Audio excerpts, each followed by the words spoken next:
all, so we might as well get started. Robin Quayle and I last year about this time, and Sherry McCord sitting over here, we three of us brought Bill in last February, had a real good turnout, and we decided to do it again this year. Robin and I have been talking with Bill for over the past several months, and we found out that he's got a lot of brand new material that you people, if you were to the one last year, it's going to be new material. And one of the things he said last year, he said he was going to touch from kindergarten to about the 4th grade last year. And it made some people mad, but yet made them mad enough to want to come back. Now, this year, he told me the other night, he said we're going to hit from about the 7th grade to the 10th grade, so we're into junior high. So maybe in 2 more years, we'll be into high school or college. So this is some of the things.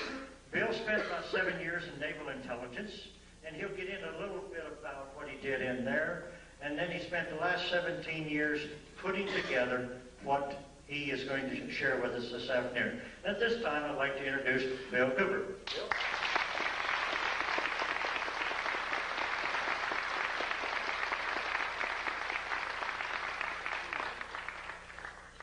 Thank you. I'm real happy to be here, and I've got to tell you that Southern hospitality is wonderful. When they talk about Georgia peaches, they're not kidding. And probably the best breakfasts that you can get anywhere are down south. My mother was from North Carolina, from Charlotte. I was raised on grits and all the good things. And it was funny, I didn't like it much when I was a kid, but now I can't get enough. Seems like we change over the years, and sometimes the poison becomes sweet. What I'm going to talk about today is a lot of how the sweetness has become poison. Just the opposite has been happening. But it doesn't have to be that way. We can change it.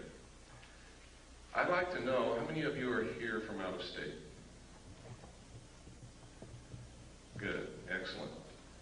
We try very hard to notify everybody that we have an address on anywhere around any state that I'm going to be in, and I see that people are appreciating that. So we're not wasting our money on the postage. How many of you are here to see what I have to present and hear what I have to say for the first time? My God, something is working. That's incredible. That's wonderful.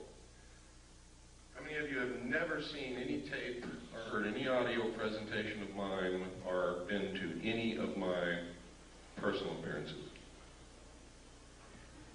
Okay, that's good. Something is really working. One of the most difficult things about what I talk about is get people to drop their preconceived notions, their preconceived ideas, it can't be happening, this is impossible, Bill Cooper's a nut. Get them to drop those kinds of obstacles and just take a look at the evidence. Because I'm going to tell you right now, I don't want you to believe anything that I tell you today. I don't want you to believe anything that I present to you today. But I do want you to see it, and I do want you to listen.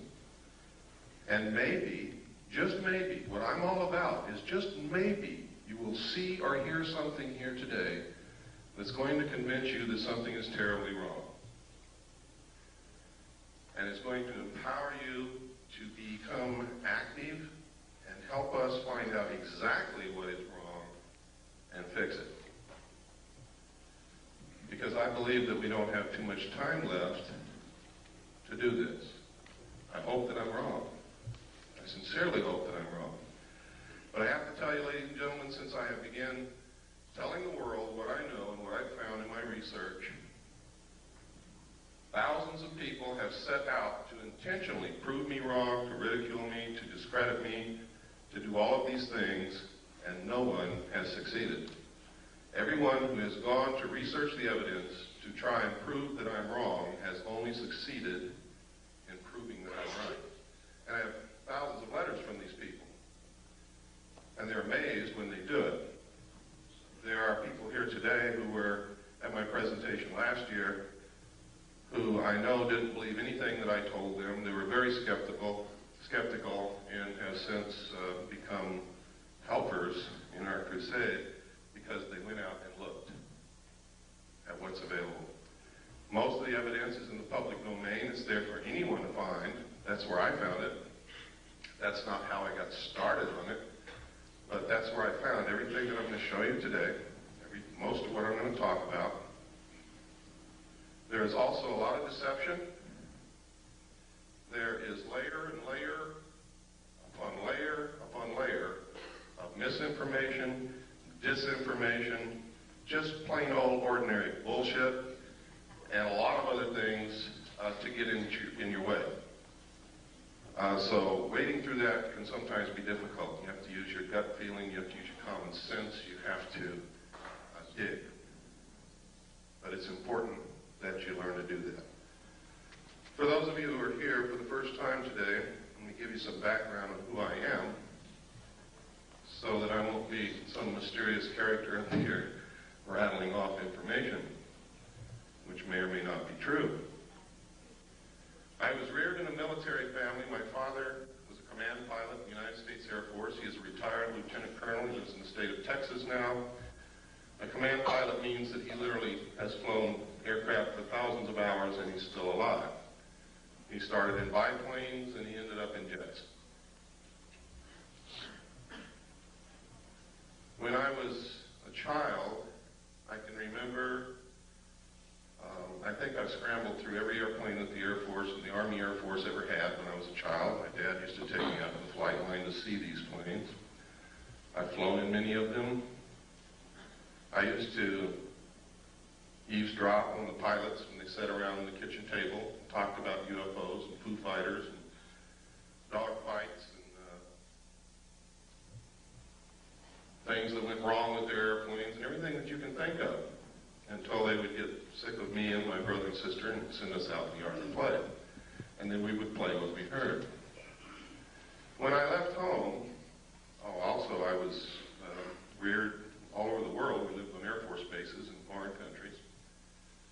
When I left home, I went into the Air Force. I was in the Strategic Air Command. I worked on B-52 bombers, KC-135 refueling aircraft, and Minuteman missiles as an aircraft and missile hydraulic technician. In the Air Force, of course, you have to understand I was a young man at that time, went in when I was 18. I spent 4 years in. I got out when I was 22.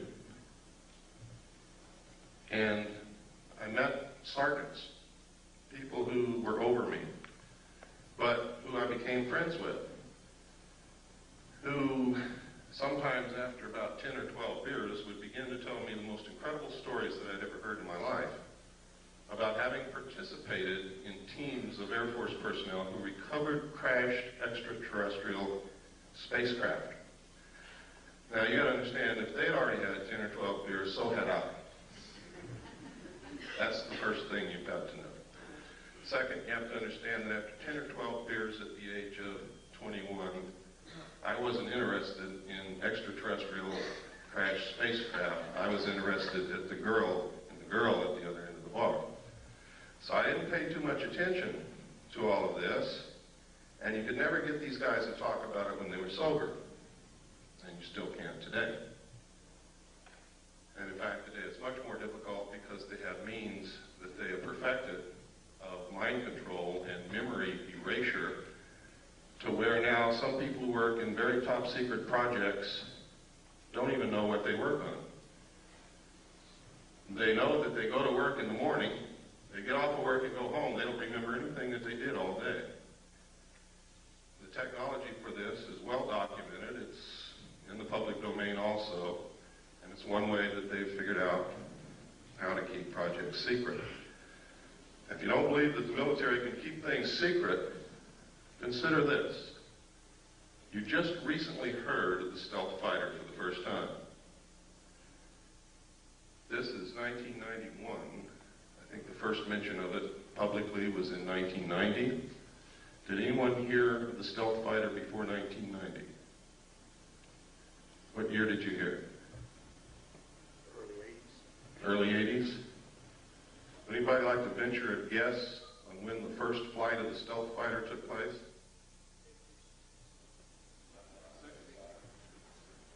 That's close.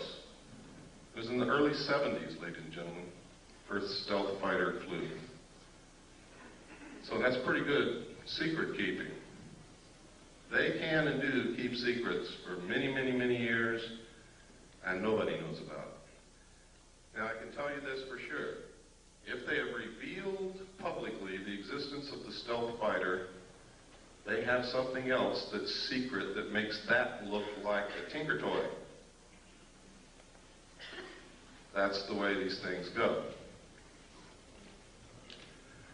When I left the Air Force, I went into the United States Navy. I had originally wanted to go into the Navy. I love the ocean. I love ships. I love the water. I was a wonderful swimmer. I only had one problem. I got terribly seasick when I just looked at a boat. So that's why I really went into the Air Force. But when I left the Air Force, it had not satisfied my sense of adventure. I still love the ocean. I still wanted to go in the Navy, so I did.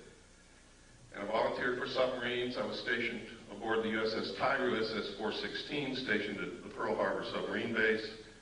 It was an old World War II diesel boat. When I reported aboard, it was in the shipyard and had been cut in half. And you can imagine my chagrin, being new to the Navy and standing on the edge of a dry dock looking at a submarine cut cleanly in half, knowing that I'm going to have to go underwater on this thing. I really didn't like the thought of that. Everything was rusty. Everybody was welding everywhere. Looked like a dead grasshopper covered with ants. Well, what they did was they inserted a 12-foot section, which became a pretty sophisticated sonar facility, compartment, and put 3 domes on the deck so that we could triangulate targets. And when this was done, we could actually compete with some of the best nuclear submarines in being able to track and kill a target. In fact, I remember thinking at times how easy it was to detect submarines and keep them from getting near an aircraft carrier, and then becoming a crew member on this submarine and surfacing within 100 yards of a carrier, not having been detected until we broke water. Now, to me, that was incredible, because that meant that that carrier was dead. I mean, if it had been wartime, we could have sunk that carrier very easily. I was acquainted with the state-of-the-art of aircraft technology. I was acquainted with not the state-of-the-art, but I knew what it took to go underwater and survive. It was while on this submarine as the port lookout on the transit between the Portland-Seattle area. We had been up there for the Rose Festival as a showboat, really. People came down and toured through the sub. And we met a lot of girls and had some really neat dates, and then we left. And about 1/3 of the way back from the Portland-Seattle area to Pearl Harbor, I was the port lookout. We were on the surface doing about 10 knots when off the port bow, I saw, and I was the only one that saw it, a huge flying disc the size of an aircraft carrier come up out of the water, tumble on its axis, and disappear into the clouds. Well, needless to say, I was stunned, literally speechless. I started to say something, we couldn't talk.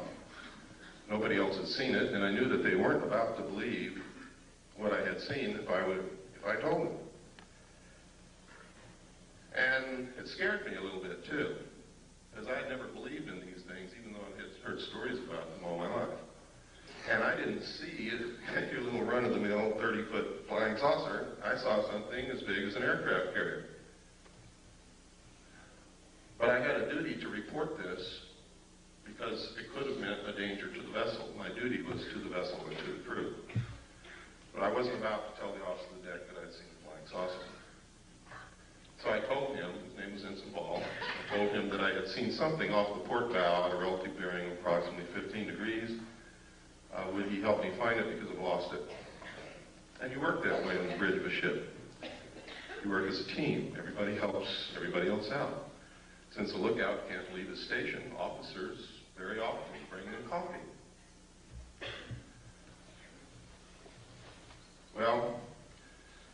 looked over there, and the starboard lookout had also heard what I said, and he looked over there too. And I was turning around to look back again, bringing my binoculars up, when the same craft, another one exactly like it, I don't know which to this day, came back down out of the clouds, tumbled again on its axis, and the most incredible thing happened. There was no splash. It was as if the ocean opened up ahead of it, and then it went into the hole which closed behind it. Now this sounds incredible.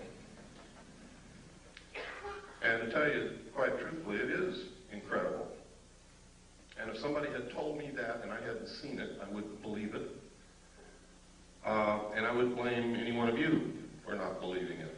But I hope before this day is over, you're going to at least consider the possibility that these things exist, because I'm going to show you some real film, pictures, and documents, government documentation. And we're going to talk about a lot of other things that are going on. It's extremely important that people get out of the stuck in the mud, narrow view frame of mind. I can tell you that over the last 17 to 18 years that I've been doing research, I have discovered that our normal, everyday concept of reality is an illusion.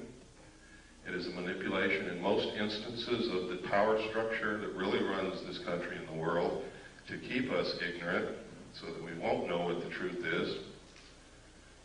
I can tell you that when George Bush says, out of the Middle East crisis will come a new world order, he is not joking. And the new world order is not what you think it is. Friendly nations working together. It's going to be a one world, totalitarian, socialist government. Some of the reasons for this are good, some of them are not.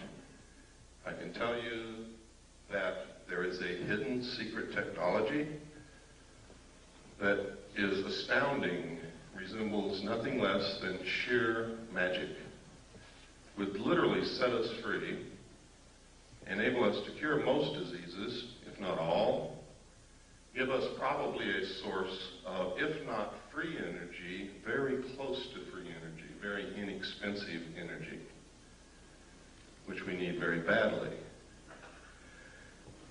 And I'm going to talk to you why these things are being hidden, when this all came about, and try to give you a basic understanding of what's going on.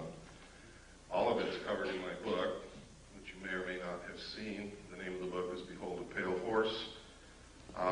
This book has more suppressed information printed in it than any other book that's ever been printed in the history of the world, I can guarantee you.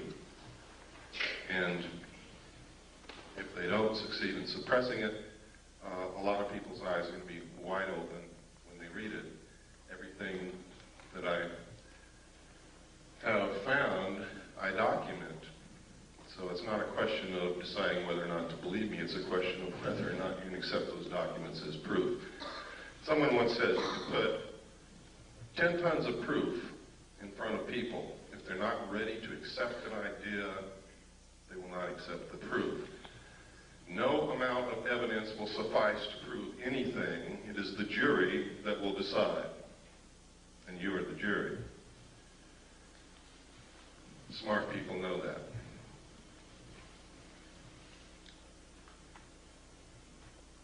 After having gone through this experience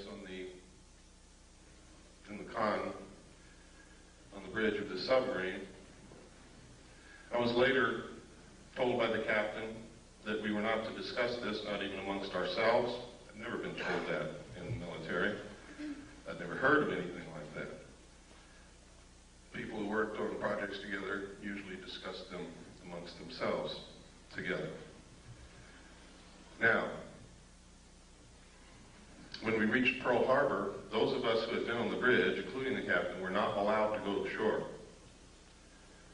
An officer and commander from the Office of Naval Intelligence came on board, spoke with each one of us in the captain's stateroom individually, and literally what happened is he did not tell us what to say.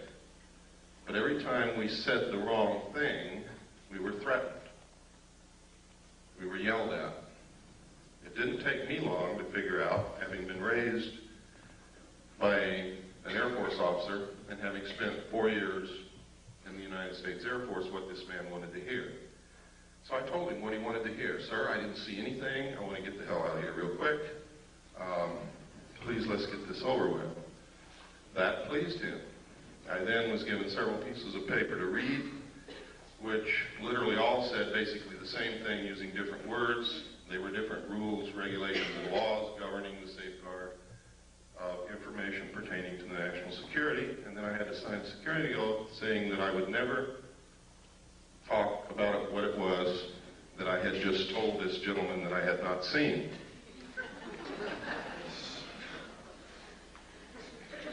And then I was allowed to go. Later I was selected and trained for Naval Security and Intelligence. I was given a secondary NEC of 9545, which is Internal Security Specialist. My job was to safeguard, control classified information, secure perimeters, buildings, naval installations, detect bugging devices, all of these things. I was specifically trained to conduct Pacific Area intelligence briefings. And then after all this training, I was sent to Vietnam and made a patrol boat captain for Naval Security and Intelligence. I was attached to Camp Carter, which was the headquarters of Naval Intelligence and I Corps. I was then sent to a division of Naval Intelligence, which was the Da Nang Harbor Patrol.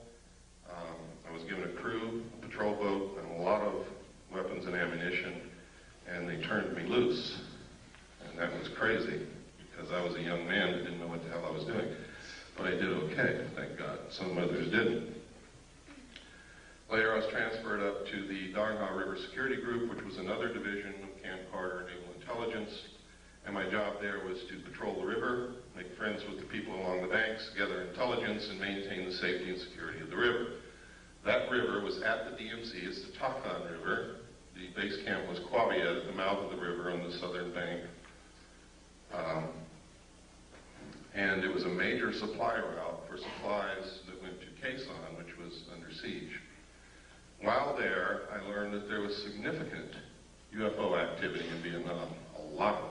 Why? I don't know. There were rumors flying everywhere. We heard stories of enemy troops firing at UFOs, our side firing at UFOs, UFOs flashing back with blue lights that did crazy things, the same things that you hear happening today. I know of one instance for a fact that after UFOs hovered above a South Vietnamese village all night, the next morning there was not a living soul in that village. Don't ask me where they went because I haven't got the slightest idea. But it's incredible. We were told that any UFO information that we sent in dispatches, messages, or discussed over the radio, we were to use the code word enemy helicopter activity. And that's what we did. The enemy had no helicopters in Vietnam, period. So anything you see in the history of Vietnam that refers to enemy helicopter activity is in fact referring to UFO activity, unidentified flying objects. When I left Vietnam, I was sent to the USS Charles Berry DE-1035 for a short period with NIS Naval Investigative Service to conduct an investigation on board that vessel. 3 months later, I left, was transferred to the staff of the Commander-in-Chief of the United States Pacific Fleet, who at that time was Admiral Bernard Clary, and was specifically attached to his intelligence briefing team. I also stood watches. In the Navy, you have a primary job. Some people don't know this, so let me explain it. In the Navy, you have a primary job, which you do. You also have to stand additional duty, which is called watches in the Navy. My watch station was Petty Officer of the Watch in the Command Center, which meant I was the senior enlisted man in the Command Center, in charge of the Command Center and the information. I was also the designated SPEACAT operator, which meant top secret, crypto, communications that came in under a specialized, compartmentalized category. I was the only one on watch who was allowed to handle that information and direct it to the specific place where it was to go. Now, normally these things are handled by radio men and communications technicians in a communications center. But in a command center where they have to have information instantly, everything that goes to the communications center also comes to the command center, so that there is not a delay in important information, urgent information getting to the right people who have to make command decisions. It was there that I saw documentation that I have to tell you right now could have been shown to me or given to me, or I could have been put in that position in order to see these documents so that I would specifically talk about them later. I'll tell you why in just a few moments that might have occurred. I don't believe that's the case. I believe that the information that I saw was real, was accurate, and is occurring. The documents stated that extraterrestrials were real, that UFOs were piloted by them and had been visiting this Earth for many, many thousands of years, that there was a project called Aquarius that had researched this history and compiled the history from written human records, starting with the ancient tablets left by the Sumerians, the Assyrians, the Mesopotamians, the Egyptians, right up to modern times. These documents were quite thorough and very convincing, believe me. There was documentation that the United States had actually recovered crashed alien craft. The first one occurred near a small town called Roswell, New Mexico in 1947. The crash site actually covered 2 locations. One location was on a ranch belonging to a Mr. Brazel. The other location was approximately 60 miles from there, where the main bulk of the craft had come down, from which they had removed 3 dead alien bodies. I saw photographs of these bodies, I saw photographs of the autopsies, and I saw photographs of the internal organs of these beings. It stated that in 1949 another crash had occurred, also in New Mexico, from which they had recovered more bodies, and that they had found 1 live alien creature wandering in the desert. Now you have to understand, just because I saw these documents doesn't mean that all of this actually occurred. These could have been presented to me to make me believe that this had occurred. It stated that they had kept this live alien in captivity until June the 2nd, 1952, at which time he died of unknown causes. They instituted a project called Sigma to attempt to contact the race that this being belonged to. Sigma evolved into the National Security Agency. That eventually contact was made. Landings occurred, communication took place, an alliance was agreed upon. This actually was supposedly happened at Muroc, which is now known as Edwards Air Force Base in California, in 1954. President Eisenhower was on vacation at that time in Palm Springs. During this time, you can see by reading the newspapers that he disappeared. The newspapers went crazy. Reporters were combing the countryside looking for the president. They were told that he had suffered a toothache and was flown by helicopter to a dentist. Well, this was not true. The true place where he was taken was Muroc, Edwards Air Force Base. The base was closed. This is also on record for 3 days. No one could go in, no one could come out. There are witness accounts that say 3 unidentified flying objects flew over Edwards Air Force Base and landed. We have a letter, which I'm going to show you later, from a Mr. Gerald Blight, who states that he was there when President Eisenhower was there. He saw the ships, he saw these creatures.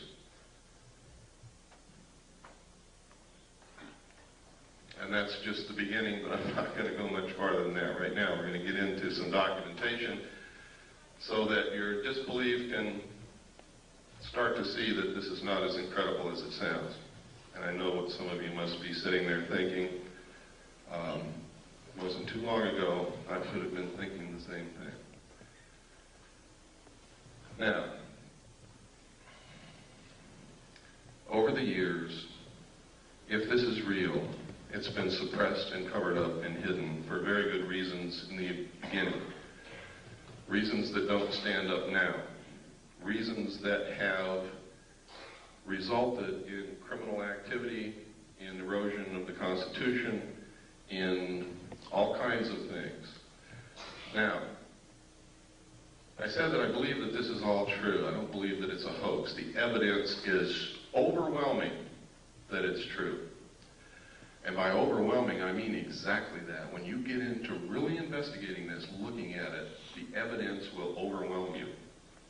It is incredible that such a cover-up has been able to be maintained for so long.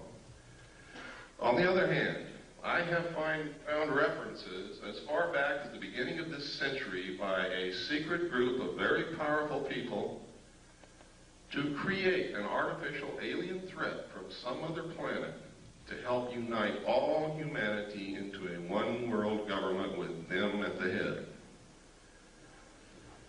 I have found a speech given by John Dewey in 1917 to Viscount Ishii and the Japanese delegation in New York City, where the first thing that he says in his speech is, "Someone once told me that the best way to unite all humanity and do away with war is if we were attacked from some other planet by alien beings from outer space."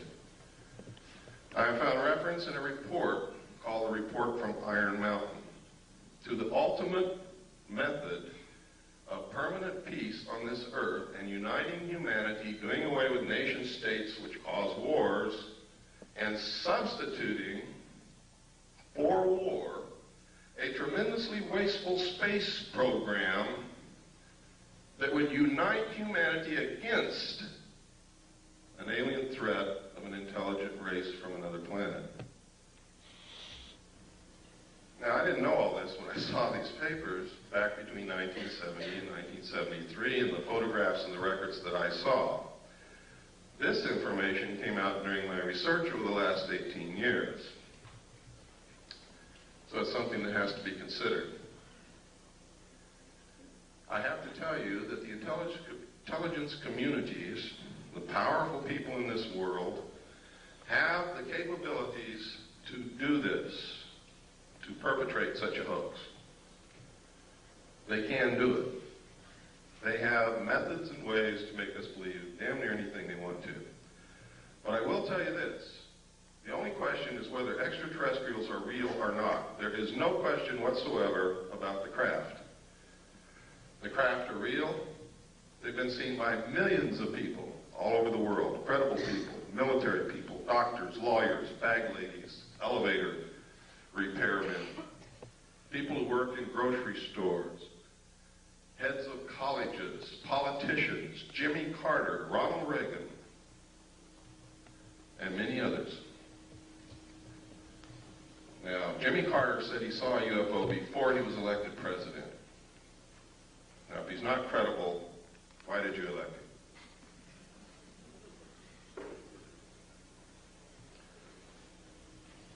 If we can send a man to the gas chamber or the electric chair on the testimony of two witnesses in court, why won't you believe millions of people who are telling you that they have seen these craft flying in the air, that they're metal, that they are intelligently guided, that they are real, and that they demonstrate a technology beyond anything that we know of publicly anyway? I can tell you that we have this technology in the United States. It is being flown in an area called Area 51, Groom Dry Lake, in the Nevada Test Range in the state of Nevada. I have seen it fly. Many other people have seen it fly. I have a photograph of it in my book. I also have a drawing given to me by one of the people who have been there and touched it and seen it. The drawing matches the craft in flight exactly. I'm also going to show you a videotape of another craft, what they call a cigar-shaped craft, above the test site here in just a few moments. So, when you hear people talking about secret weapons, when you see the stealth fighter unveiled, what they have behind it in the wings, that you too can also go see, by the way, in Nevada, if you have the money and the time to go out there and stand in the desert all night. If you look toward Groom Lake between sunset and sunrise on any given night, you can watch them test fly these craft. But you have to be prepared to stay there 2 or 3 nights because they don't always fly every single night. Now, at this time, to show you that I'm not so far out in left field that you could turn it off, I'm going to show you a tape now, and this tape is going to prove to you that the government has been lying to you for a lot of years. Now, when I say the government, I don't mean our constitutionally authorized and legal and lawful government. I mean the men who have infiltrated our government over the years and are controlling it, subverting it toward their own end. Have been lying to us. Our government hadn't had a chance to work over the last 40 years. And you're going to see why. What I'm going to show you is a tape of the Kennedy assassination. It's not a tape that you've ever seen before. I hope you will pardon the editing because I'm not a professional editor and I have to do this at home because I cannot let this tape out of my possession because that would be totally irresponsible and it would probably disappear. Keep your eyes on the driver of the car. Do not watch Kennedy. Don't look around at the scenery. Keep your eyes on the driver of the car. That's important. They have always known who killed Kennedy, and they have covered it up for all these years. Okay, if we have the lights off, and please run the Kennedy tape. Can I sit down? Can that door be closed?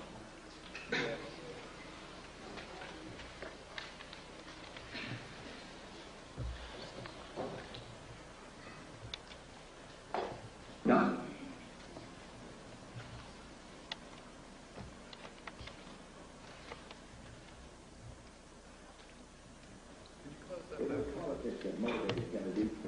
Can you turn up the volume, please? To reconcile differences between two factions of the state's Democratic Party, as well as draw political support in the state that he had barely carried back in 1960. Kennedy, in fact, had felt the visit to be so crucial to his re-election chances that he persuaded his wife, Jacqueline, to accompany him. The first day of the trip, which included visits to Houston and San Antonio on November 21st, had been very successful. Despite his mediocre rating in the latest Gallup poll, overwhelming and enthusiastic crowds greeted the President and the First Lady at every stop along the tour.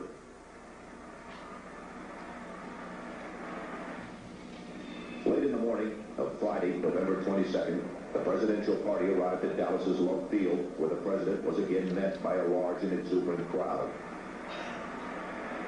After taking time out to shake hands, the Kennedys, along with Texas Governor John Connally and his wife Nellie, stepped into a waiting limousine which would take them through the downtown district on the way to the city's Trade Mart, where the president was to give a luncheon speech.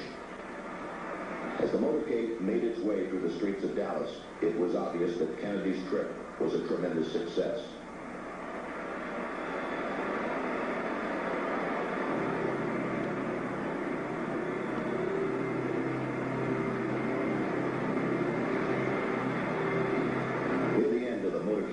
The limousine entered Dealey Plaza, a small open area on the outskirts of the city.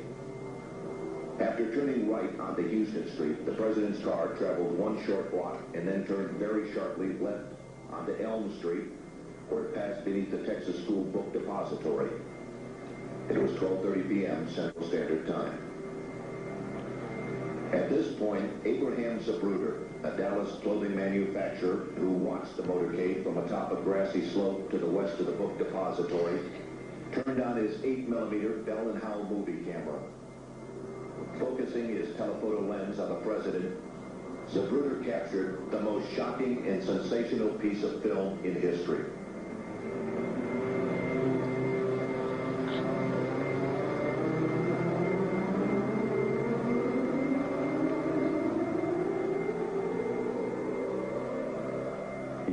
Motorcade in Dallas on November 22nd, 1963.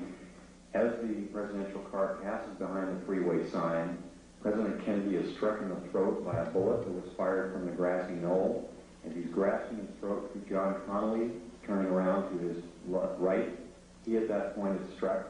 You notice the passenger of the car turning back to see what has happened to the president. As he turns back to the front, the driver of the car turns with his left arm over his right shoulder with a pistol and fires.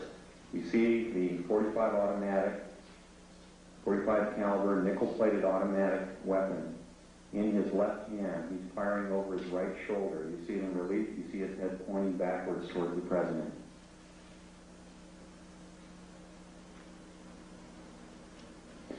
In this enhanced close-up, you see the impact of the bullet upon the president. The force of the shot drives him violently backward against the back of the seat. You see Mrs. Kennedy react in horror. The ugly gaping wound, which is evident here, according to many observers at the scene, was actually created on the print. This was not the actual nature of the wound. But you notice that Mrs. Kennedy wasted no time in trying to exit the vehicle because she clearly was able to determine exactly where that shot had originated. And it was her personal bodyguard, Clint Hill, another Secret Service agent, who attempted to keep her in. What the arrow is indicating here is what appears to be the outline of a man, a hat, and his rifle. The arrow is pointing to the rifle barrel of the man in the bushes who possibly was the rifleman on the grassy knoll who fired that shot. Another view taken by another photographer. Again, you see Mrs. Kennedy trying to exit the vehicle at all times. Here you see the passenger in the front turning back, looking at the president. Instead of jumping back to assist him, he turns forward. The driver is now rotating. The weapon comes into view and he fires. You'll see this repeatedly in these sequences. Kennedy's been shot in the throat. He's leaning to his left. The driver now begins to rotate. His left arm comes over his right shoulder and he fires now. Again, you see the driver rotate. You see the weapon come into view. He's rotating again. The weapon is in view. He fires. You can clearly see his head turning and his arm and the weapon extending into view over his right shoulder. Many of the witnesses indicated that the car slowed almost to a virtual halt at about this point. And here in the normal version, you see how much more quickly it is speeded up. It's much harder to determine. Many of the people who asked the question why Jackie Kennedy did not.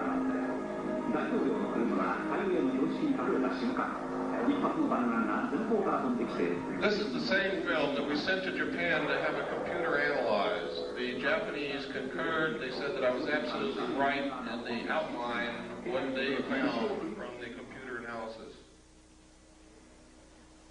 They also gave us a very clear, beautiful color cut that you will see following it.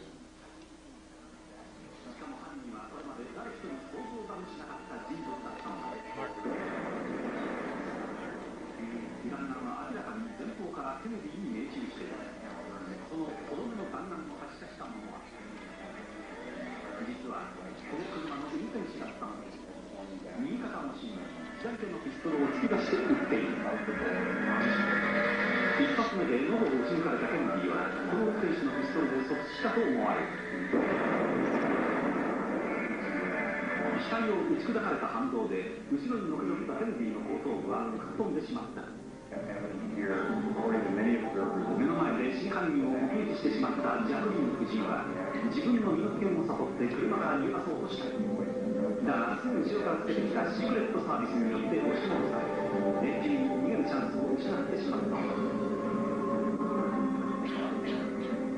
この茂みの中に一発目の弾丸を発射した真犯人が映っている。登山帽をかぶり、ライフルを構えているのがわかる。And his rifle, the arrow. おそらくこの狙撃手が最初にケネディの喉を撃ち抜いたのだ。On the grassy knoll who fired that shot. Another 別のフィルムでもシークレットサービスが合わせてジャクリーン夫人を阻止しようと飛び乗るのが映っている。ここで決定的な瞬間をより鮮明なフィルムで見て、画面右端の運転手が振り向き片腰にピストルで撃つのが見える。画面の右端に見える運転手の動作に注意するとわかる。ハンドルを握った右腕の足に左手でピストルを突き出している。もう一度見てみよう。間もなく運転手の頭が後ろを振り向くと同時に肩のところに白く光るピストルが出てくるのが見える。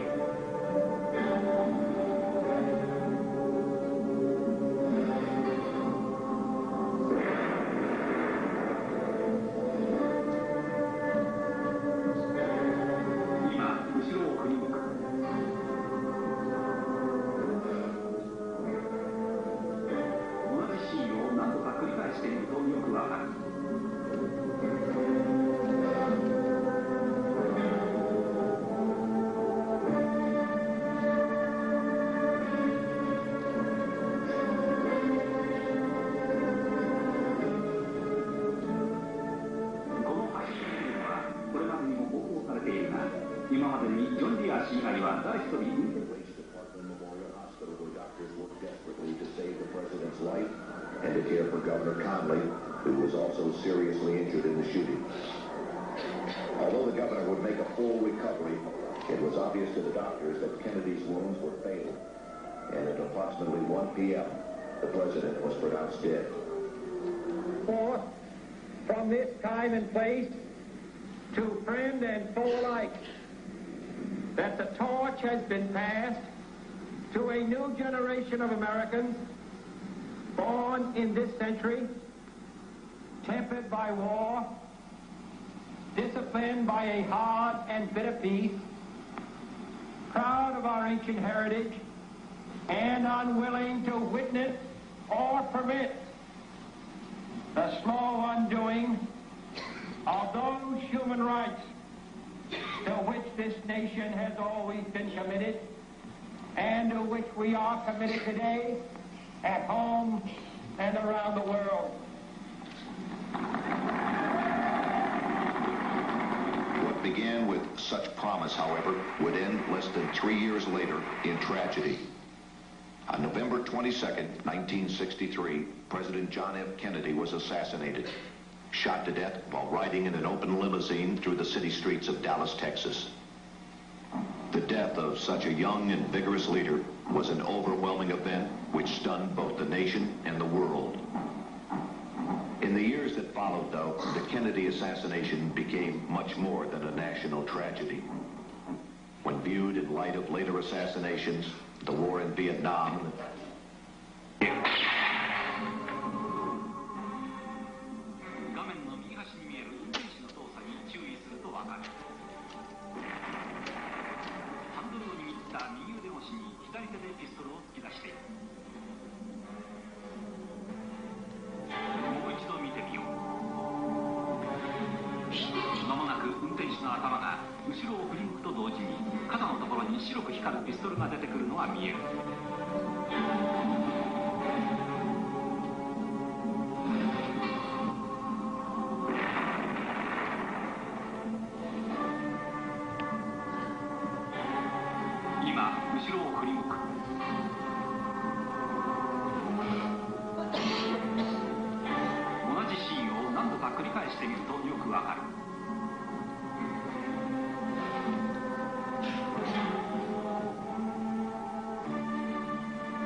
Lights, please. 今までにジョン・ディア氏以外は誰一人運転手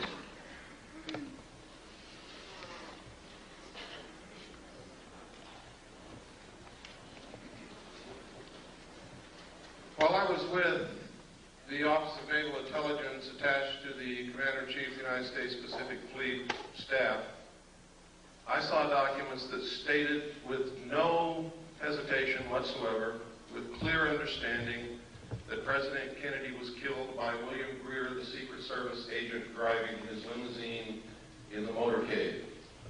These documents disclosed to me that the people involved in the assassination of the President were the Office of Naval Intelligence, the Secret Service, Division 5 of the FBI, and the Central Intelligence Agency.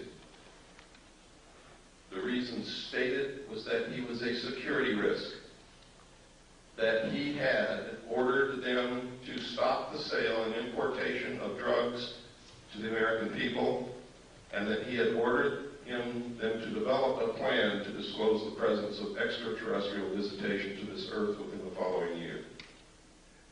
He had also ordered a printing of legally constitutional silver-backed money, which is not in the best interest of the world bankers or the power structure or the Federal Reserve, which is not an agency of the federal government, but is a private corporation run, and the stock is held and owned by bankers, most of whom are European bankers controlled by the House of Rothschild.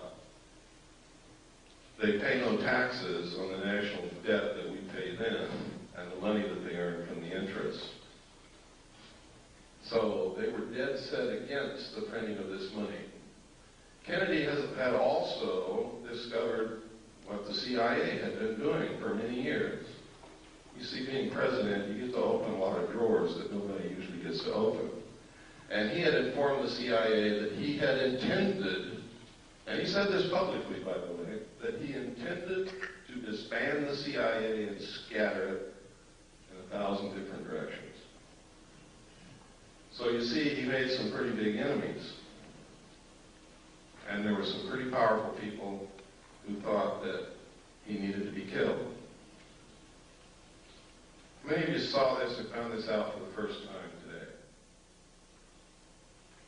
How many of you are upset by this? I am. I have been, ever since I saw those documents, I've been terribly upset. In fact, in my book, I enclosed parts of my service record in the appendix. You can see the exact day that I found out that the Office of Naval Intelligence was involved in the assassination of President Kennedy. I went over the hill with no intention of coming back. It was my good friend Robert Swan who talked me into returning so that I can do what I'm doing today. He said, Bill, you can't help anybody if you're in jail, and that's where you're going if you don't go back. So I went back after 8 days. But you can see the exact day in 1971 when I saw the document that told me who killed President Kennedy. Let's take about a 5-minute break. Let's take a 10-minute break.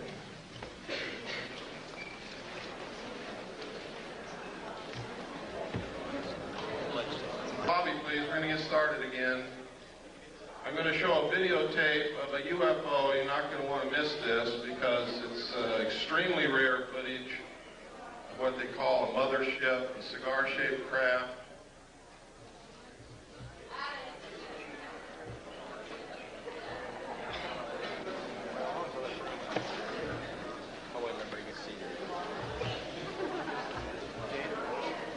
Close that door.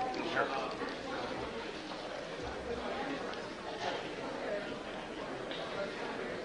I meant to say this in the beginning, but forgot all about it. For those of you who have ordered my book, all the paperback books that were ordered have been sent. They've been sent for over a week. So if you ordered it and haven't got it, it's probably in your mailbox right this moment waiting for you to come home, or will be there in the next couple of days.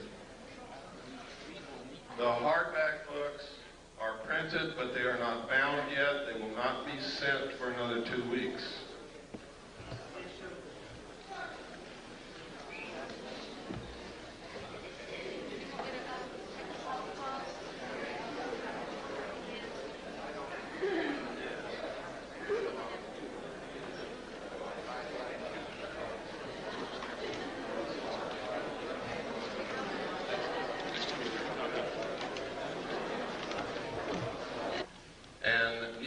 Gotten to the bottom of very quickly. And that is that some people are coming forward and telling us that they're being abducted by alien beings and taken aboard their spacecraft. They're literally helpless. They can't move. Their clothes are taken off. They're given medical examinations. Some people are operated upon. Samples of their tissue is taken. Sometimes sperm and ova is harvested. Sometimes females are impregnated. It's all medical fact that these things are happening. It is not a joke.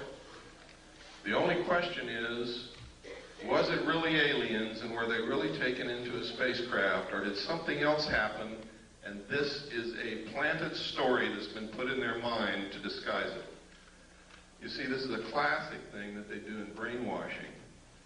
If they want to cover something up, they just put a different memory in your mind. Now that sounds difficult, sounds impossible, but if you go read the books that have been published by people who have participated in mind control experimentation, and the documents that have been released under the Freedom of Information Act, this is not a joke. They can do it, have done it, and will do it again in the future. Now, if this is a hoax, if it's the biggest hoax that's ever been perpetrated in the history of the world in order to create an alien threat from outer space in the consciousness of humanity so that we'll accept the elimination of the sovereignty of nations, the destruction of our Constitution, and will accept a one-world government wherein we may not have the freedoms that we have now in order to face this alien threat together as one humanity. If it's a hoax, that means we're being manipulated on the grandest scale in history, that people are being hurt, that their minds are being screwed with.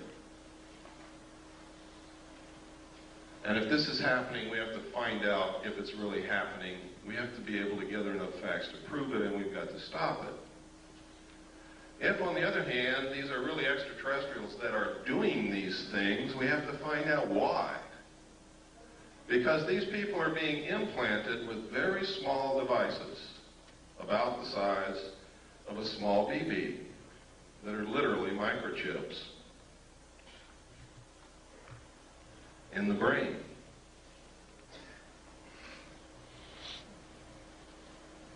What is the purpose? I don't know. Can these people be controlled through these implants? I'm going to show you the locations where these implants are put into the brain. They're easily detected by MRI CAT scan, by anybody who is a medical professional adept at identifying foreign bodies in the human body. So, aside from the obvious reasons why we should be looking into this, those are some of the other reasons why we should be looking into it. If the New World Order is so benevolent and so good for us, why is it that we have to be coerced and manipulated into it? Because this isn't the only coercion that's going on if that's what's happening. Now I'm going to preface what I'm going to say next, because I'm going to talk about the war in the Middle East for a few minutes. I'm going to preface what I'm going to say next with this statement. I was in the military. I'm a veteran. I support the Constitution and the government of the United States of America and will fight anyone who attempts to overthrow it or destroy it. I am for our troops in the Middle East. I am for them. I hope that not a one of them gets killed. And as long as we're engaged in battle, I hope that we win. But I'm going to tell you right now, we are not there for the reasons that you've been told. And let me give you a little history of this. Number one, George Bush comes on television and tells you that we have to send troops to the Middle East because Hussein wants to raise the price of oil and we can't afford that. That's what he said. It's on tape. It's documented. Next, he says, oh, it wasn't the oil that we sent the troops there for. It's because Hussein was not going to stop with Kuwait. He was going to go into Saudi Arabia. We're there for defensive purposes. People questioned that. The next statement came from Baker, James Baker, the Secretary of State, who said, We're not there for oil. We're not there to defend Kuwait. It's jobs. We're there for jobs. Then at a press conference, Bush said, and I quote, "Some people just don't get the message." It's not oil. It's not to defend Saudi Arabia, and it's not jobs. We're there to prevent this kind of naked aggression.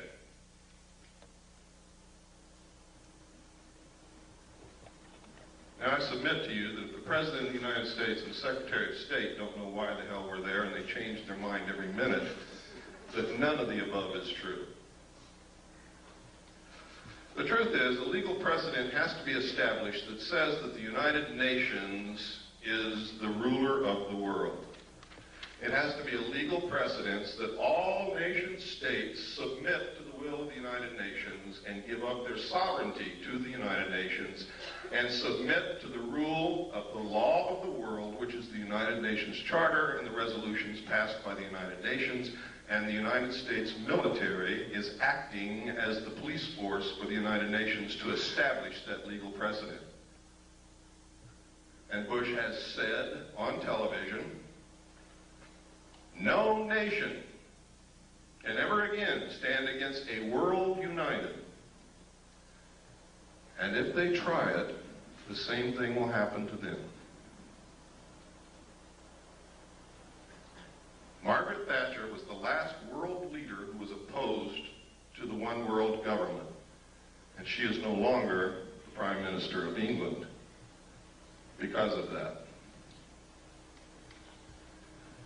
I'm going to tell you now that the only obstacle to the New World Order coming together at this moment is the right of the American people to keep and bear arms. That is why there is such an effort to take your guns away from you. You see, the intent of the Second Amendment, the second article and amendment to the Constitution, was not so that we could go hunting. It was not to protect the possessions in your home or to protect you from burglars. The intent of our forefathers in establishing the second article and amendment to the Constitution was that as long as every American owned a weapon, whether they ever fired it or not, our government could never oppress us just with the knowledge that we all had that weapon in our closet. That's the reason. That's why every time you see a bill to take weapons away from the American people defeated in Congress, 4 more are introduced immediately. It's a never-ending battle. That's why they lie about the statistics. The truth is, in a town where everybody owns a weapon and everybody knows it, there is almost no crime.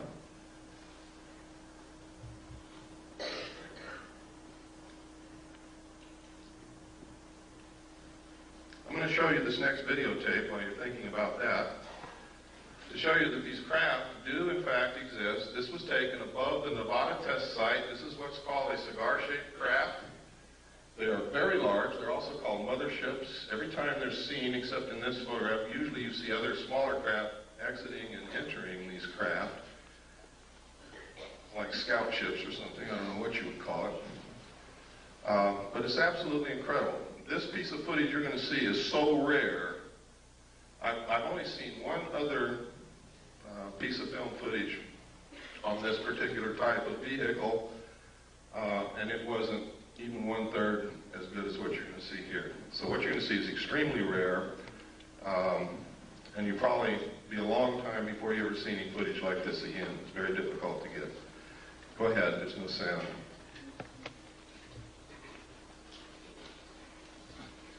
Kill the lights, please. Now you can see the craft just below the tip of the white cloud. And if you watch, it's going to move from right to left and then turn into the clouds and disappear.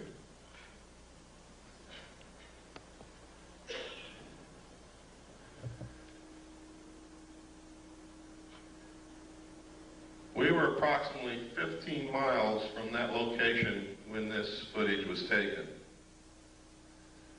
Which means that what you're looking at there is approximately 2 to 3 miles in length.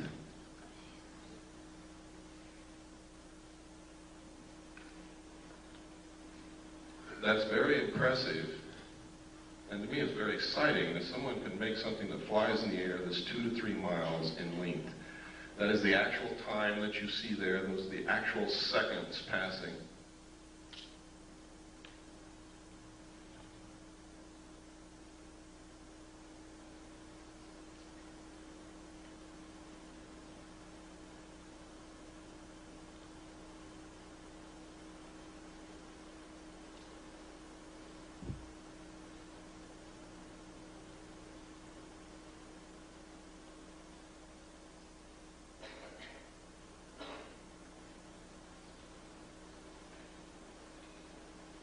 And it's almost gone now. Now it's into the cloud bank.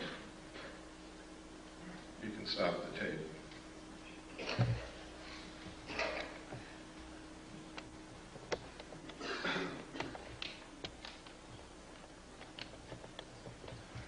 Okay, if you'll turn on the slide projector, we'll get into some of these slides. I'm going to be going very fast through these slides. Some of you have seen a lot of them before. You're going to see some very startling information here. You're going to see some documentation that's going to prove to you that the government's been lying to you for many years. You're going to see some documentation that proves who I am and what I'm all about. After I left the military, ladies and gentlemen, in December the 11th, 1975, I attempted to leak the material that I knew to the press. I was attacked twice. I've lost my leg. I've had my skull caved in. I kept silent for 16 years, during which time I was the head of the Mixed Gas Deep Saturation Diving Department of the College of Oceaneering. I was the executive director of Adelphi Business College. I was the executive director of Pacific Coast Technical Institute, the executive director of the National Technical College. I was the national marketing coordinator for United Education and Software, and I owned a gallery and studio of fine art in Long Beach, California.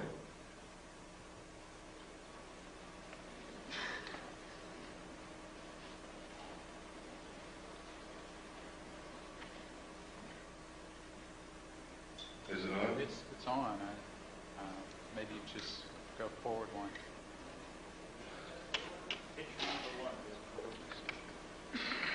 I'm hitting it. Something's wrong.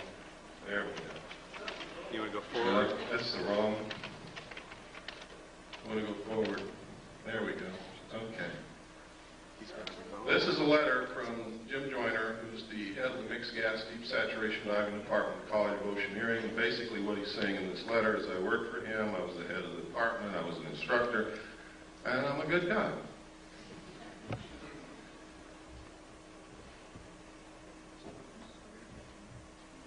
This is not working. It's not. Go ahead and push. Just say forward, and he'll push the button. Okay. This is a piece of research that was done by Bob Exler.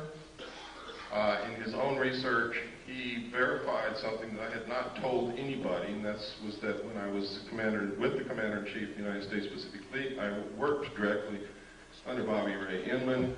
He verified all of this, verifies that I was there, and that I had reported seeing UFO-related documents under their command. And it goes through to outline Bobby Ray Inman's career path, which is incredible. He believes that Bobby Ray Inman is very much connected with the cover-up group, is one of those in the know, knows everything about the alien situation. Born April 4th, 1931, graduated from college at the age of 19 with the BA from the University of Texas in 1950. He entered the United States Navy in 1952, advancing to the rank of Admiral in 1981. 20 years after entering the Navy, he graduated from the National War College in 1972. He was the assistant to the Naval Attaché in Stockholm from 65 to 67, and no records are available for his service assignments from 68 through 71. From 72 to 74, he was assistant to the Chief of Staff of Intelligence Office of the Commander of the Pacific Fleet. Inman was the director of naval intelligence from 1974 to 1976 before moving on to become the vice director of the Defense Intelligence Agency. You can see what he did? I mean, he skipped over some pretty senior people, and he's going right straight to the top. And only people who are considered to be of the inner circle do that. He became the director of the National Security Agency in 1977, holding that post until 1981 when he attained the rank of admiral and became the deputy director of the Central Intelligence Agency. He retired from government service in 1982 and became the CEO for MCC. Remember what I was telling you about implants? Microelectronics and Computer Technology Corporation. MCC is a private sector joint venture supported by and share funded by the government and corporate shareholders. The venture was motivated by the Japanese fifth generation artificial intelligence computer project.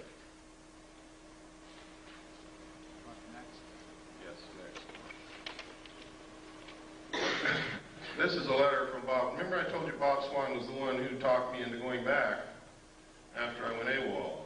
Later, I got married on June the 2nd, 1972. On June the 1st, 1972, I sat down with Bob and a bottle of scotch and I told him everything I knew and gave him a set of documents to prove it. Bob acknowledges that conversation in this letter. He acknowledges what I told him about alien installations on the moon, about the Kennedy assassination, about the fact that I gave him documents that were highly classified, and he says that he doesn't know what happened to them, he doesn't have them anymore, and it's exactly what he should say. Next.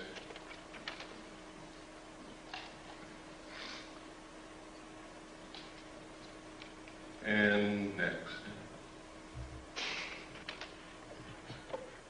This is a document known as the Eisenhower Briefing Document. It was brought out by a research team of Moore, Chandray, and Friedman. William Moore, with Charles Berlitz, wrote a book called The Roswell Incident, which was the first legitimate work on the so-called crash with the flying saucer near Roswell, New Mexico in 1947. This document is a fraud, and I can prove it to you very easily.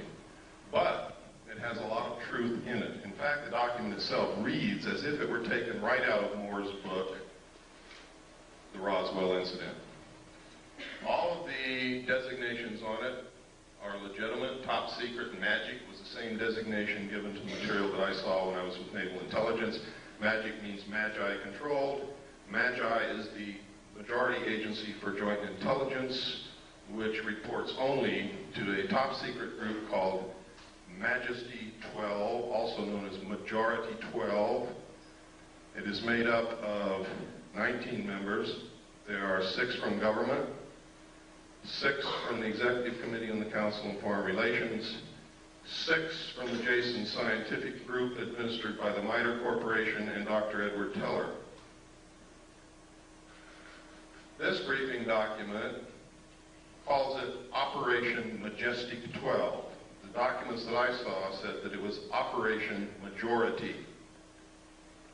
Also, look at the date, 18 November 1952. Eisenhower was not yet president, and if this is truly one of the highest held secrets in this country, he would never have been exposed to this information until he actually took the oath of president.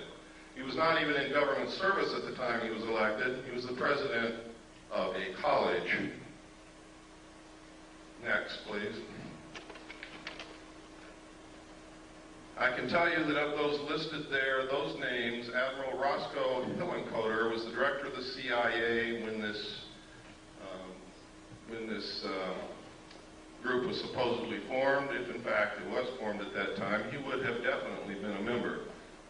Secretary James B. Forrestal, according to the documentation that I saw, was a member and was the man responsible for the operation of the recovery of the craft at Roswell, New Mexico. And it is really his story that is outlined in Whitley Strieber's book called Majestic. The main character in that book was an abductee, carried the bodies from the crash site to Los Alamos National Laboratory. In the documentation that I saw, that actually did happen to James B. Forrestal. Next slide, please. And next slide. We don't have time to go through every sentence and every paragraph, so I'm just going to hit the major points. Next. Next. On this page, you can see, without any doubt, that this document is a fraud. In enumeration of attachments, you'll see attachment A, special classified executive order number 092447 TS/EO. TS is top secret, EO is executive order. Executive orders are numbered consecutively from president to president, from executive order to executive order, no matter who occupies the White House, for the purpose of continuity and record keeping. Truman wrote executive orders in the 9,000 range. Eisenhower wrote executive orders in the 10,000 range, and so on and so forth. President Nixon wrote in the 11,000 range, and some of the ones that he wrote were actually signed by Carter. This is 92,447. Any way that you look at it, it can only be a date. 09, which would be what month? September the 24th, 1947. Executive orders are not listed by date, they are listed by number. Next slide, please. This is a memorandum for the Secretary of Defense. This also is a fraud. Next slide, please. This is legitimate. This came directly from the National Archives. It is legitimate. One thing that makes it important is it does mention NSC, National Security Council, / MJ-12 Special Studies Project. In the documentation that I saw, Majesty 12, also known as Majority 12 for security reasons, where it got the name Majority 12 is that they had to have a majority of 12 votes to carry on any motion or any operation or anything that they wanted to do. If they didn't have 12 votes, they couldn't do it. It was abbreviated MJ-12. I also saw documents that there was a special studies group made up of scientists and prominent people belonging to a secret society called the Jason Society, which actually makes up the core of the Council on Foreign Relations. And under them is a Jason scientific group administered by the MITRE Corporation to study all the facts, lies, evidence, disinformation of the alien question and arrive at what the truth was. It was a 3-year study. Dr. Zbigniew Brzezinski headed the study group for the first 18 months. The second 18 months was headed by Dr. Henry Kissinger. During that time, Dr. Henry Kissinger, and this is historical record, wouldn't even speak to anyone. He was gone, get up early, he'd leave, he'd come back very late at night, didn't talk to anybody, didn't care about anybody. He was so engrossed in whatever he was doing that it was like he was living in another world. His wife actually divorced him for this. So it fits. If he was really studying the alien question, I think that's the only thing that I can think of that would engross me so much that I would neglect my wife. Something of such historical and monumental consequence as that. Next slide, please.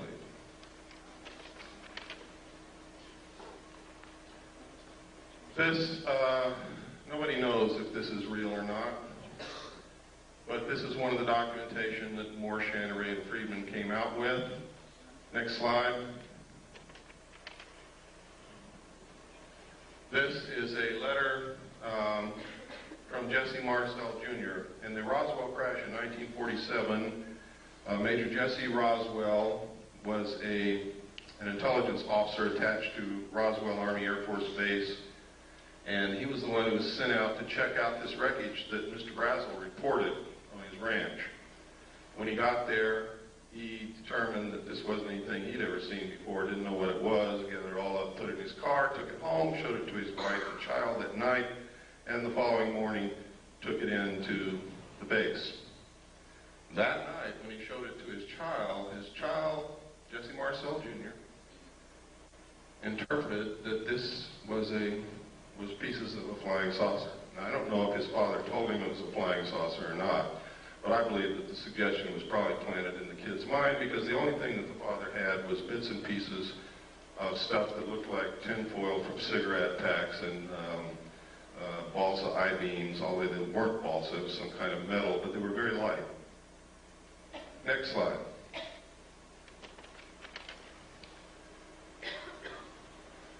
In this letter, he recounts that he saw the pieces and it wasn't the remains of any kind of aircraft that he knew of and that he thought it was a flying saucer. Next slide. This is the results of an interview from Jesse Marcel himself, the father. The father goes through and he makes several interesting points. He said that he was familiar with all air activities, and it was not a weather balloon, nor an aircraft, nor a missile. It was something else, and we didn't know what it was. There were just fragments strewn all over the area, about 3/4 of a mile long and several hundred feet wide. We proceeded to pick up the parts of whatever it was and load it in the vehicles. It was one thing obvious to me, that whatever it probably exploded above the ground and was strewn over the ground, traveling in a easterly direction, probably northeast to southwest.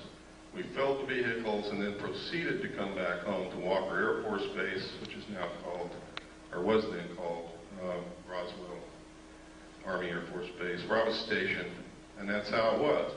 Now notice that Jesse Marcel, the father, doesn't say that that was a flying saucer. He just says he didn't know what it was. And that's significant, and it's never been pointed out before. Everybody cites this letter as proof that he picked up pieces of a flying saucer, and that's a lie. He doesn't say that anywhere in this interview. Next page, please. And he goes on here, and he talks about the metal and the pieces and what it did. He said they tried to burn it, could not be burned. Would not burn. The same with the parchment we had. The metal was so thin, just like the tinfoil in a pack of cigarette paper.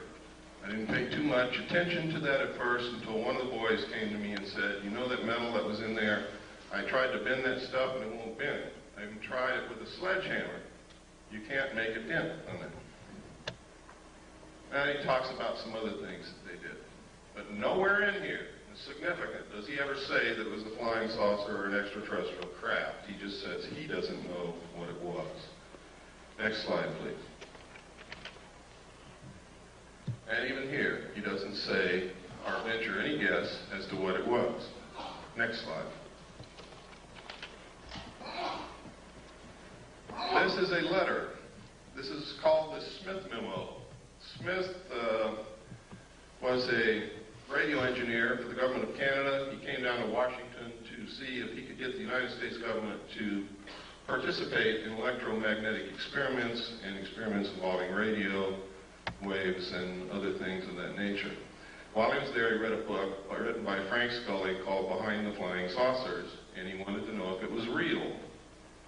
Scully in his book had said that the government had recovered crashed flying saucers and was hiding this from the public. He went to his embassy, the Canadian Embassy in Washington, asked them to find out the truth. The Canadian Embassy contacted Dr. Robert Sarbacher, who was a senior scientist working for the Pentagon at that time. And if you'll give me the next slide, this is what Dr. Sarbacher told the Canadian Embassy, and they relayed it to Wilbur Smith. A, the matter is the most highly classified subject in the United States government, rating higher than even the H-bomb. B, flying saucers exist. C, their modus operandi is unknown, but concentrated effort is being made by a small group headed by Dr. Vannevar Bush. D, the entire matter is considered by the United States authorities to be of tremendous significance. Again, no mention of extraterrestrial or alien beings. And as you're going to see later, yes, flying saucers did exist. Next slide, please. This is the rest of the Smith Memo. It's important that you see the signature and the official stamps and the classifications that were on this thing. It is now declassified. Next slide. At the same time that the government was denying that they were interested in flying saucers or that flying saucers were real or that they were investigating or anything, this poster was on the bulletin boards of Air Force bases everywhere. I remember seeing this for many years on bulletin boards where my father worked. And it says, the first thing up there, UFOs, serious business, and outlines the fact that every base must have an officer designated to specifically investigate UFOs and report the evidence. And down here it tells him what he has to have. One of the things is a Geiger counter, a magnifying glass. I don't know what he's going to do with that. And have a source for containers in which to store samples. Camera, binoculars, and other things. Next slide, please. This is a news release. At the same time that poster was on the bulletin boards at Air Force bases, the Air Force was issuing news releases saying that we're not investigating flying saucers, there are no such thing, what you're seeing is weather balloons, and we don't even want to know about it. Next slide. And next, that's the last of it. One of the things they did, though, that last one, I should have held it there, but that's okay. They said that, it's possible it could be a foreign country experimenting with some weird aircraft flying over our airspace, but of course, they couldn't possibly be doing that. Next. At the same time, this poster was also on military bases, and one was the winner of Poster of the Month. Next slide.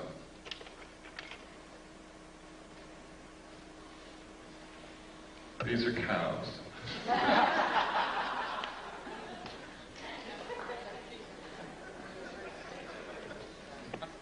But I wanted to show you what they look like in case some of you haven't been out of the city in a while. Next slide. In some cities that I go to, there's really a reason for doing that. I wanted to show you this. There's something happening with this phenomenon that is absolutely incredible. Everywhere on this slide where you see an M, there has been a classic case of cattle mutilation. I'm going to describe to you what a classic case of cattle mutilation is so that you will know in your mind what I'm talking about. I'm talking about the lips on one side of the face gone. The jaw, the flesh, and the muscle on the lower side of one of the jaw, lower jaw, gone, stripped to the bone. The tongue missing, one eye missing, one ear cored out and missing. Usually a 6-inch diameter patch of skin somewhere on the animal has been cut out. If it's a cow, either the entire udder or a portion of the udder is missing. The rectum is cored out in a perfect cone shape. These sexual organs are always missing. If the cow is pregnant, sometimes the fetus of the calf is gone, but the fetal bag is not open or cut and has not been invaded in any manner. Now that's incredible. But the most significant thing is that all the blood is drained from the animal's body with no vascular collapse, and there is not a drop of blood anywhere. There are no cigarette butts on the ground, there are no tire tracks, there are no shoe prints, there are no footprints, there are no gum wrappers, there is nothing. The government says that coyotes did that.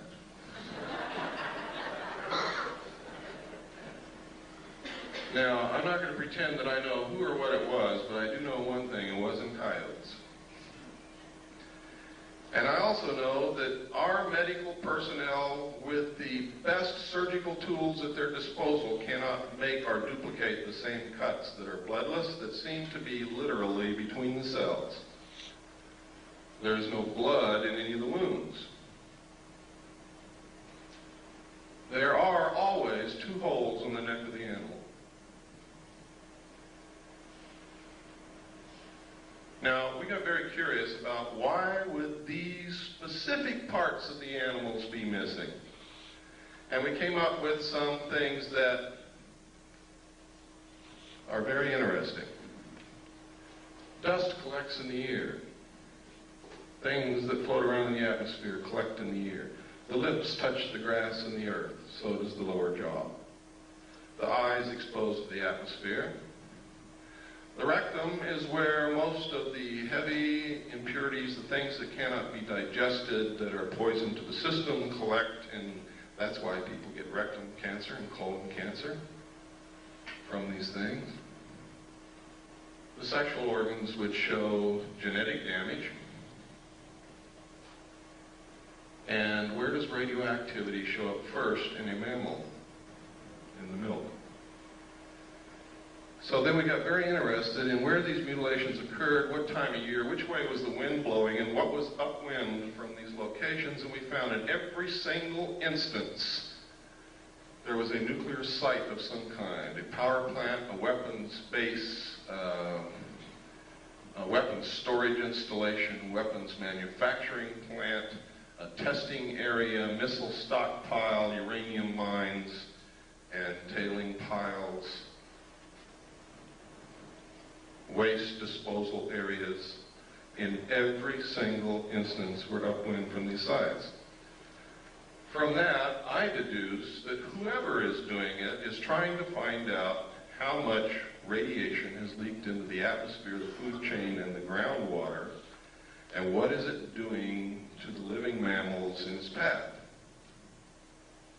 The fact that they leave these carcasses laying out there is an act of terrorism. Literally. I mean, if you want to check for something in these animals, that's fine. But there's no reason why you couldn't take it somewhere else, chop it up, dispose of it, or eat it, or whatever. Why is it being left on the ground? That's an act of terrorism. It's done intentionally to scare people. Why?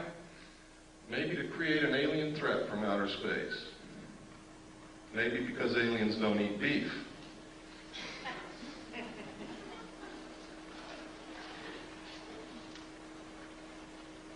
Next slide, please. Sometimes these are seen in the sky over the areas where these things occur. Next. Sometimes it's these things with something going up and down from them. Next. Sometimes these things are found, they're being found all over England. One of the incredible things about the crop circles in England is they are literally a message of some kind. There's a book called The Father of Lies. In the back of that book, it gives an example of the cipher that the secret societies used in ancient times to communicate with their members so that people who were not initiates would not learn the secrets of the society. The symbols of their cipher match exactly the crop circles found in the ground in England. Now, this was by accident that I ran across this. There's a woman in California who lives in Victorville, who is a wonderful woman, discovered this. She had been looking at pictures of crop circles. She had the book, Father of Lies, and she was reading the book, and it struck her all at once. These are the same. And so she let us know, and we have verified it. They are exactly the same. Secret societies have a lot to do with what's going on, believe me. Next slide. Sometimes these things are seen. Next slide. Always they find this. Next.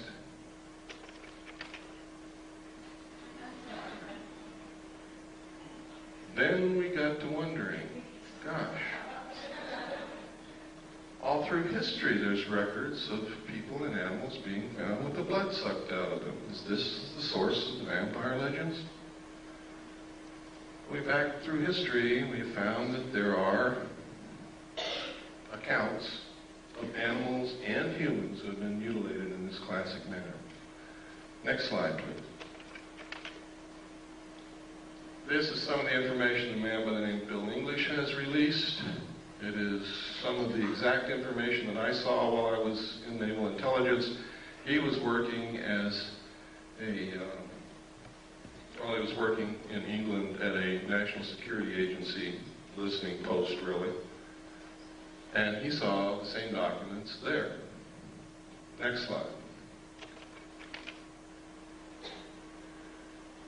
This is UFO observers' instruction from the Air Technical Intelligence Command, which tells you how to report UFOs at a time when the United States Air Force said they were not reporting UFOs, didn't care about UFOs, they didn't exist. Next. Next. These are all official Air Force forms. Next. Next. Next. Now this is part of Air Force Regulation number 200-2 Alpha, unidentified flying objects, intelligence. Now, this is significant. The Air Force is not supposed to lie to us, but they were telling us, no, UFOs do not exist. We're not interested in UFOs. There is no evidence of UFOs. Anybody that says they say a UFO is crazy. We don't care about UFOs. Yet they have written a U.S. Air Force regulation called 200-2. And this says on the cover sheet, direct communication is authorized between ATIC and other Air Force activities in matters pertaining to UFO investigation. Specifically, the ATIC may call upon the commander of the 1127th Field Activity Group, Fort Belvoir, Virginia, to conduct further field investigations if review of the initial report indicates such a requirement. In this event, the headquarters, 1127th U.S. Air Force Field Activity Group, will prepare the final report by order of the Secretary of the Air Force, Thomas D. White, Chief of Staff. Next page. This tells how to report it, what forms to use, identifying information, weather and winds, comments of preparing officer, classification, time and date of sighting, manner of observation. Next. General information, releasing information. That's funny. Releasing information, it says under here.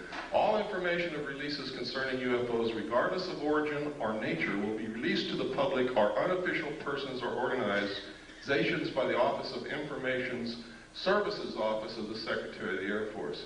This includes replies to correspondence, except congressional inquiries, submitted direct to ATIC and other Air Force activities by private individuals. Exceptions. In response to local inquiries resulting from any UFO reported in the vicinity of an Air Force base, information regarding a sighting may be released to the press or the general public by the commander of the Air Force base concerned only if it has been positively identified as a familiar or known object.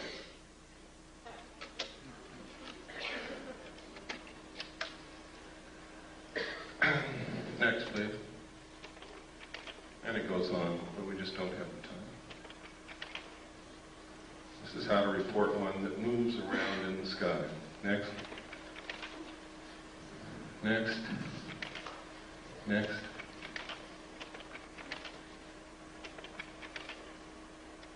People always ask me, why don't they just fly around the White House? Well, there's a UFO. This photograph was taken in the early 50s, and that's certainly the White House. Next slide. Those are not butterflies. The truth is, in the early 50s, there was extensive UFO activity in the immediate area of the White House on an almost nightly basis over a long period of time. It is in the headlines of the newspapers. Pilots were scrambled in their aircraft to go and get them out of the airspace around the White House because it's prohibited airspace. And every time they would scramble, get in their planes, take off, the UFOs would disappear. The pilots would go back and land, the UFOs would come back.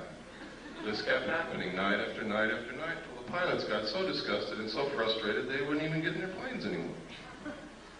Next slide. This is another, this is 200-2 identified flying objects UFO. This is the rest of it. Go ahead, next. All Air Force regulations. Next.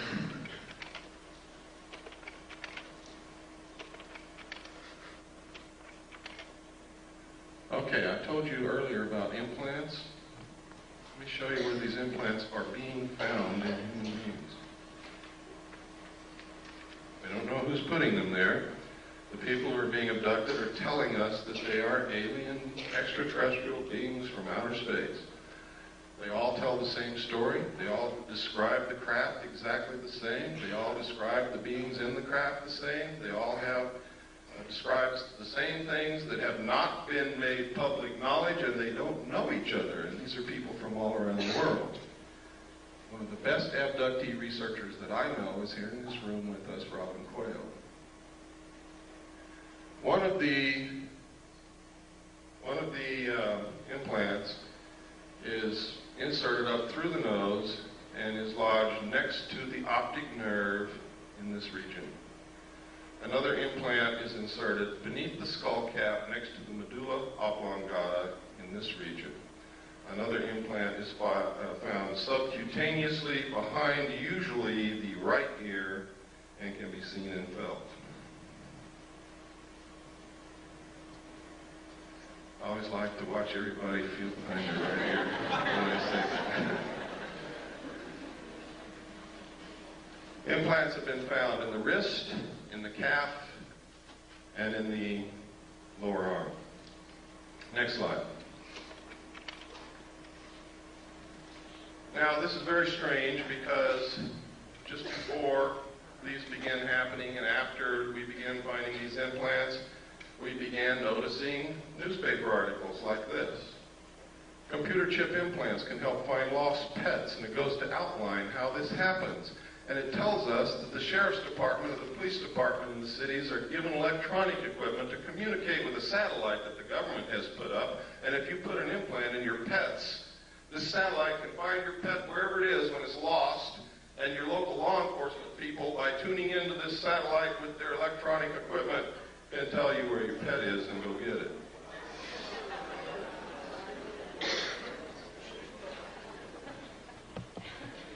Then, next slide, please. Then you hear Dan Rather on the 6 o'clock news say that the pet implant program has worked so well that 97% of all lost pets that have been implanted are being found and returned to their owners, that you should have your children implanted. He said this in 1989. Then you see in the Los Angeles Times, not the National Enquirer, ladies and gentlemen, the Los Angeles Times on 12/12/89, forecast 10 changes for the coming decade. And one of those 10 changes, number 4 in fact, will become necessary in the future with the availability and widespread use of electrical and chemical implants that will allow 24-hour-a-day control of individuals' behavior. Now, are you beginning to get interested in the abductee experience? I hope that you are. You might be next. Next slide. This is just a letter to me from another researcher, next slide, who sent me this. It's in my book. It's the Foreign Broadcast Information Service, Foreign Press Note. Foreign Broadcast Information Service is a division of the Central Intelligence Agency, which monitors foreign broadcasts on radio, television, military, civilian broadcast waves, and gleans information. This entire report, each paragraph is a separate report of flying saucer or UFO reports in the Soviet Union during the period covered by this report, and this report was issued 22 November 1989. You never heard of any. Every paragraph. One of these paragraphs refers to a crashed craft on a hill from which they recovered pieces of technology that we're not capable of manufacturing. Next page, please. All of these. Now you see at the top is what they found up here. You look closer so I can read it. Some of the scientists have concluded that the object that crashed into Hill 611 was an extraterrestrial space vehicle constructed by highly intelligent beings.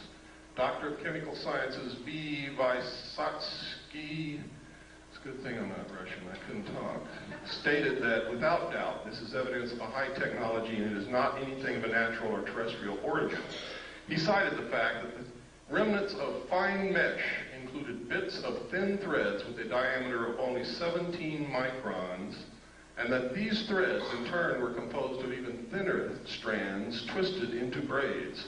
Extremely thin gold wires were discovered intertwined in the finest threads, evidence of an intricate technology beyond the present capabilities of terrestrial science, according to this man that I can't pronounce his name. Next slide. It continues. Next. Next. And I was marking some of the locations. There's a mark on here somewhere. Right here. There's one of the locations, one of the reports. Next slide. These are some of the others. I didn't mark every one of them. I marked the important ones in the Union of Soviet Socialist Republics. Next slide, please. This is the first known civilian photograph of a UFO. Next slide. This is a letter, the Gerald Light letter. This letter is absolutely astounding. It confirms everything that I've been saying. Nobody knew that this letter even existed until Bob Exler presented it at the 1989 MUFON Symposium in Las Vegas. He presented this on July the 1st. I had already issued my information that this confirms on May the 23rd of the same year. In here, he says, "My dear friend, I've just returned from Muroc." Remember, I told you Muroc is Edwards Air Force Base now. "The report is true, devastatingly true.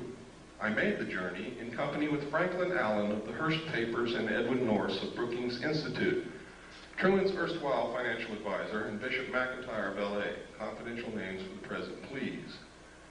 When we were allowed to enter the restricted section after about 6 hours, in which we were checked on every possible item, event, incident, and aspect of our personal and public lives, I had the distinct feeling that the world had come to an end with fantastic realism.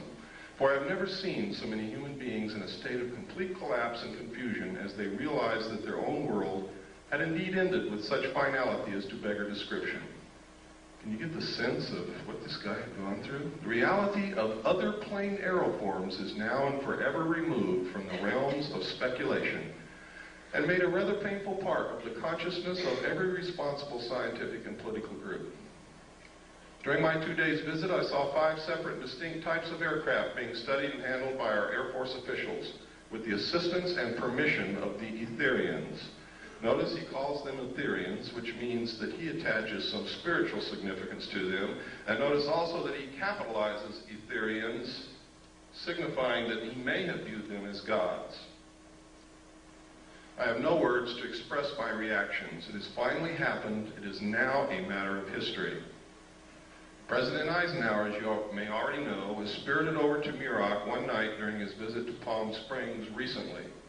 And it is my conviction that he will ignore the terrible conflict between the various authorities and go directly to the public via radio and television if the impasse continues much longer.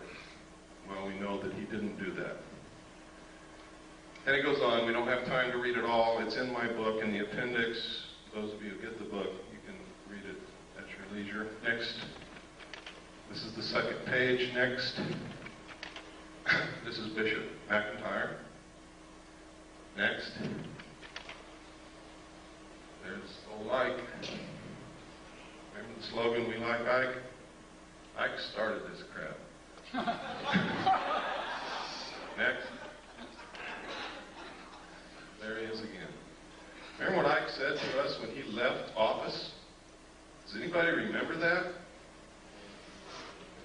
He tried to warn the American people against a group, a powerful group within the defense industrial complex, which might seize unwarranted power and destroy this country. And nobody listened to him. Next. I think he would have said a lot more, but he didn't want to die. Is this one of the little guys he met? Or is this for our entertainment? Next. Is this one of the little guys? Now, this is a very well-known photo that's been leaked out to the public. It's been thoroughly debunked by everybody in the world, but it's never been proven false. Never been proven to be a fraud. Nobody knows where it came from. Now, I hope you all know what debunked means.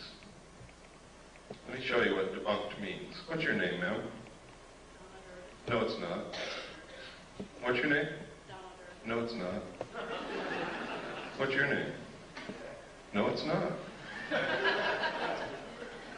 That's what debunked means. Next slide. One of the things that I saw and I talked about earlier was that there was an elite group of scientists called the Jason Group, administered by a corporation which at that time was not the MITRE Corporation, but is the MITRE Corporation now. I talked about that all over the country. People said, you're crazy. Well, I found reference to them in the Pentagon papers that were leaked by Daniel Ellsberg.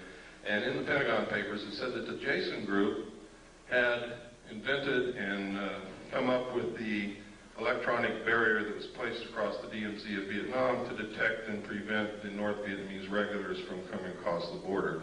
I was there on the DMZ. It didn't work, so they're not as smart as they think they are. But they do exist. Some people submitted Freedom of Information Act requests and actually got the truth out of the Pentagon. The first official acknowledgement that they exist. We submitted one and got it, but what I'm going to show you is not what I got, because people always doubt what I get, so I'm going to show you what somebody else got. Richard Whitmire of the Gannett News Service published this in the Olympian in Washington, and this is what he found. Next slide. He found that these guys are incredible. They have the highest security clearances in the nation. There are several Nobel Prize winners in the group. They hold the protocol rank of Rear Admiral, which is 2 stars whenever they visit any military installation, ship, airplane, Air Force base, or government facility. They are paid $500 a day consulting fee, and they are literally some of the best brains in this country. Next slide. Next. And these are some of the lists. These are some of them. There is only one woman among them. Her name is Claire Max. Let me see if I can find her. I think she's on the next slide. There she is, Claire E. Max. Institute of Geophysics and Planetary Physics, Lawrence Livermore National Laboratory. What do they need with a planetary physicist in a government consulting group? Next. Next. I always try to point out what's happening with women because I'm very sensitive to women's needs nowadays. I think, really, truthfully, if the world were run by women, we wouldn't be in this situation. Next.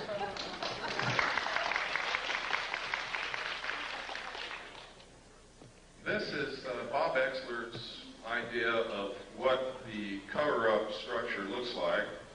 He believes wholeheartedly that to have a cover-up of this kind, involving this kind of technology, you would have to have full support from what we call corporate America.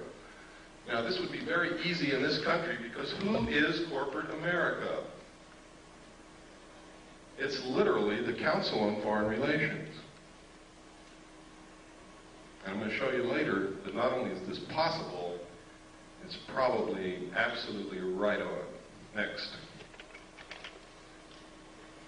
Next, we've already looked at this. This is a piece of film that was sent to Leonard Stringfield, who is another researcher, who, the person who sent this film said that this was an alien extraterrestrial body recovered from a craft that had been burnt. I've looked at this at every angle that I possibly can think of, and I can't tell what in the world it is, except that you can sort of get a sense that it's probably biological something. Next. This was also sent to Leonard Stringfield, and the same thing was purported to be said. They said that this was the burned body of a crashed extraterrestrial being from a crashed spaceship. And this one is a is right here, under the body, is a pair of Air Force flight glasses.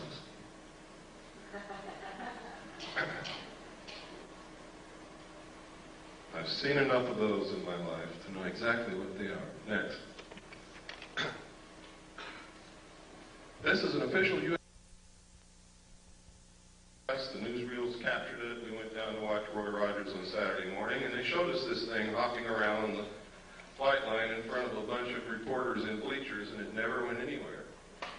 It just sort of hopped around, and the pilot had this incredible, terrified look on his face. Next slide. This is a photograph taken at a junkyard at a, I believe it was White Sands test range. Nobody knows what it is. Looks like a mad welder went wild. Next. This is a photograph. It's supposed to be able to learn how well parachutes of different designs work with this thing. Is that true? I don't know. Next. This is another one. We couldn't figure out what this is used for. We compared the shape and the size of this to the known nose cowlings of large aircraft, and we haven't been able to find anything that it fits. But there's a lot of experimental aircraft that you never get to see, so that doesn't mean anything really. Next. These are photographs of 3 UFOs, or actually 4. One's almost out of the photograph up there, over a power plant. They seem to really like power plants. They're seen a lot, especially around nuclear power plants. If my theory about the cattle mutilations is correct, that might explain it. Next slide.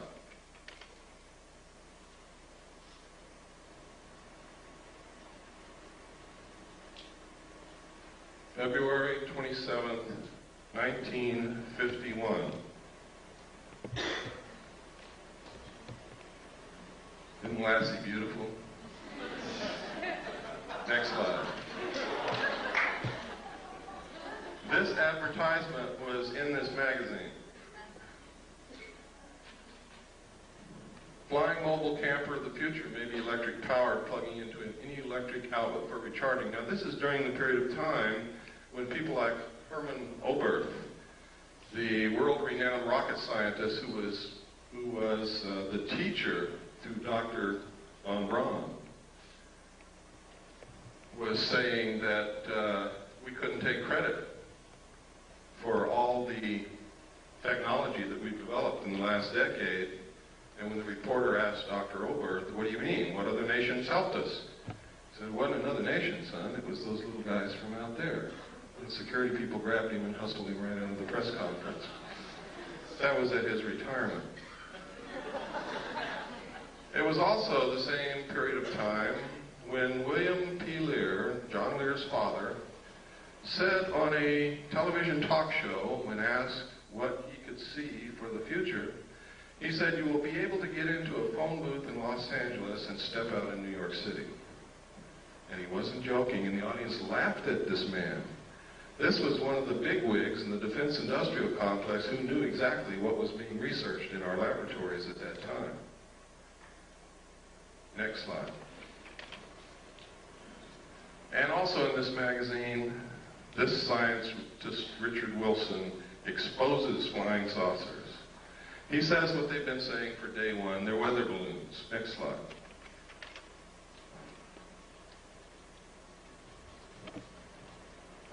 Albert Einstein.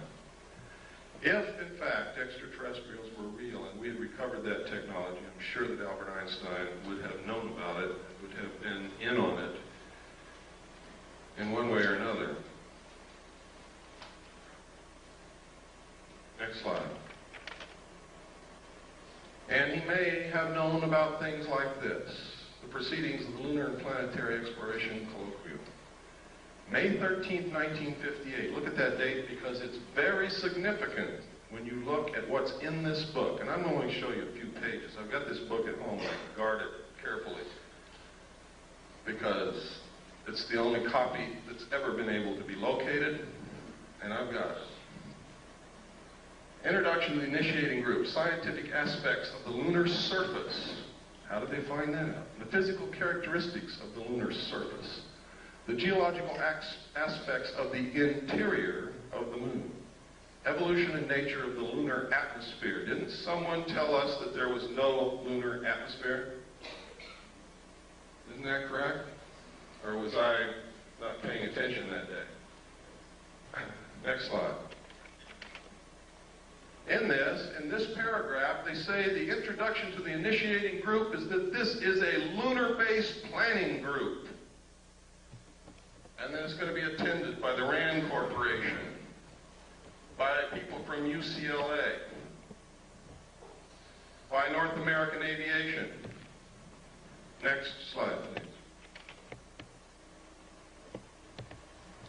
You can see that this colloquium took place between May 13th, 1958 and April 25th, 1959. Next slide.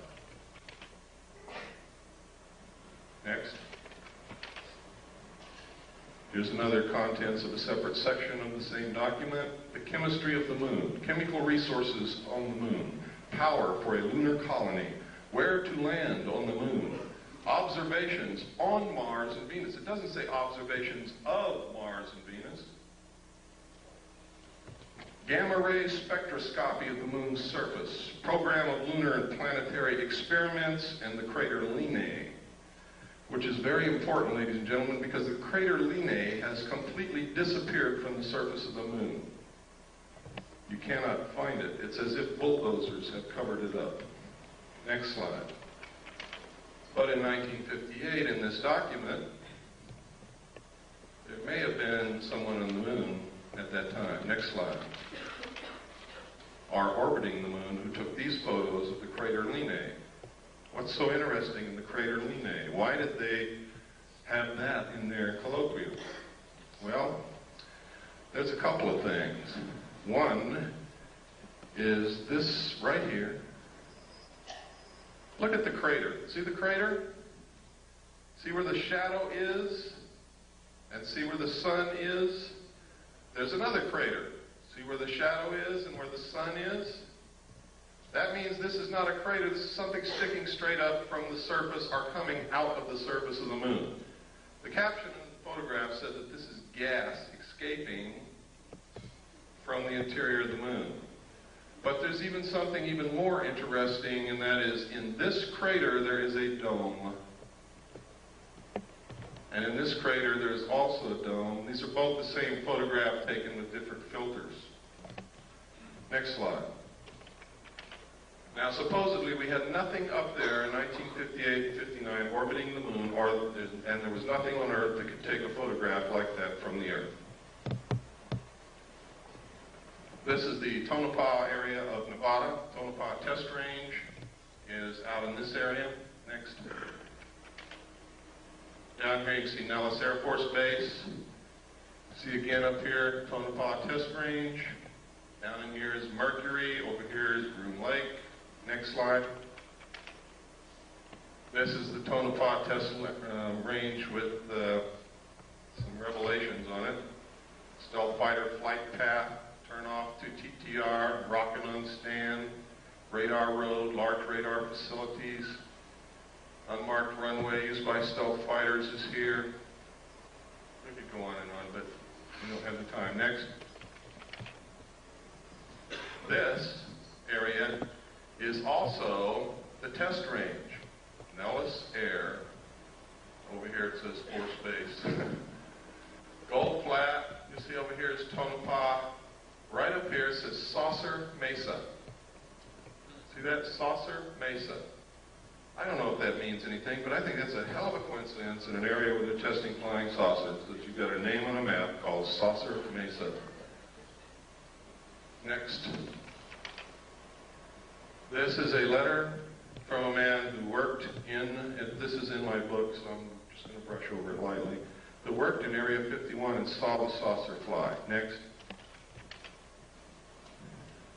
That's just a lens cap for my camera. We cover up names to protect the identity of people so that they don't get hurt. But in here, he talks about seeing crates. Look at Project Red Light. Project Red Light is the name of the project that I saw that flew the crashed alien discs and the technology that we had. flying saucer. It also talks about the fact that when a certain siren would go off, they were supposed to run into a building and they couldn't look out the windows. Or if they were caught outside, they all wore a little pouch on their belt that contained a black hood. They were to take the black hood out of the pouch, put it over their head, and lie down on their stomach on the ground and not move. Next. And he goes through, he talks about, he says he saw the pilots, they were human and they were just slightly larger than he was. Next. And next. This is a photograph of one of the craft flying above Area 51 in Nevada. Next. This is a photograph of some craft. I forgot where this was taken. It was not in Nevada, but this symbol, some people say that this symbol belongs to a group of aliens called the UMO group. Now, I did a lot of research to find out if there's anything in this earth named UMO. I found an UMO corporation in London, England, that was a KGB front company. Just like the CIA has front companies. One of them is Gray Advertising in New York City. Belongs to the Central Intelligence Agency. They are the ones who paid the expense checks for UFO Cover-Up Live. Next. This is a saucer developed and flown by the French. It is real. It flies. It's not a joke. Next. It's another view of the same saucer. You can see the hatch down here. This is significant. That is a watertight, airtight hatch. What kind of technology is that based on? Boy, you got me. It says here, it says 3 135 horsepower engines would supply the power. Doesn't say that it did, and it doesn't say what kind of engines. Next.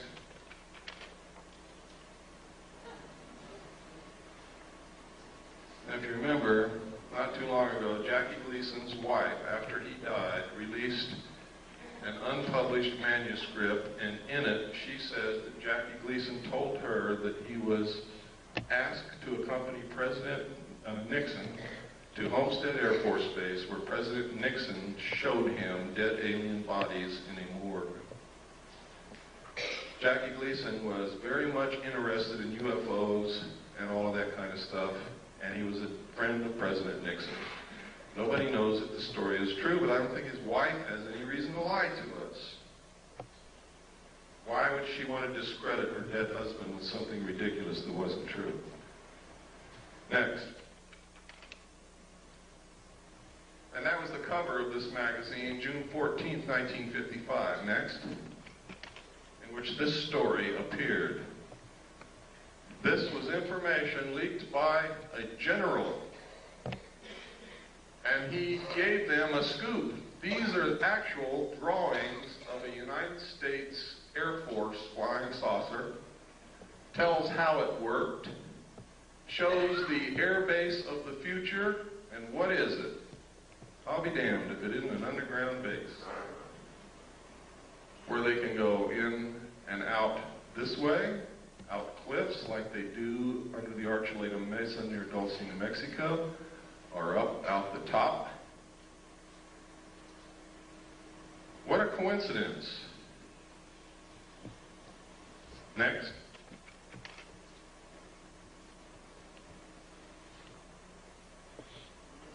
Next. As it evolved into this.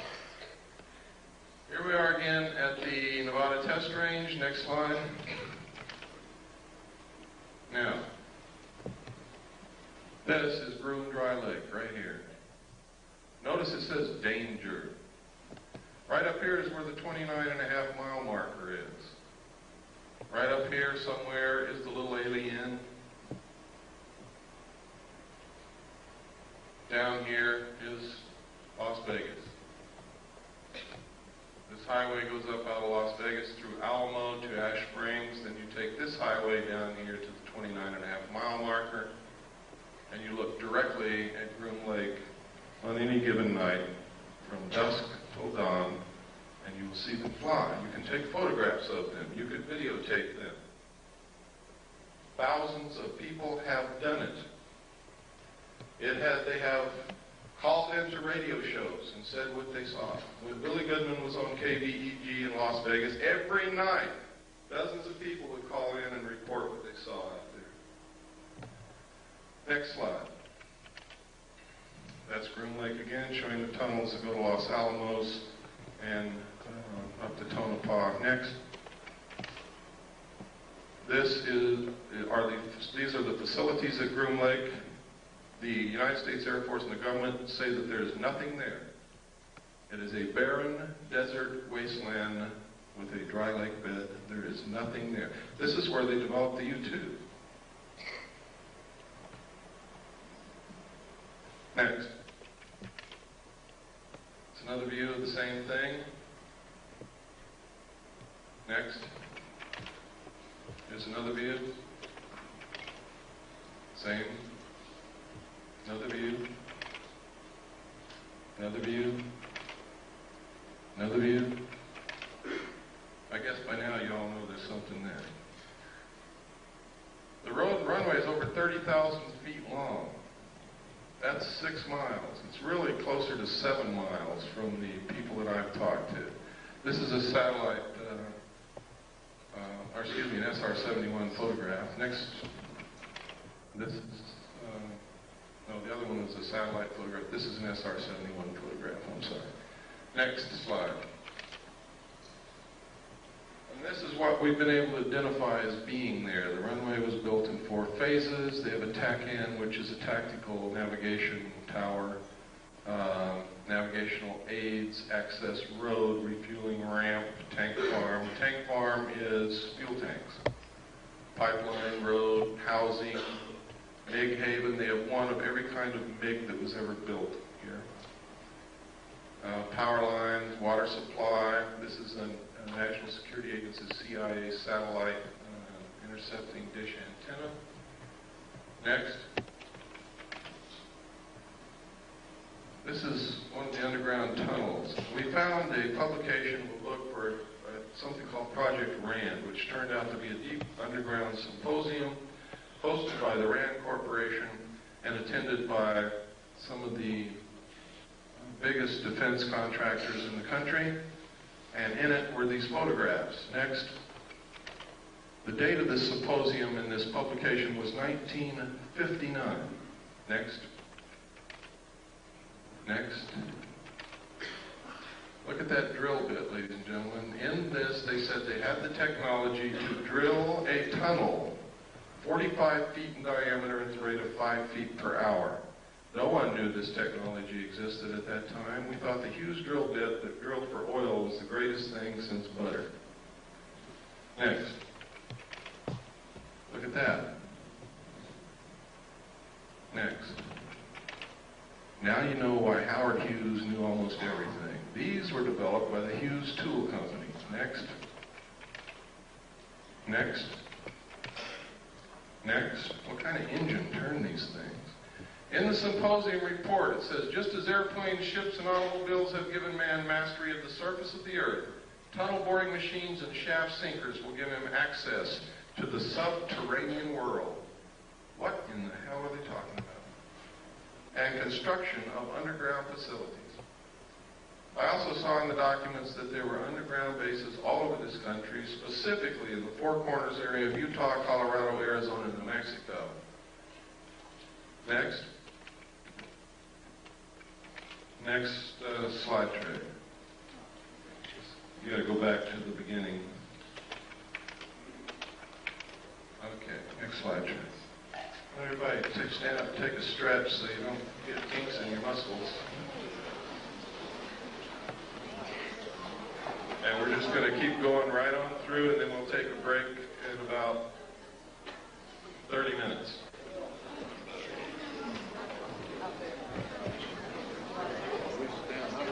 Wrong, and you need to help us find out what the truth is. I don't pretend to know all the truth. I think I have some of the answers. I think I have reached some pretty good conclusions, but again, those are my conclusions, not yours.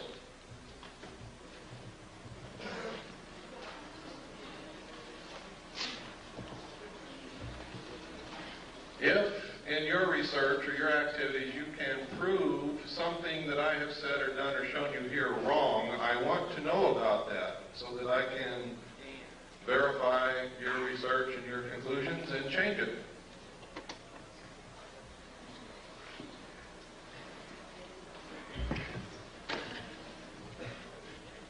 Just go ahead and put the first slide on.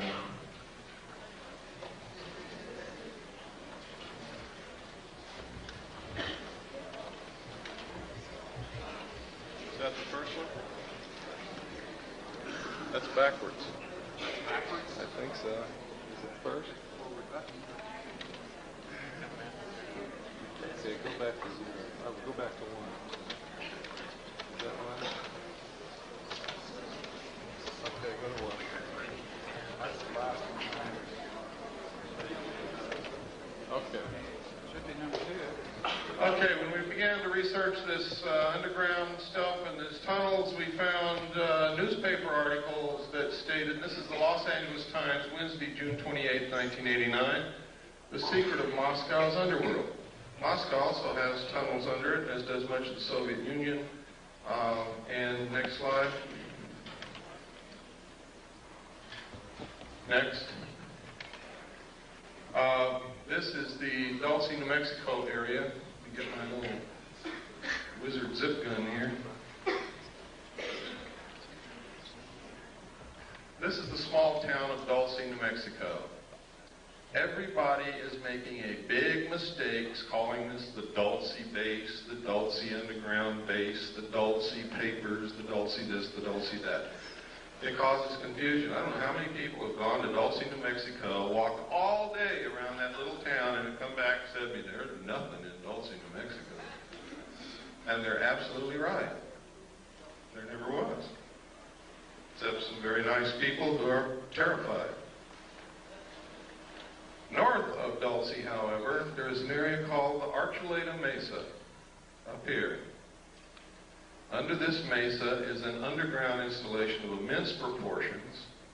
Up Seguro Canyon here, there's an area right in here where there are 400-foot cliffs, out of which people who have gone on expeditions that knew exactly where the base was, because they came and talked to those of us who know and found out where to go, have gone up to these peaks across Seguro Canyon from Archuleta Mesa and observed the mesa and these cliffs and the surrounding area. They have seen UFOs fly over this mesa. They have seen them stop over the mesa and showers of sparks come down. Nobody knows what it means. They have seen craft fly in and out of this 400-foot cliff area here. They have seen strange marks on the ground from the air. They have reported during the night hearing what sounds like CB radios or police radios coming from in this area. And I'm sure you've all heard what that sounds like. But there's nothing up there. There's not supposed to be anything up there. The old-timers who live in the area will tell you that, and that's on the Colorado side up here, the old-timers who live up here on the Colorado side, will tell you that back in the 50s, there was a logging road built up in there, and logging trucks went back and forth every day, but they never brought out any logs. Next slide. This is the Colorado side of Archuleta Mesa. Here's the logging road that they built. You can see it. Went all the way up here and then up into the mesa. It's not being used now. This is all under the Jicarilla Apache Indian Reservation, and Archuleta Mesa is considered to be their holy land, their holy ground. It's an excellent security proposition for them. They didn't have to build fences or anything. The Indians keep people away. The Indians see the strange lights and the craft flying back and forth, and they attributed this to their religious beliefs that they have seen all through their history, that it's in their writings, in their tales, in their stories. You can get some of the most incredible stories about UFOs from American Indians, when they will talk to you. Next slide, please.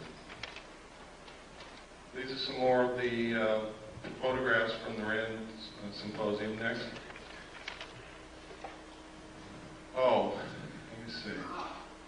This is a page from an Air Force textbook. Space, let me see. I forgot the name of it. I think it's Physics and Space Technology, I believe. But anyway, in this textbook, it says the most commonly described alien is about 3 1/2 feet tall, has a round head or helmet, arms reaching to or below his knees, and is wearing a silvery spacesuit or coveralls. Other aliens appear to be essentially the same as Earthmen, while still others have particularly wide wraparound eyes and mouths with very thin lips, and there is a rare group reported as about 4 feet tall, weight of around 35 pounds, and covered with thick hair or fur, and in parentheses they have clothing with a question mark. Members of this last group are described as being extremely strong. Human fear and hostility. It says, besides the foregoing reasons, contacting humans is downright dangerous. Might be one reason they want to keep themselves secret if they're really here. Now, this is a textbook. This is a page out of a U.S. Air Force Academy textbook. Next page. This is another page out of the same textbook. It says, this leaves us with the unpleasant possibility of alien visitors to our planet, or at least of alien-controlled UFOs. When this textbook got into the hands of researchers, they excised the entire chapter from the textbook. Next.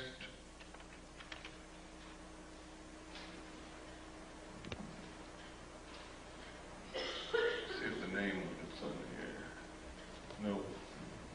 Okay, next.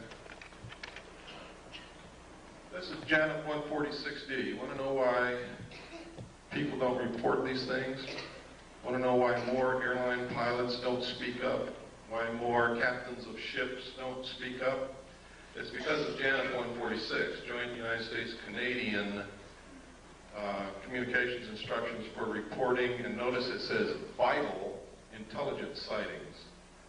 Now, in this regulation, it says, if you make this report, you can be thrown in jail for talking about any of the information in the report. You can be fined. You can lose your license. But if you don't make the report, it's okay to talk about it. Next. And this just goes through telling you what's in here. Next.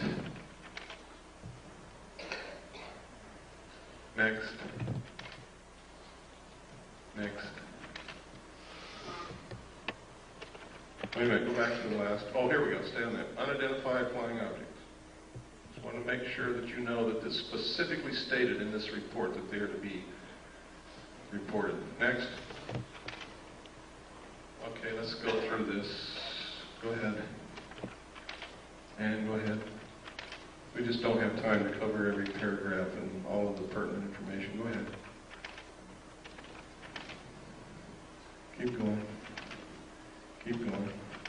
You can see how extensive this is. Keep going. Keep going. This is some footage that I put in here because someplace I get to where I'm going, and they have assured me they will have a video projector, and they don't.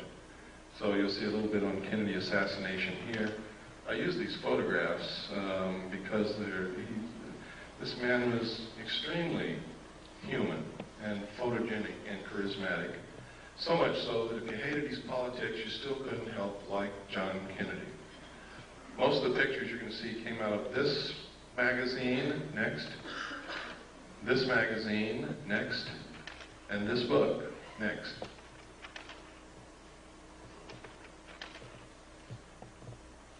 Go ahead. Can you imagine pictures like this of Richard Nixon? Lyndon Johnson, George Bush, Gerald Ford, oops. Next. Next. Look at that. I'm not going to ask you this because some people are probably not going to be able to raise their hand. But I just wonder how many men in here have kissed your father lately. Next. This is a photograph of Kennedy after he'd been shot in the throat. Jacqueline is looking at him in horror. He's clutching his throat. Next. This is William Greer beginning to turn around. You can see his hand here, his arm. You can see the end of the gun barrel right there. Next. Now you can see him. Here's his hand, his arm. The gun is right behind this flash of reflection here. You can see him looking directly back at the president. Next slide. Next. Now, you can see the top of Kellerman's head right here. People argue that that's a reflection off the top of Kellerman's head. It is not. You can also see Kellerman's hand is on the wheel. Kellerman, that's his arm and hand, is actually driving the car at that point.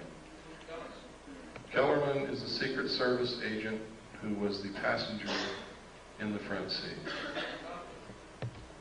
Pardon? No. No. John Connolly was sitting directly behind Agent Kellerman. And his wife was sitting directly behind Greer. That's John Connolly's wife, and that's John Connolly. Next.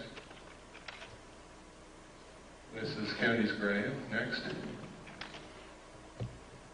Everybody wonders why Jacqueline Kennedy never said anything. That's the reason right there. Where were her children? They were being guarded by the Secret Service, who just shot her husband. It was the Secret Service. Who the hell was she going to tell? And what was she going to tell them? To this day, her children are under the guard of the Secret Service, and so is she. Next. It was not Lee Harvey Oswald, ladies and gentlemen, because that's him right there, standing in the doorway of the Dallas Book Depository as the motorcade drove by.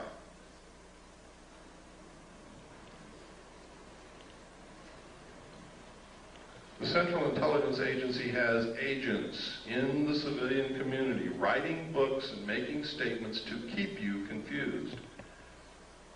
They will tell you that's not Lee Harvey Oswald, it's somebody who looks like him. What was Jack Ruby's part in? I don't know, but he certainly had a part. Next. There he is again. Lee Harvey Oswald. We have done body proportion measurement comparison. We have studied the clothing. We have studied the jawline, the features of the face. Next. And it is Lee Harvey Oswald.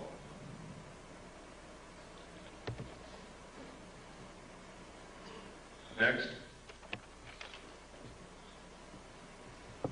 And that's us if we don't do something quick. Next. Now, everybody wants to know, why do we have to have a one-world government? Why is it that they won't let us have these things that we know will cure disease? Why are they so hard on homeopathic medicine? Why this, why that, why this, why that? It's simple, folks. Once you really get into it, there is no doubt about it, there is a serious population problem.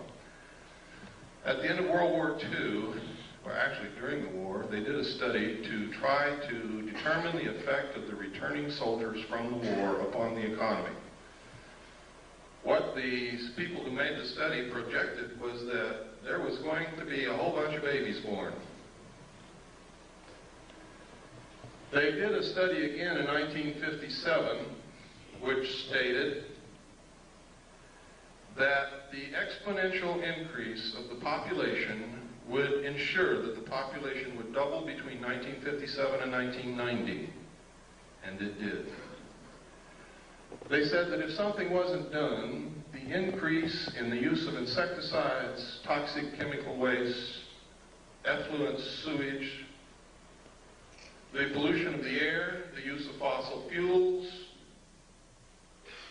the use of timber, the increased need for raw materials was going to put us in a crisis, because they said that if something wasn't done to stop the growth of the population would double again 28 years from 1990. And it will.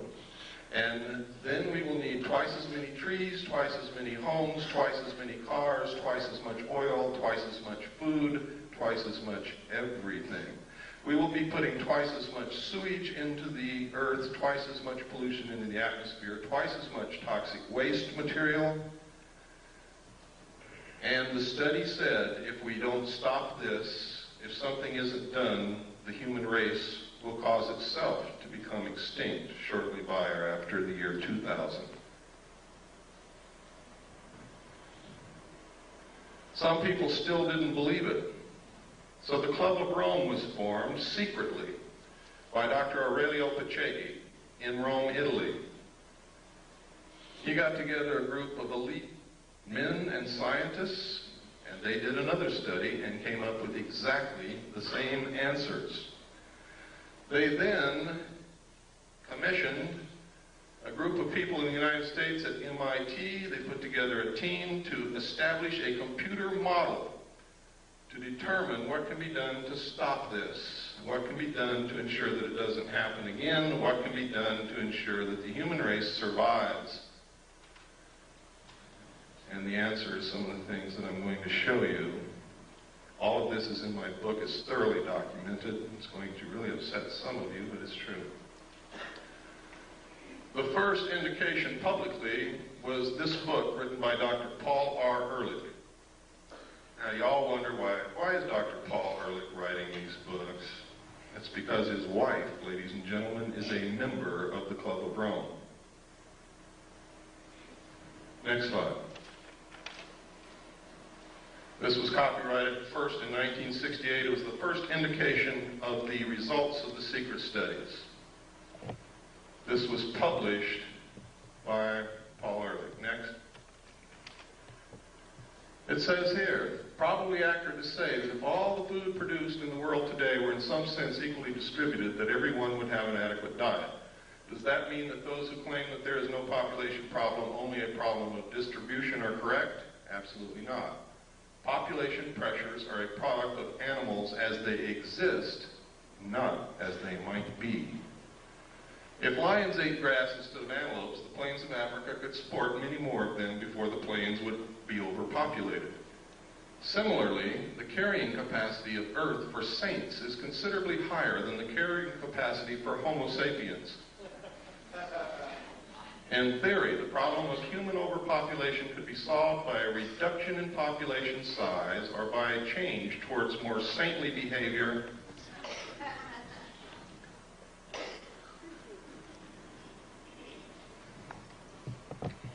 The current situation of global overpopulation is so serious, and the built-in potential for further population increase is so great, that the only sensible strategy for humanity today is to end population growth and start a population decline as rapidly as is humanly possible, simultaneously striving to achieve a more equitable distribution of the food and other goods of this planet.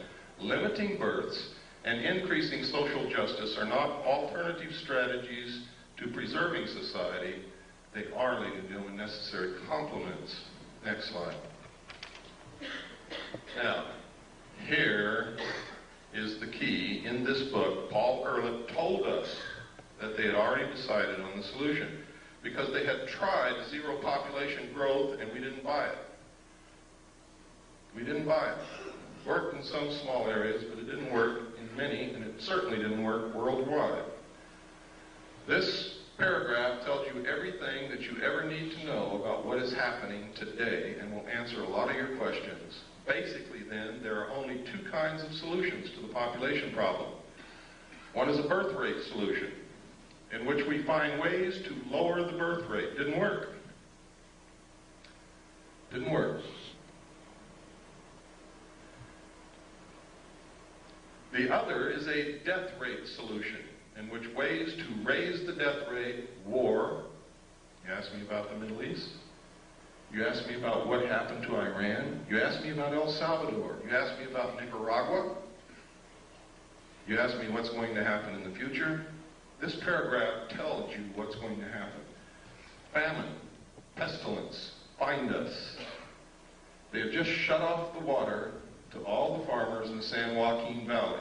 They produce 50% of all the vegetables that are consumed in this country. Do you believe that's an accident after reading this?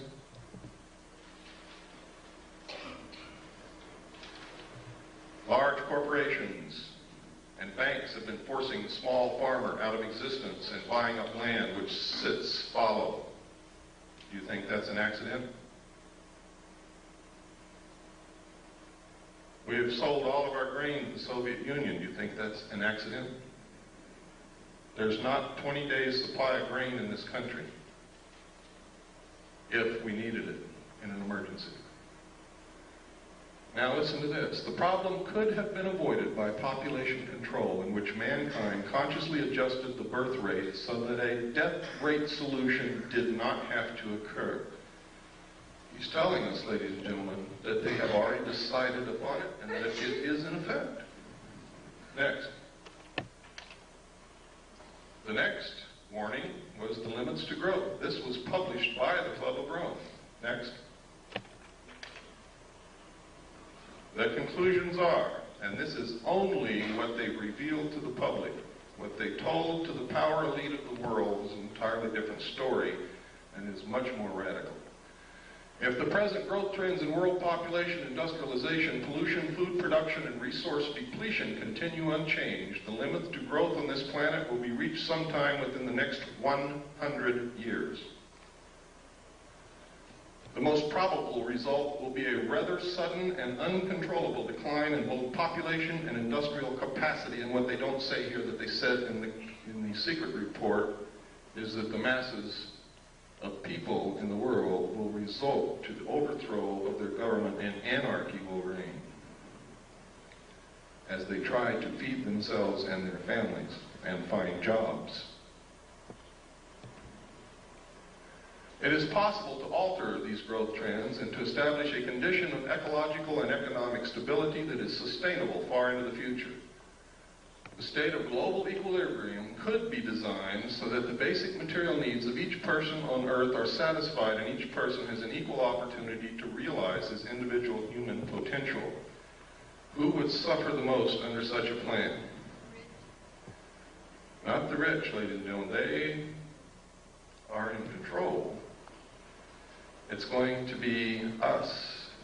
Americans consume most of the raw materials in the world. 50% of the energy supply is consumed in this country. We pollute the earth more than any other nation. It is us who are going to have to go back and live like our ancestors did, and they're going to make us if we don't learn how to do it on our own. I'd rather be a volunteer than a slave. I don't know about you. If the world's people decide to strive for the second outcome rather than the first, the sooner they begin working to attain it, the greater will be their chances of success.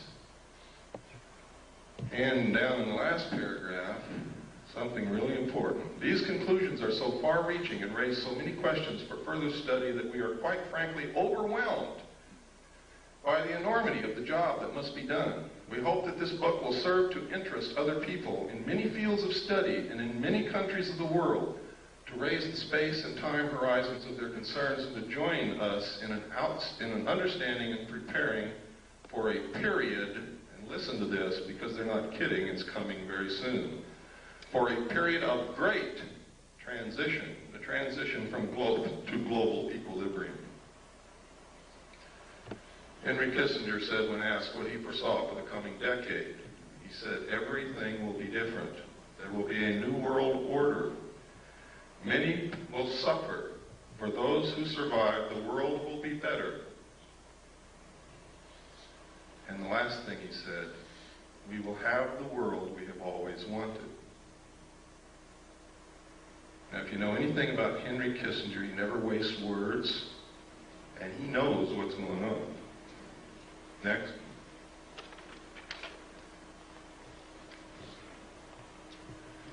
This is the regionalized and adaptive model of the global world system from the computer model at MIT, designed for the Strategy for Survival project of the Club of Rome.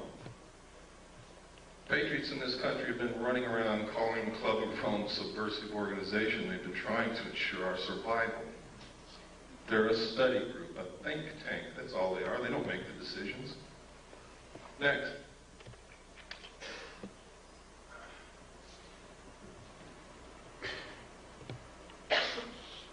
We don't have time to go through all of this, but it's in my book. That chapter is going to be the most interesting chapter that you're going to read in my book. And everything that I say in there and here is thoroughly documented. Next. And next. And next. These are the New World regions. There's already a new constitution has been made for the United States of America. It's called the New States Constitution. It was paid for by your tax dollars over a 10-year period. It was developed by the Center for Democratic Studies in Santa Barbara, California, and it cost $25 million. The entire Constitution is also in my book. Next. You could see by there, Region 1 was the combination of the United States and Canada, and that's the real reason for the lowering of the trade restrictions between the United States and Canada. We are fixing to be merged. Next. And next. There are 10 regions in the New World Order, and you are looking at them now. Next. Next. What's one of the answers? Alternative 3. I also saw documentation, and I've already shown you documentation on slides, that there may have been somebody in the moon in 1958, and I can tell you right now, there is a base on the moon. We are attempting to colonize space because of their attempts to control our greed and our wastefulness and our destruction of this earth do not work. The only hope for the survival of the human race is colonization of other planets.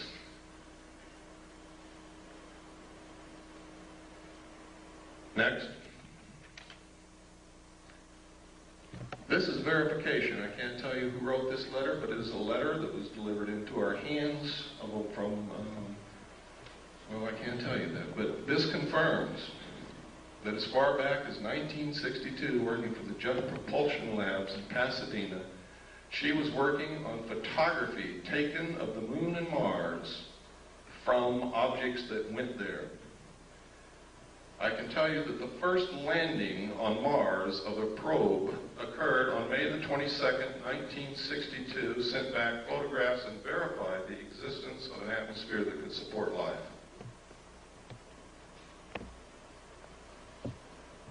This woman was married to a man. She says in this letter, his function was to design domed modular living facilities, next slide please, for colonies of Earth scientists to be stationed on the moon and then Mars.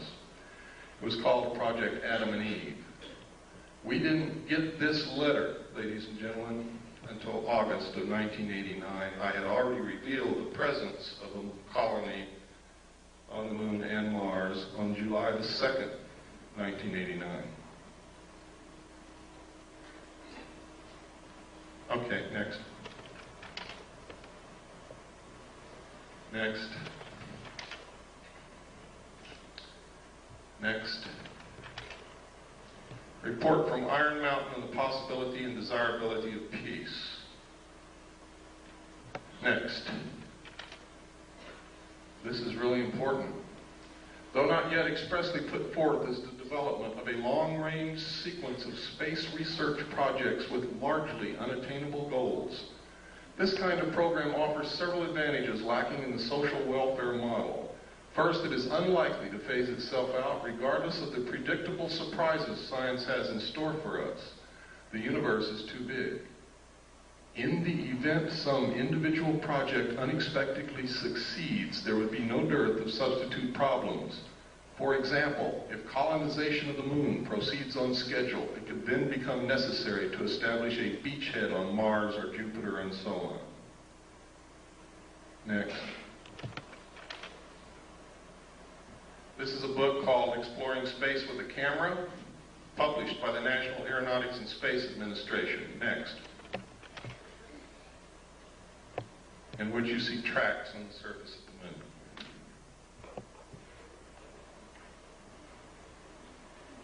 Now I want you to notice where these tracks go. Start way up here.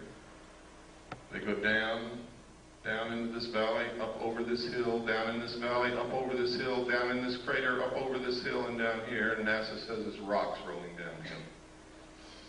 Next.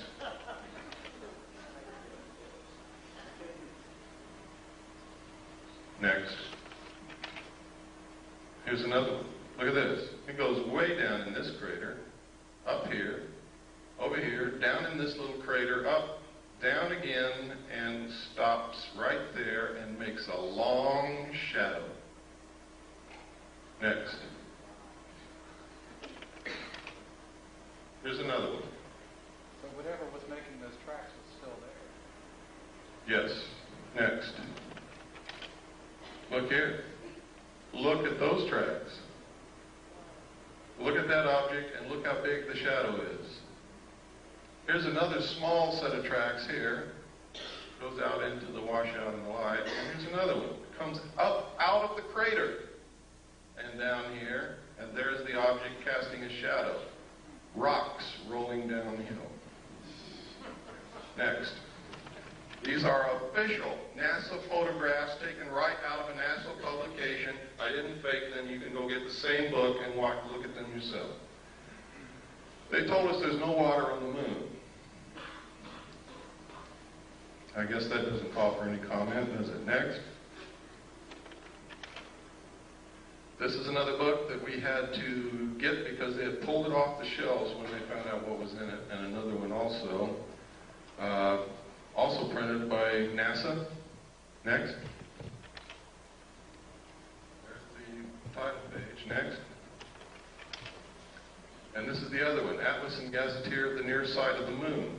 We have located one in the library of the Jet Propulsion Laboratory, which the title is The Lunar Base, and we are trying to get someone in there to photograph it now. Next. Next.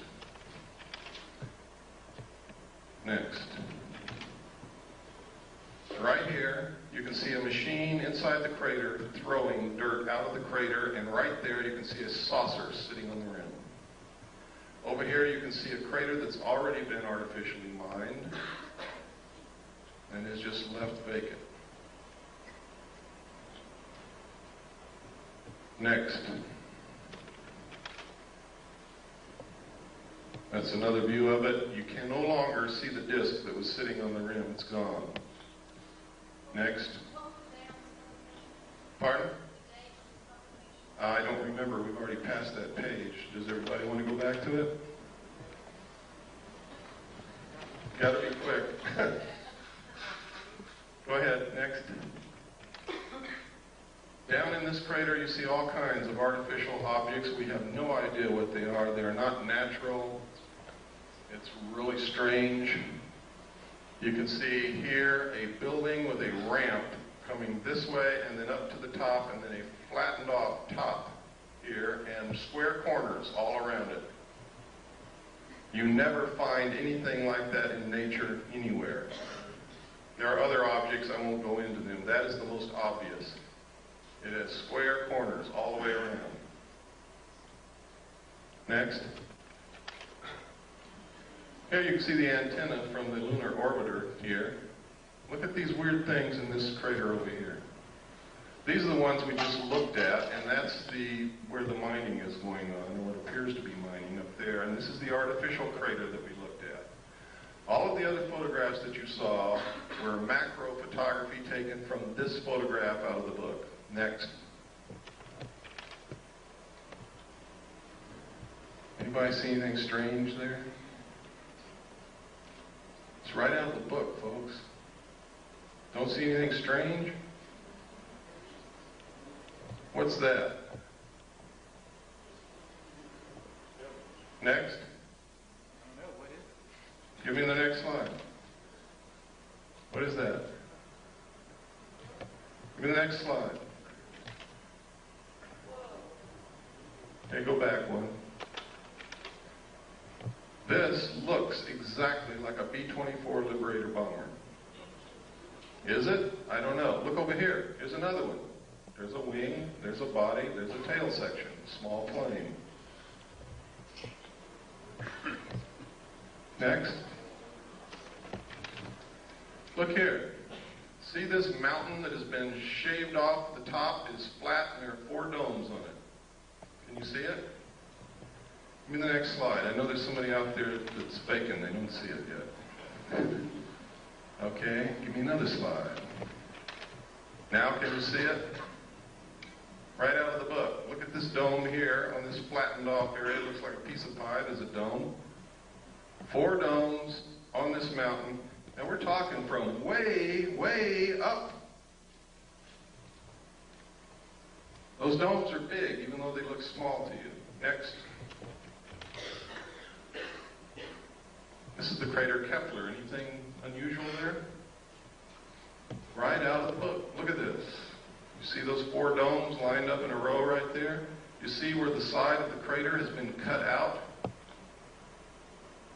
You see where somebody's built it's either a road or a wall beside a road that goes from here down into the crater.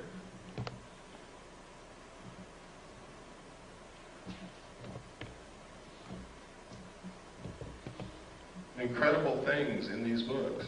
Now, we only had a short time to look. We didn't have any magnifying glass of any kind, and we had to take these pictures. If we had had the time, we probably would have found a lot more.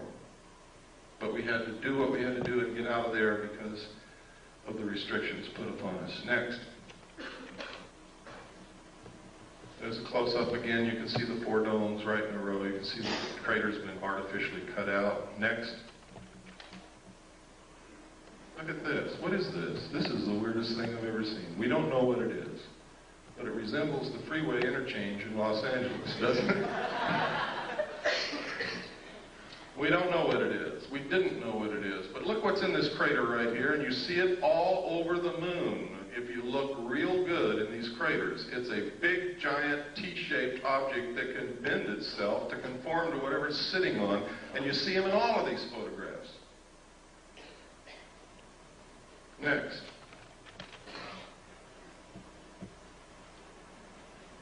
Look right up here on this ledge, folks. You'll see a whole bunch of buildings. See them? They're all square and rectangular with perfect 90-degree angle corners all the way around.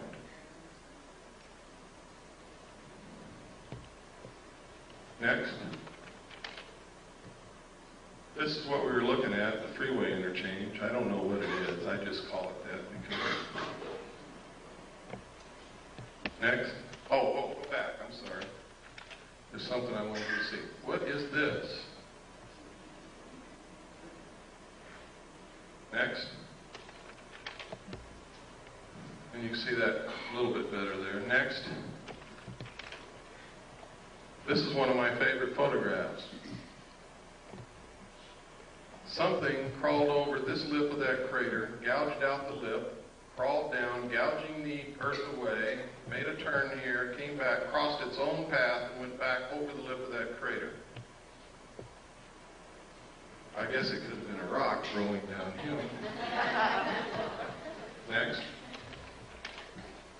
There's a close-up of it. There is no doubt about this, ladies and gentlemen. You can see it as plain as day. It came up over this rim, came down, made a turn, went back over its own path, and out. Next. Look at this.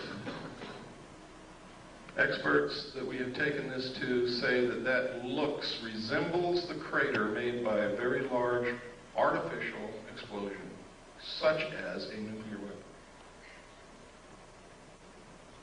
Next. That's Kepler again, just to show you that it did come out of the book. Next. Next. Next.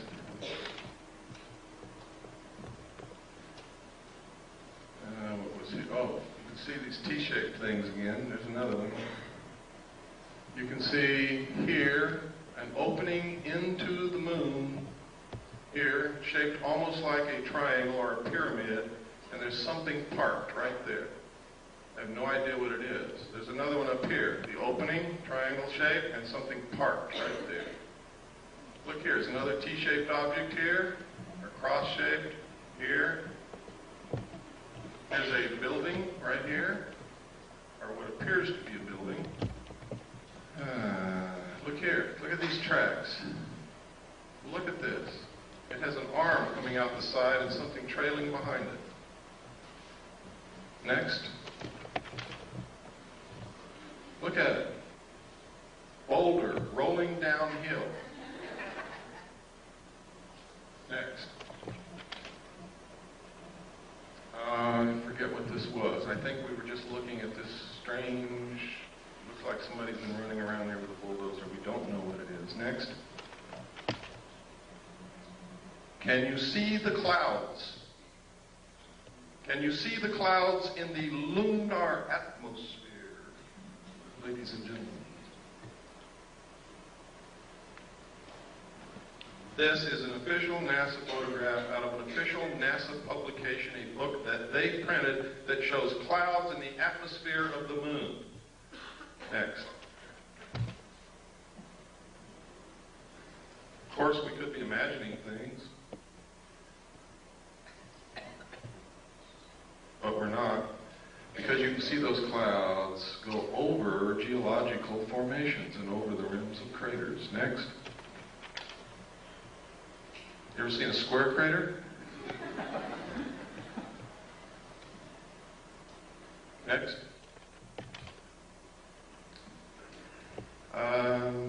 Oh, look here, folks. What is that? Doesn't that look like a triangular-shaped lake or reservoir with an island in the middle?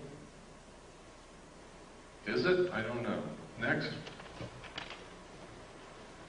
That's the same picture a while ago. I kept trying to get a better picture of this object because you can sure see that thing sticking out with an arm trailing behind it. Next. Yeah, we saw it. This is, and this is incredible that they would allow this to be published. It says here, they resemble many steep terrestrial slopes, including those of some man-made craters produced by explosives.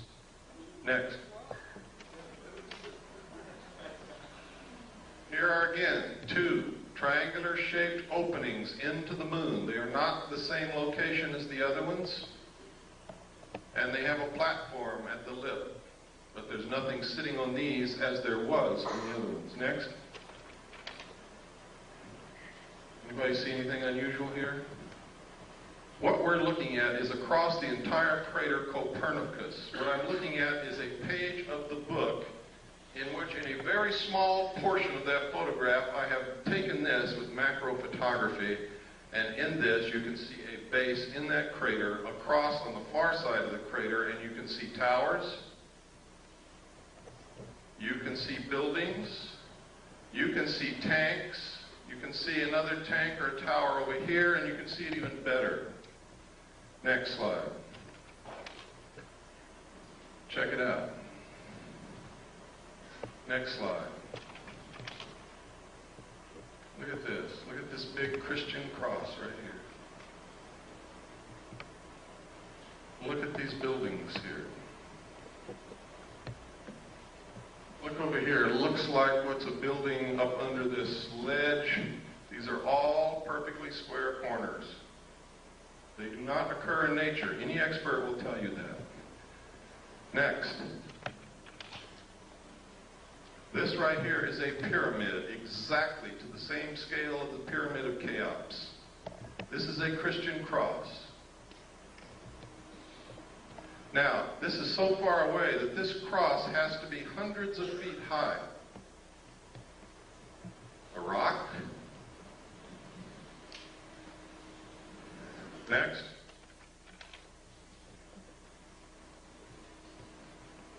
See the pyramid?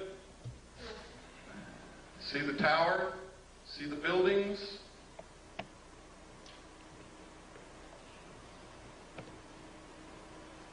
Next. Again, there's the cross. It is huge.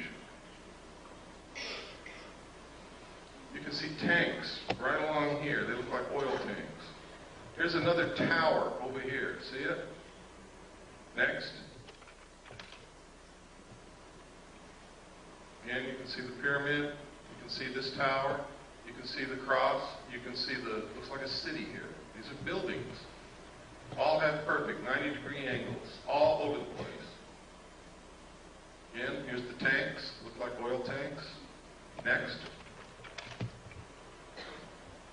What was this? Sometimes if I don't look at these all the time, I lose what the heck I was even looking at to begin with. Oh, right here. Look at this. This is some kind of an artificial installation that has been built. Look, here's a perfect square. Here's perfect right angles. Here are two arches. Here is an arch that goes over something that goes underneath it. What is it? I don't know. But I can assure you that it is artificial. It is not natural. Next. Look at how this has been flattened out here.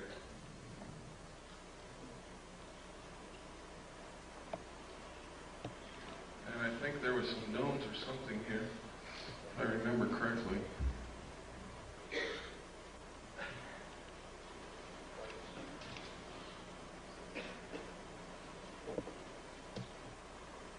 I can't see it now. Next. And next. Now this is the photograph that I took of the base across the crater. See the tower? We're looking all the way across the crater Copernicus, and you can still see that tower sticking up. That's how big it is.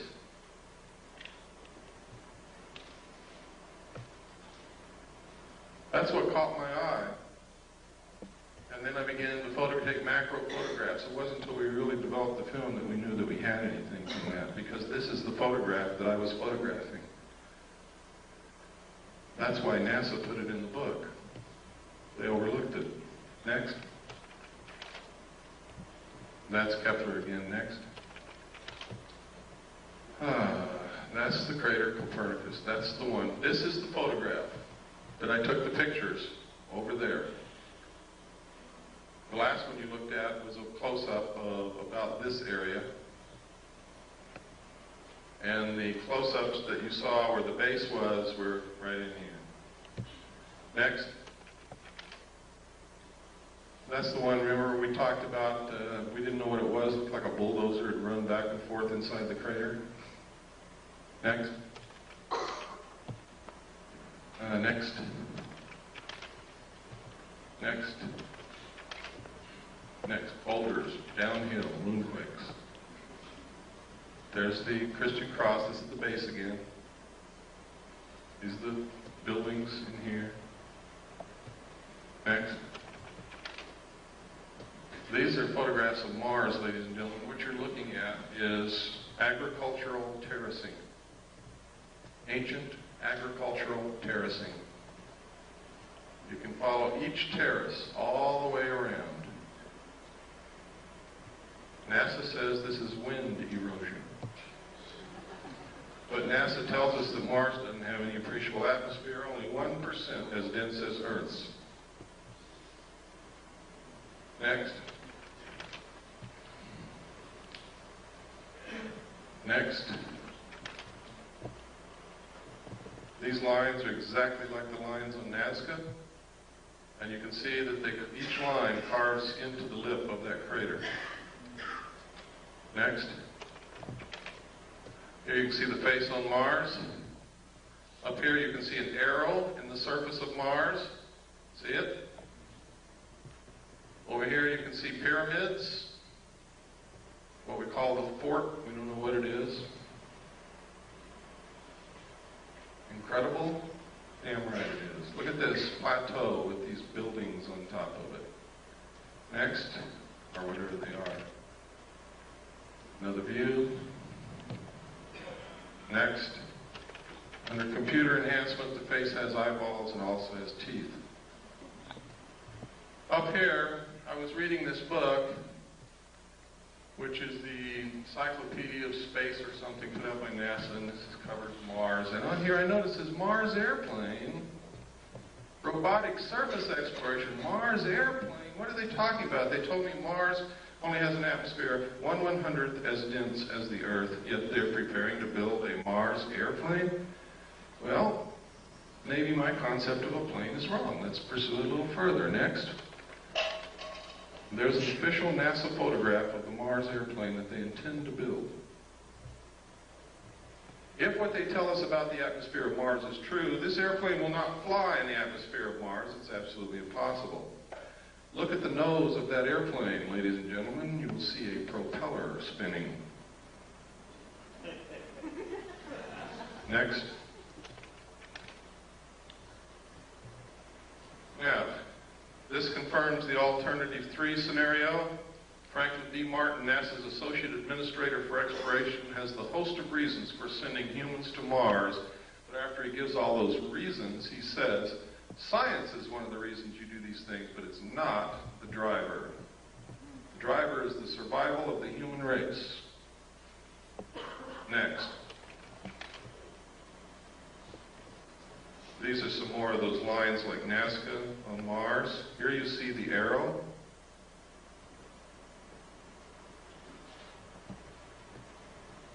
Next.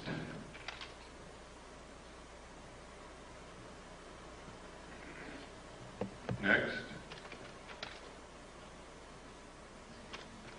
Oh. Okay, let's go back one and change slide trays. We're almost through the slides, and we can get into some serious stuff.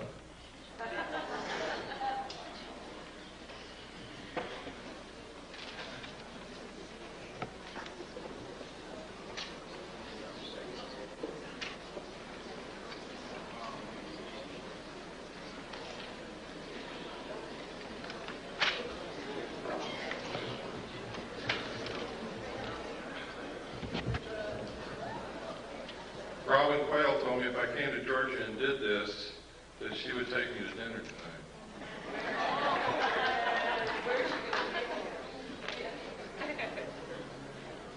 But I think she left already. This is the face on Mars again. Look at that square crater right next to the arrow. We measured the arms of this arrow and the length across it. It's a perfect triangle in here, and these arms are exactly the same length. The chances of that being a natural occurrence are almost zero. I imagine there's some remote chance, but I certainly wouldn't give that much credence. Next.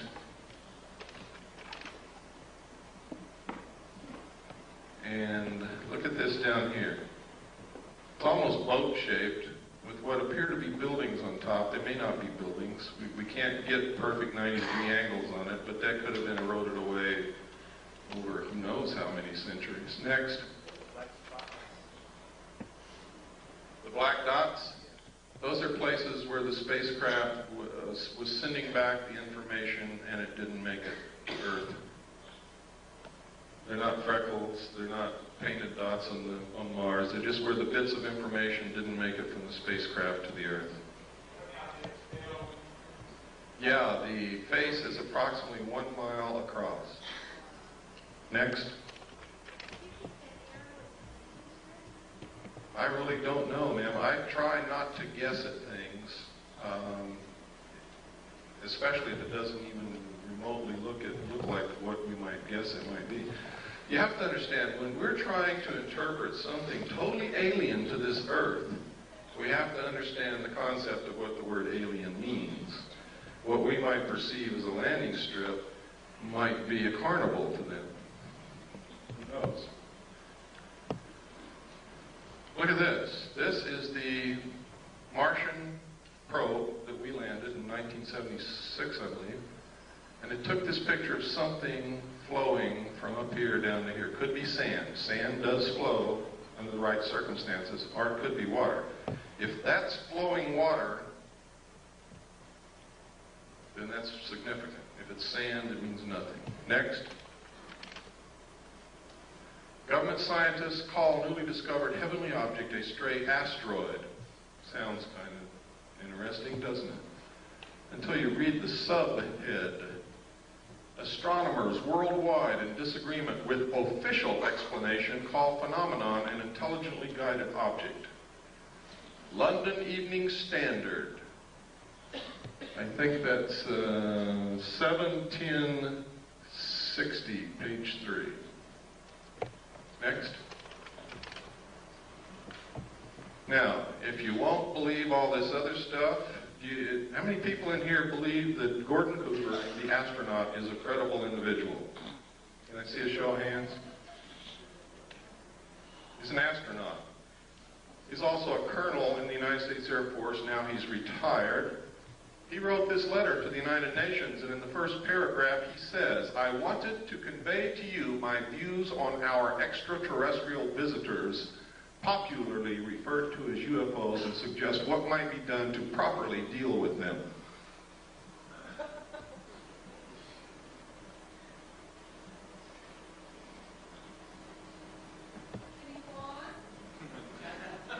Certainly. I was waiting for the gasps to die away.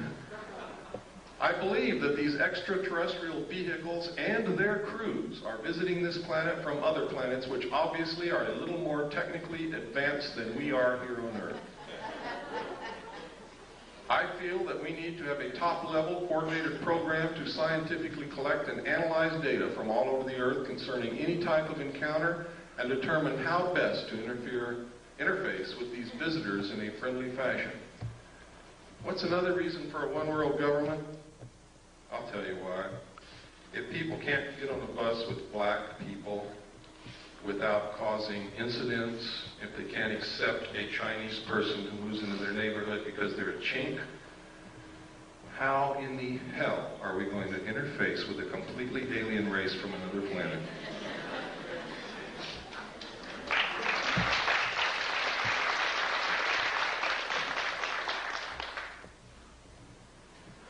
Okay, next slide.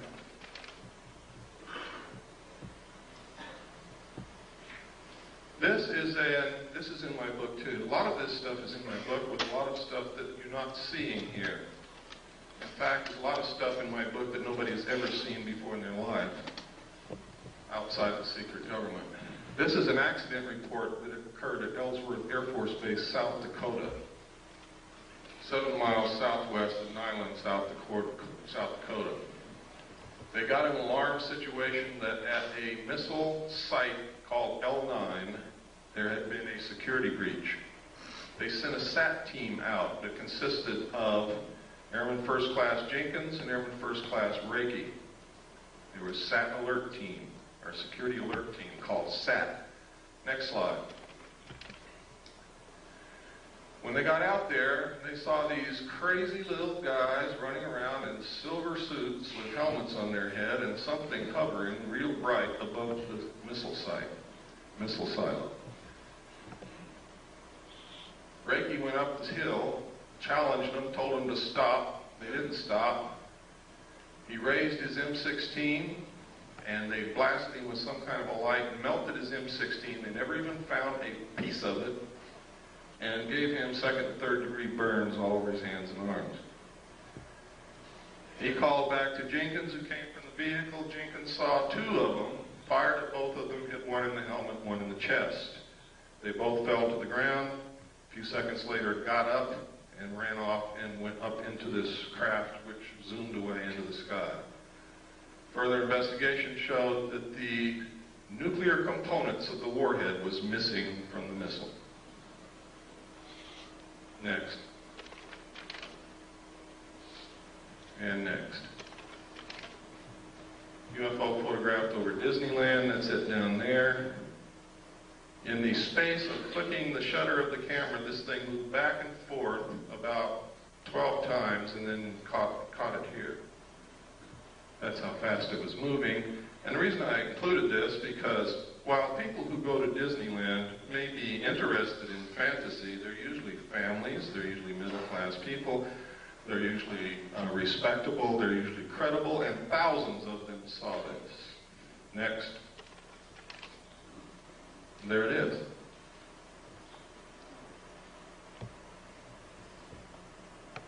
That's incredibly fast when you figure that during the time the shutter snapped, it moved back and forth that many times. Next. This is a Billy Myers picture. One of the things that I think is incredibly suspicious about his still photographs is they're always sticking out of the tree. However, I must caution you because he has produced some movie film which is incredible. It's been analyzed by different countries, different people, different scientists. They can find nothing wrong with it.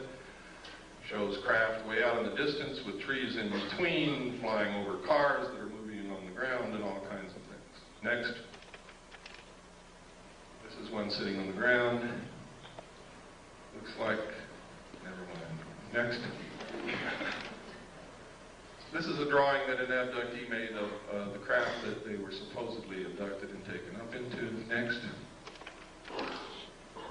This is one of the best of the historical, genuine photographs of UFOs that exists. Because of the different things in the photograph, you're able to obtain perspective, depth, and you're able to triangulate and compute the size and shape and distance away from the camera of the saucer. Next. This is another very good one. Next.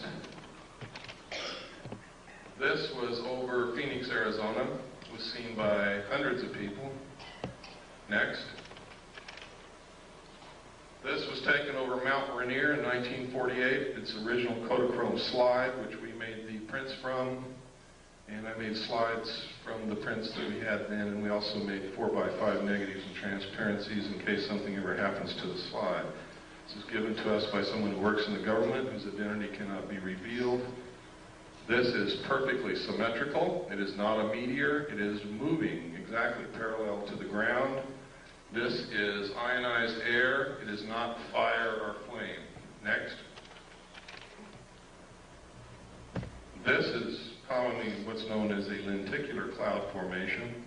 This red haze over here is the test firing of a rocket at the Rocket 9 facility at the west end of the San Fernando Valley. I only know that because I used to live right on top of the mountain next to it. Next. Somebody's hat blew off. Next. Notice that photograph was taken by the local barber. These are photographs that were taken in New Mexico and Colorado during a particularly heavy, what they call a flap. There's a lot of sightings by a lot of people in one area. And there were a lot of photographs came out of that. These are some out of the newspaper. I tried to photograph them so that they can be identified as not something that I made up. I have been accused of being the most rotten bastard that ever lived, making up everything, phoning photographs. So I have to be very careful. Next. This photograph was taken over London. It's one of my favorite. I have a degree in photography, and this is a very artistic photograph. It's a very rare photograph, and it is a very unusual subject, and I have to like it. Next. This is another part of what I call Project Snowbird, to make the public think that what they're seeing can be explained away by technology like this. And you saw some of it on the news about the war. They said they had things that can fly over the enemy and do recon with no pilot in them, so no loss of life if it gets shot down. That's what that is. Next. And next. And this is just about the Aurora spacecraft that they fly in Nevada. It's what they call a TAV, Trans-Atmospheric Vehicle, which literally takes off from Groom Lake, flies completely out of the atmosphere, can orbit the Earth, and I believe that it can do more than that. That's where I'll leave it. Next. This is the first photograph that we had of the UFO over Mount Rainier taken in 1948. The man at first would not allow us to even touch the slide. So we took a camera and made a picture of the slide, blew up the slide, made a print, and made Polaroids from the print, and then we're photographing the Polaroid. That's how crazy we were getting, until finally he agreed to allow us to use the slide, and we were able to make the prints that we have in the transparencies and the 4x5 negatives to preserve that image Next. We go through a lot of work to produce the material that we have, believe me. It costs a lot of money, it takes a lot of time, it takes a lot of searching. Sometimes it takes begging and pleading and everything else. Next. And next. Next. This is what's called a cigar-shaped object. This appeared in Omni magazine, and this is a photograph, taken photograph of the photograph in Omni magazine. Next. Next. This is a classic UFO photograph. It's considered one of the best ever taken and is considered by every expert to be absolutely genuine. Next. This is the man who took Albert Einstein's place, Stephen Hawking's. How many of you read his book? Anybody here? I would suggest that you read it. Next. Another lenticular cloud formation. Is there really a cloud? Or could they possibly have the ability to generate what looks like a cloud around them? I don't have the answer to that question. Next. I read in documents when I was in naval intelligence that they do have the ability to generate clouds of what appears to be clouds around them. I guess water vapor. I have no idea in the world what those are except clouds. Next. And next.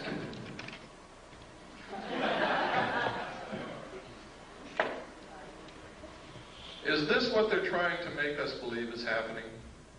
So that we'll accept the one world government, give up our freedoms, submit to totalitarian control? Is that the easiest way to control us so that we won't destroy the earth? Is that what this is all about? That, by the way, is from The Creature from the Black Lagoon, which was a classic horror film for the buffs. Next. And next. They do exist, folks. For those of you who thought they didn't, never saw any, they exist. This was taken from an airplane window.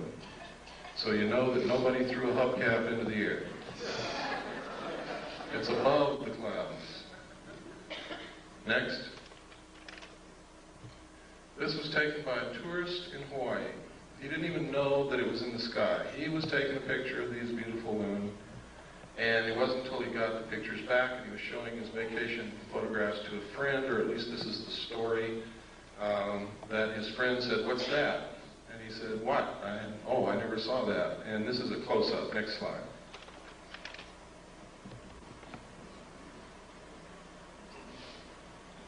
Incredible. Next. Now, they say this is a UFO. I spent a lot of time in Vietnam, and it sure looks like a flare to me. Next. Anybody know what this is? This is the Russian space shuttle. What's it look like? Looks like the U.S. space shuttle. Now, I'm going to tell you something that for some of you is just going to shatter your whole world. The United States and the Soviet Union have been secret allies ever since World War II, and the guise of antagonism between us has been artificially produced to create large sums of money from the populations of both countries for experimental methods of controlling populations, and to fund and carry on a joint space program to colonize the moon and Mars. Please don't hang me. But it's the truth. Every bit of technology that the Soviets have ever obtained has been given to them covertly by the United States of America. This is no accident. That is our space shuttle that we gave to them. The only thing is theirs has a little bit better technology in it because we experimented with ours first. We gave them the atomic bomb, and then we fried the Rosenbergs as scapegoats. Next. Next. These are a series of photographs put together from the Venus orbiter. The United States maintains that the atmosphere of Venus is so thick that we cannot take pictures of the surface of Venus, and cameras and film will not last, or cameras and TV cameras will not last on the surface of Venus to send back pictures. So they do what's called cloud-penetrating radar mapping, and that's what this is. For you Hollow Earth folks, there's a hole up there. I don't know what it means. Next. If any of you see this happening, please call me immediately.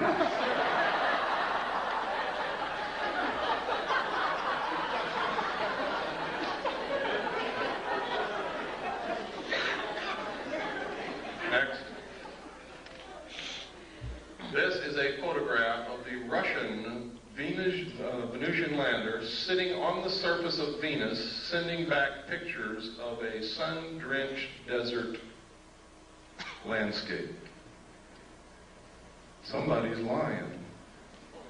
Immediately after the Russians released this photograph, officials and government people from Washington called a high-level meeting with the Russian space program people, and you never saw it again. Next.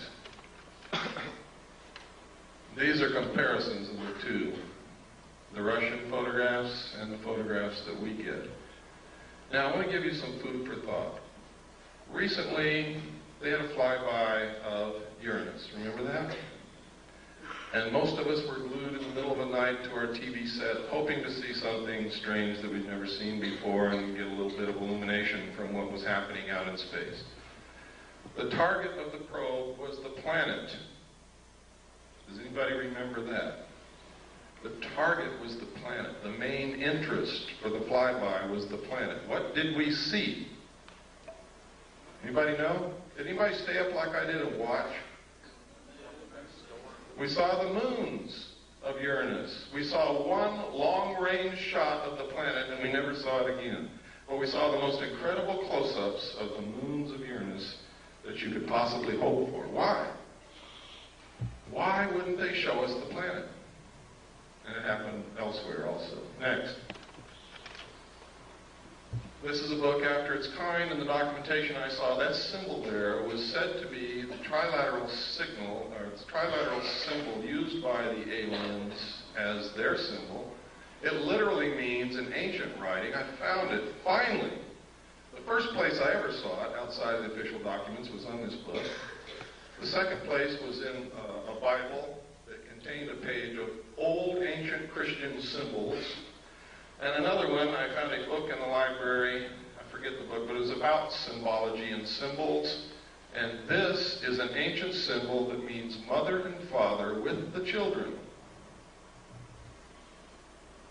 See, these are two old symbols. You take this apart and you have a mother symbol and a father symbol, or a man and a woman symbol.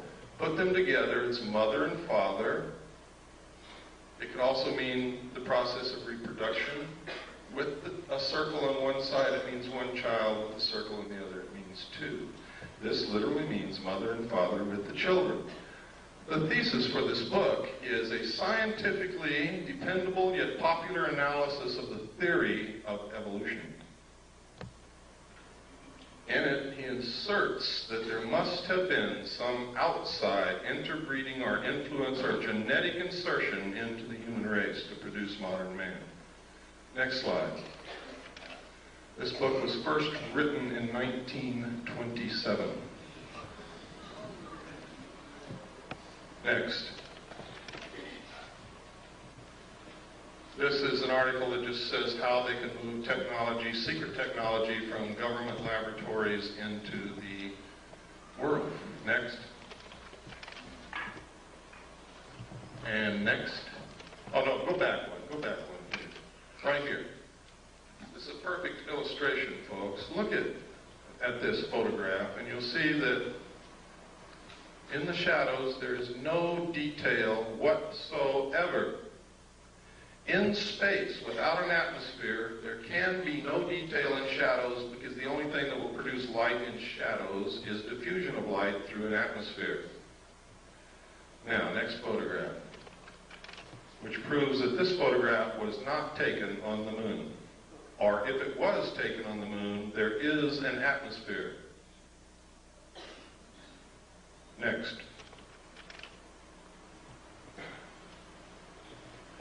Oh, this was right after I gave my talk in Sedona, which I'm sure some of you know about. I was driving back the back roads because I wanted to see some of Arizona because I had fallen in love with Arizona and now I've moved there, and I'll show you how much I've fallen in love with it. And I saw this cloud form. There was nothing there. There was no cloud in the sky anywhere, and all of a sudden, bam, a saucer-shaped cloud right in front of my eyes. I stopped and took the next picture next to it, and it disappeared as equally, as quickly as it had formed. There was not another cloud in the sky. There's no lake. There's no water anywhere. It was incredible. I can't explain it, but it's certainly something worth looking into. Next. This is a drawing made by one of the students at Glass College where I was the executive director. Stan was the head of the security department. Some of you know Stan Barrington. He's my only authorized representative in this world. Would put my life in his hands, and I have on several occasions. Stan was the head of the security department, and one of the students in the security curriculum was in trouble, was failing. Stan was counseling the student, and she drew this picture. And she drew, next slide, this, and next, this, and next, and these little guys. Now, she had no idea that I knew anything about UFOs or flying saucers. Nobody in the world did at that time. Stan didn't even know then, and I didn't even know then that Stan had guarded a flying saucer when he was in Delta Force in the Army. But Stan brought me these things, and he said, "You ever seen anything like this?" And I said, "I don't know, Stan, where'd you get it?" He told me, and we brought the girl into my office and sat her down, and I began to try to find out why she was failing and where this stuff came from, and it turns out she had a year of missing time. A whole year out of her life she could not account for, and she couldn't concentrate on anything, and that's why she was failing. Next. This was drawn by Krista Tilton. Notice the similarity. My student had never seen Krista Tilton in her life, never read a UFO book, didn't know anything about any of this. Next. Next. Next. This is Aviation Week in Space Technology, November 21st, 1988. Write that down because somebody's going to ask me. November 21st, 1988. You can find it in used bookstores and libraries. Next picture. In which this ad appeared, talking about technology so advanced it will help answer some big question, and on the facing page, what's there? This picture. On the side of the neck, there's hair growing. We did extensive analysis of this photograph. We rephotographed it, we relit it, we blew it up. We tracked down the photographer who would not tell us what it was he photographed. We asked originally to Amoco for the name of the artist who drew the picture. They said, "I'm sorry, we can't reveal the name of the photographer." We found the photographer. He would not tell us what he photographed, but he sent us an 8x10 copy from the original negative, and then we began to work on that as well as with the ones we had photographed out of the magazine. And this is what Amoco told us. They told us several different things. First, they told us that it was a 9-foot-tall bronze statue. Second, they told us it was a 12-foot-tall bronze statue. And third, they told us it was a 9-inch clay statue. When we pressed for more information and became literally obnoxious on the phone, not accepting what they were telling us and wanting to see the original artwork, they refused and hung up on us. So, whereas I cannot say definitely that this is a live alien, I can tell you one thing: it is not a bronze statue. I can also tell you it's not a clay statue. And hair on the necks of statues. Next. You can see the moisture in the eye, the incredibly small detail in the texture of the skin and whatever this is, and in the eye. Look at the lip. You ever kissed anything like that before? I know a guy that did in the back seat of a Chevy. Next.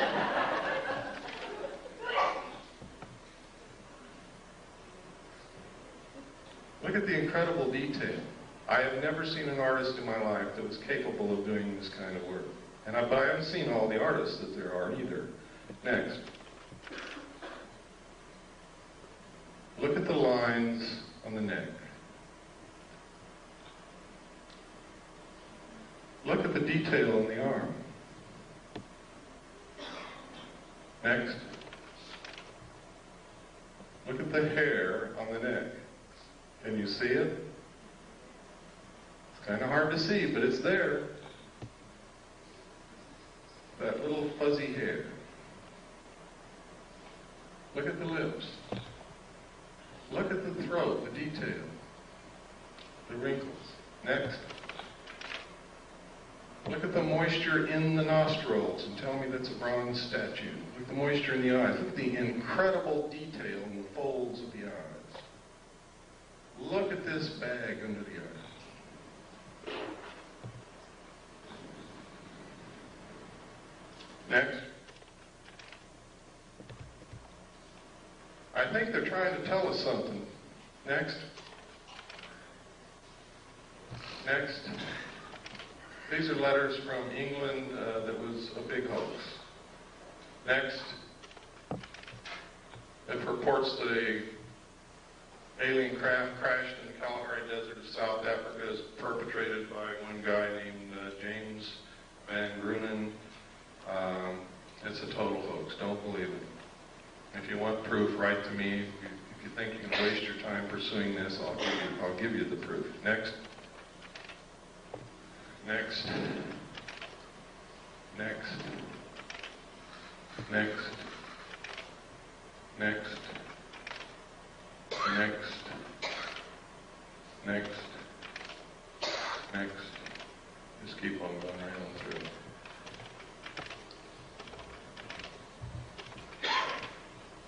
Okay, next. Oh, this is significant. 1917, the Imperial Japanese Mission, record of the reception throughout the United States, the special mission headed by Viscount Ishii.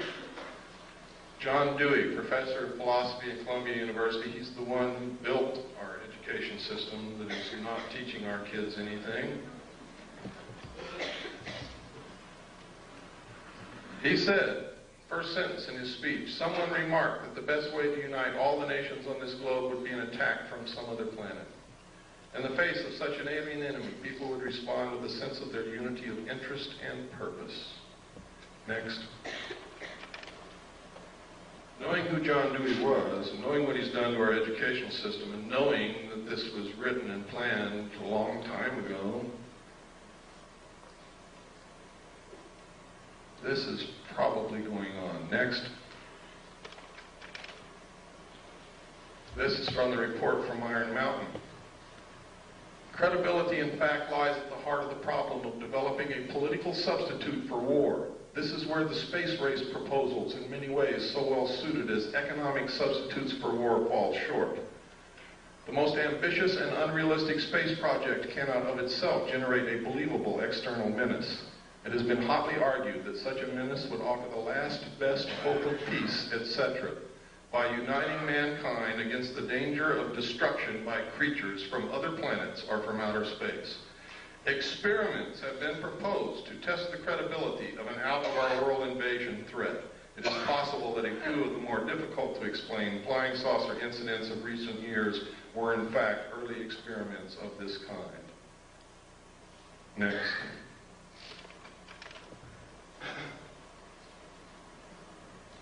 By guys like this. Next. Or this.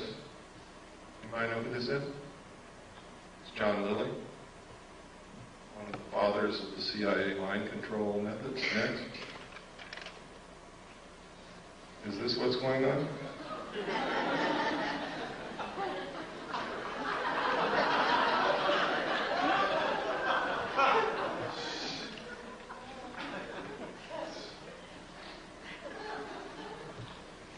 Next. Silent Weapons for Quiet Wars is the first chapter in my book. Once you read that, you will have a complete understanding of what's happening in one very important area. And you will get an understanding of what the elite think of us, the common man, the mass of ordinary, everyday people, which is what most of us really are. We're all special in our own way, but we are a part of the masses of people. They believe that we are cattle, that we do not use our intellect, that we are easily manipulated, that we will not solve the problems of the world because we are greedy scumbags. And because of that, we are nothing but stakes on the table for those who will use their intellect. And until we change that, they're going to treat us like cattle. And I've got to tell you right now, on a daily basis, we prove them right. Next.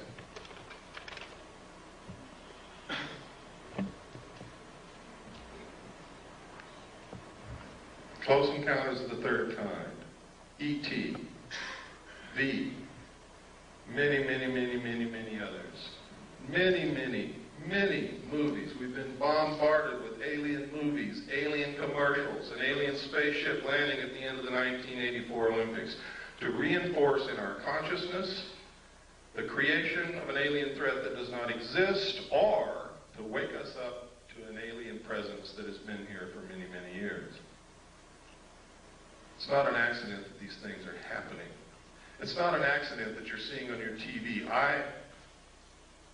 Was ITT or ATT? AT&T, one world, one card. These aren't accidents. Right out here in the lobby of this church, you see a picture of the world on the bulletin board. And go, when you leave, just look what it says. Next.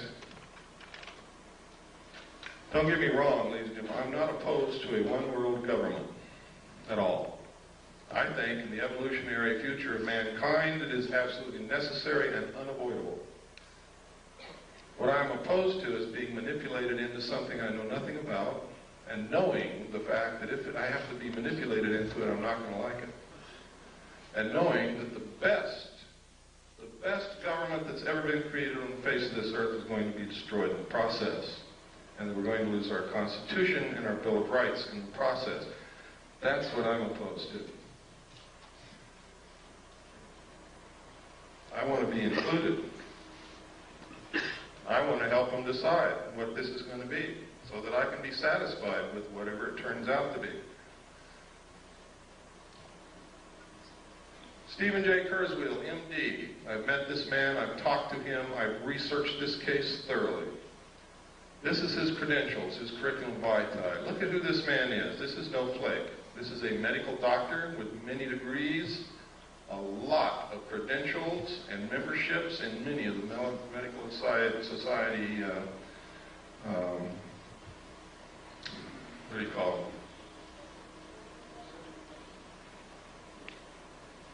Associations, I guess. He's also Phi Beta Kappa and an Alpha Omega Alpha Honor Medical Society. This guy has the credentials that most people would drool for. What happened to him? I'm going to show you his testimony here in a couple of minutes. What happened to him, he was approached by someone named Joan Thompson at not at a UFO meeting, to attend a UFO meeting. He said he really wasn't interested, but went because she was a pretty woman. He wanted to meet her. He went with her. It was like a date. He said what he learned there astounded him. He never heard of any of that stuff. But he also met somebody named Bud Hopkins. Joan Thompson told him that she was an agent of the Central Intelligence Agency, and Bud Hopkins identified himself as also being an agent of the Central Intelligence Agency and recruited this doctor to help them work with abductees and report information to the Central Intelligence Agency. He worked with them for a while until he found out that Bud Hopkins had no credentials whatsoever, was an artist, a painter, but was hypnotizing people who had been abducted, was conducting group psychology therapy sessions with them, was extracting as much information as he could out of them and then dumping them like a hot potato. And this man, Stephen Kurzweil, MD, with all these credentials, reported Bud Hopkins to the New York State medical authorities,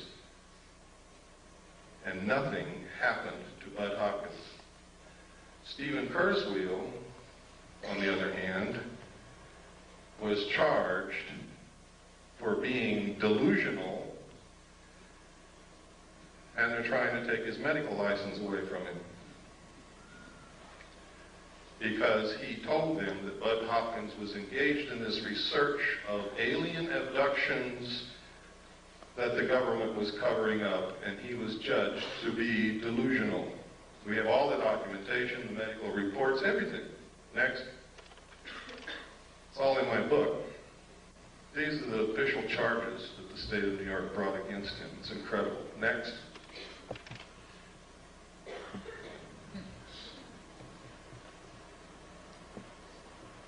Schizoid personality disorder.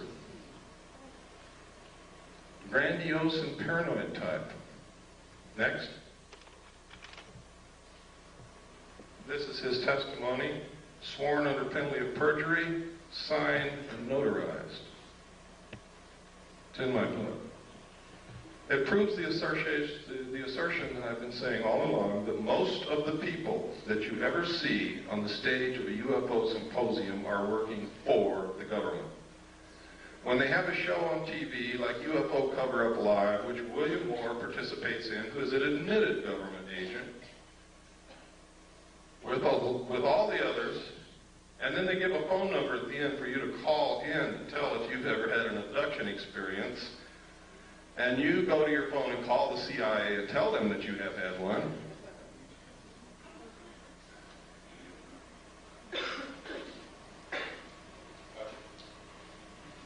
That's right, gotcha. You guys better start being careful, and you better start listening to those of us who are really looking for the truth and not trying to bullshit you. We are being manipulated on a grand scale by people who know what the hell they're doing. And if we don't wake up, we're going to be wherever they want us to be, and only we're going to discover that that's not where we want to be. Next. This. Oh. In my original paper, The Secret Government, which I published May the 23rd, 1989, I said that there had been a military coup in the United States. I documented in my book.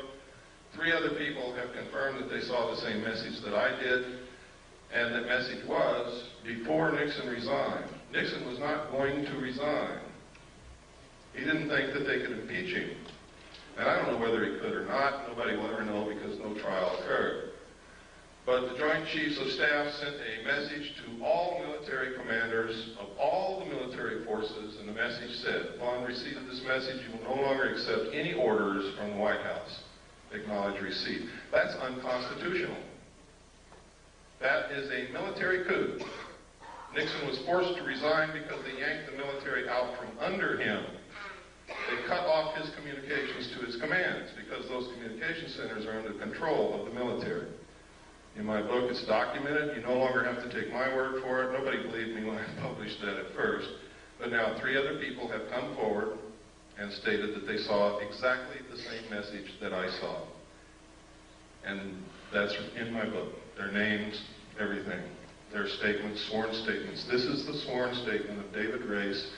It is notarized on the original. You can see the notary seal, which didn't photograph very well. Next.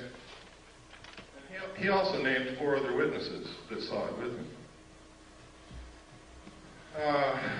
Richard Doty. This is extremely interesting. Richard Doty. Richard Doty was the agent in shadow called Falcon on UFO Cover-Up Live. I also found reference to a project called Project Mogul, which you have to remember that it was in July 1947 that the Roswell crash supposedly took place. You have to remember it's William Moore, a confessed government agent who researched and wrote the Roswell incident. It's Richard Doty Falcon who's been working with Moore for years to supply him information. Richard Doty is the counterintelligence agent for the Air Force Office of Special Investigation at Kirtland Air Force Base. These are the notes of an interview that Barry Greenwood did with Richard Doty. It's funny that Project Mogul, a project that released balloons on July the 3rd from Holloman Air Force Base, which floated in the direction of Roswell Air Force Base, on July the 3rd, 1947, and these balloons were coated with thin aluminum sheathing.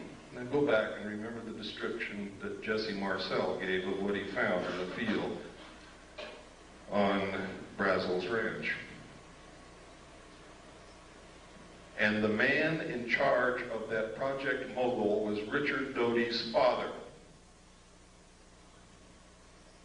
That's significant. We are now in the process of getting documentation through the Freedom of Information Act to prove this. Next.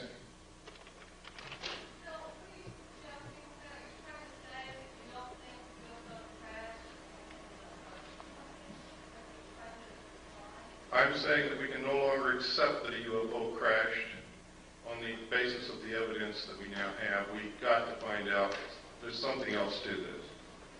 We have a Project Mogul that released balloons on July the 3rd near Roswell, New Mexico. It's coated with thin sheeted aluminum.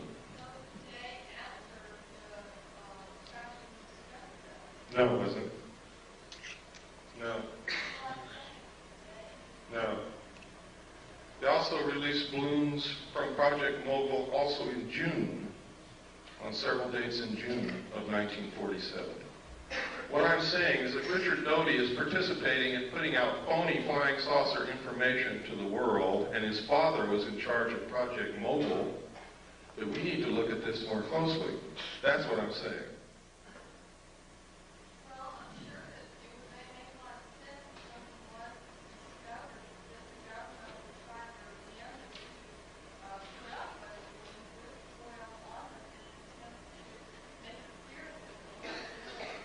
You don't understand. These balloons were also released in June of 1947. The crash at Roswell occurred in July.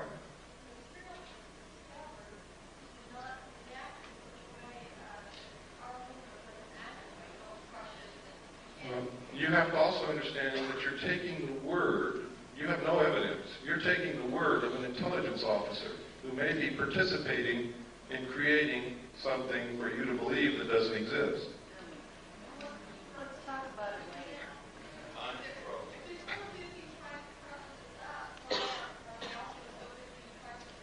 Listen to me very carefully.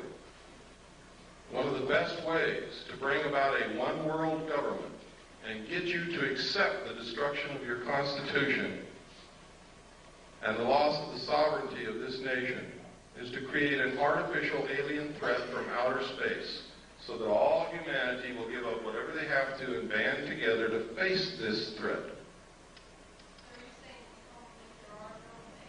That's not what I'm saying. I'm saying I'm presenting evidence to you that should make you want to do some more investigating before you believe anything. And I specifically stated at the beginning of this lecture, I don't want you to believe anything that I say or anything that I show you, but I want to create enough curiosity and maybe anger and maybe a lot of other things in you that you help me start looking for the truth. That's what I'm about. Earlier, you said that you would explain why the government spent billions of dollars on stealth aircraft and other conventional aircraft with this technology that we have. Why are they so ignorant of the fact that we have this kind of technology, if that be the case? I've already explained it to you, sir. Some people can't, and I know it's hard to put all this together. You saw that there's a population problem. The technology that they're hiding from us would make us live longer, would give us better lives, would give us a source of possibly free energy or next to free energy, would probably give us methods in which to kill most, if not all, illnesses and diseases. And their goal is to cut back the population. They're not suppressing cancer cures so doctors can get rich. They're suppressing cancer cures so more people will die. So that they don't have to come out and say, you and you and you up against the wall, it's your day to get killed. They make it appear to be natural, or as natural as they possibly can. That's why. Can you talk about AIDS? This is a letter that, no, that's in the book. I'm not going to get into AIDS today. That's in the book. This is a letter that was written to the White House to Mr. Fitzwater, who was Reagan's press guy. And what he wanted to know is who wrote the paragraphs about aliens that Bush inserted into the end of 6 speeches that he gave during his administration. Most people don't even remember that he said those things, but he did. Next slide. What Marvin Fitzwater wrote back was that the president himself inserted those paragraphs. They were not put in there by the speechwriters. One of the speeches was to Paulson High School students and faculty. Next. In which he said, I couldn't, but one point in our discussion privately with General Secretary Gorbachev, when you stop to think that we're all God's children, wherever we may live in the world, I couldn't help but say to him, just think how easy his task and mine might be in these meetings that we held if suddenly there was a threat to this world from some other species, from another planet outside in the universe. Do you think all this stuff is coincidence? I hope you're beginning to wake up. He said this 6 times in 6 speeches in his administration. This is come together one world government stuff. This is alien threat from outer space stuff. 6 times the president said. Next. To the General Assembly of the United Nations. Next. In our obsession with antagonisms of the moment, we often forget how much unites all the members of humanity. Perhaps we need some outside universal threat to make us recognize this common bond. I occasionally think how quickly our difference worldwide would vanish if we were facing an alien threat from outside this world. And yet I ask you, is not an alien force already among us? What could be more alien to the universal aspirations of our peoples than war and the threat of war? What would a one world government do? Abolish war. What is the threat that will bring it about? An alien threat from outer space. Please wake up. Next.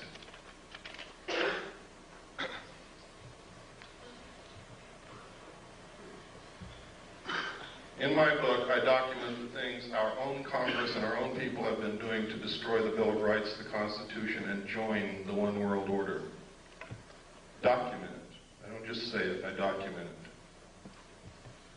Most people don't know what goes on in Congress from day to day. They can pass anything they want to and you would never know it until they come and bang on your door and throw you in jail because you didn't know it. Next. That's right. But they're not there because they know that most people aren't watching and don't give a damn. The backbone of hidden government. This is documented in my book, NSDDs, National Security Decision Directives, National Security Memos, the fact that they write memos and write law outside of Congress and the executive branch, and most of it is signed by auto pen. The president never sees it. Next. And next. And next. And these are some of the things that they've done. There's no time to go into it. Next. Next. This is the United States with the Soviet Union into a one-world government.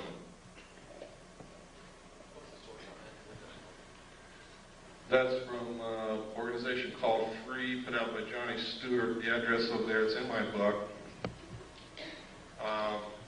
You want to know why you can't get the truth off of television, radio, or the newspapers?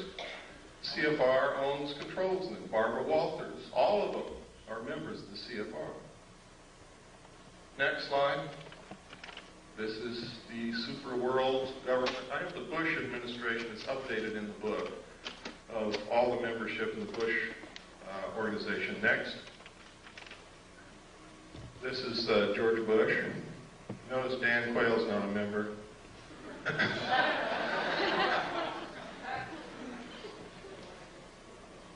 Now, this is serious. Their goal is a one world order, one world government, the destruction of the sovereignty of the United States and the merger of the United States and the Soviet Union. Why do you think our generals and admirals have been going back and forth to the Soviet Union and theirs have been coming back and forth over here? They're getting ready to do it. Why do you think the Soviet Union began giving some more freedom to their peoples? The people didn't bring that about. It was given from the top down because it's time to solidify the New World Order when the European states come together. Why do you think that there are so many attacks upon our Bill of Rights right now? Because we all have to be on an equal level. We can't have all these freedoms if the rest of the world doesn't.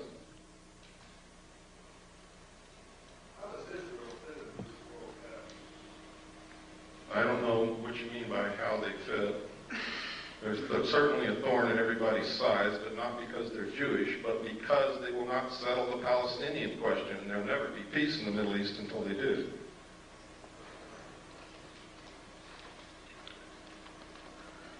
This is not a Jewish plot. This is not a communist plot. This is not the Nazis plotting this. This is a secret group of men who've been around for a long time called the Illuminati.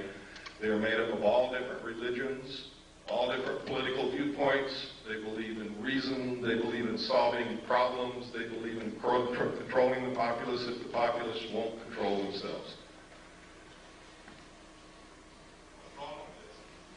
What's wrong with it? Do you like being a free person? I'm being serious. Who's the person who asked that question? Where at? I'm saying we don't know what goes on in our government now as it is. Whose fault is that? I'm not trying to pick on you. I'm trying to get at an answer. Really, I'm not picking on you. But I have to... I don't know, I'm just questioning. Okay. The reason that this is happening is because we've all abdicated our roles as responsible citizens in this country. We bought a business. Here's what we did. We bought a business. We hired everybody that's going to work in this business. We stocked the shelves with merchandise, and we went on a permanent vacation. What do you think is going to be left of our business in 20 years when we come back?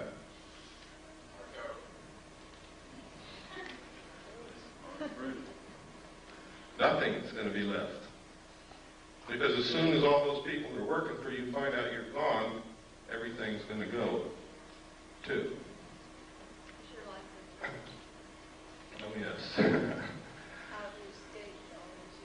Well, let me get through this because I've got a time limit and I've got to get through all this information. It's important that you know it. The United States was set up so that each individual citizen is a sovereign king.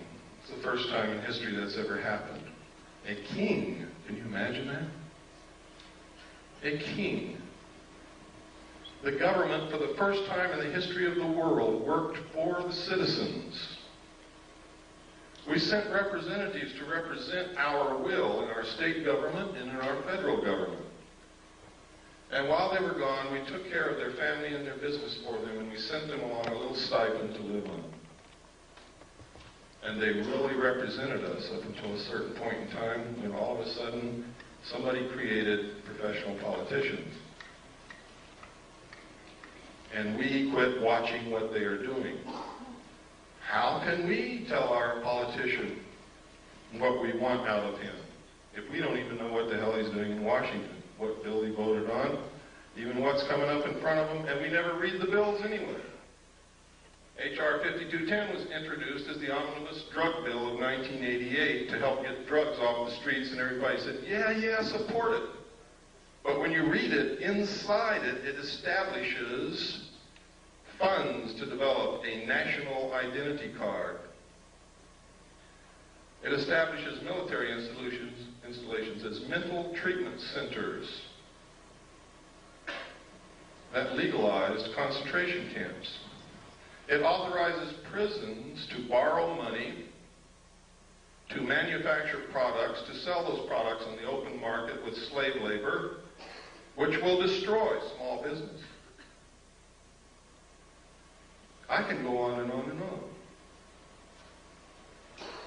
H.R. 4079 is in front of Congress, which will allow the President to create a national emergency for a period of 5 years, which will literally allow him to suspend the Constitution of the United States and declare martial law. Thanks to Newt Gingrich. That's right. Could you explain that bill that you Gingrich had? That's it. That's it. Yes. So what I'm saying is, this is our government, our country, and we're going to lose it if we don't get smart real quick. And we're going to find ourselves a part of a one-world totalitarian socialist state merged with the Soviet Union and the other countries of the world in a cashless economic system. Bankers already know it.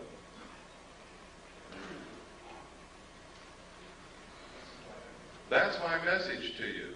My message is to you that all of this extraterrestrial stuff may be phony.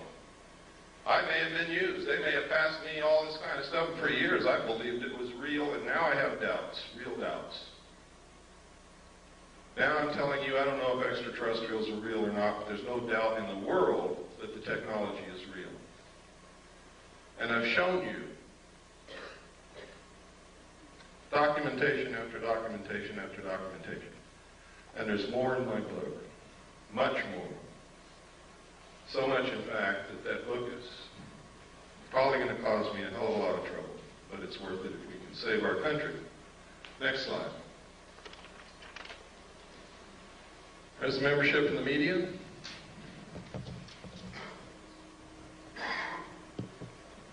The only one that's relatively free is Cable News Network. Daniel Shore is the only member. And that might be why you see a little bit more on CNN than you see in any other network or station in this country. Next. But you only see it when Daniel Shore is off that day. Military. They have been teaching interdependence, one world order, one world government as the solution to war in the Naval Academy, the Military Academy at West Point, and the War College since the end of World War II. I'm a little confused. I thought the war was one of the things they were trying to promote to solve conflict. No, war has traditionally been used to solve the problems. They want to bring about a one-world government that will eliminate war altogether, but they have to have a replacement for war. The replacement would be a tremendously wasteful space program to repel an enemy from outer space that may or may not exist. What we got to do is find out what the truth is. How would that reduce the population?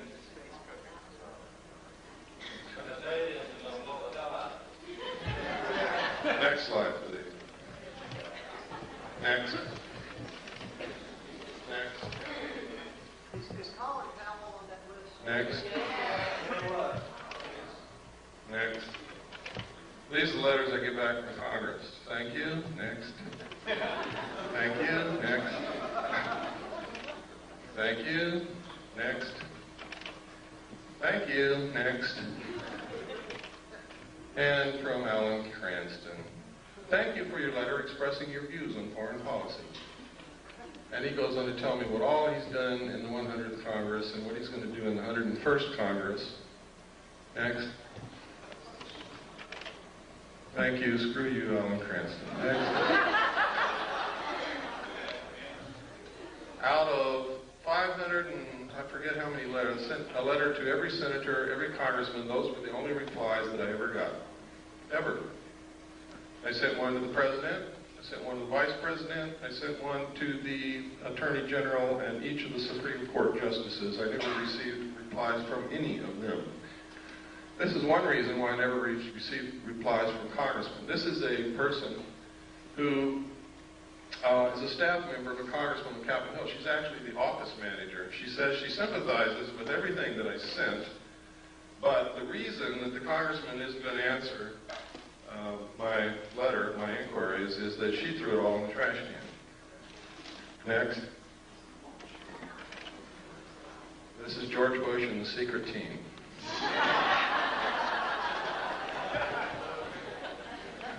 Next.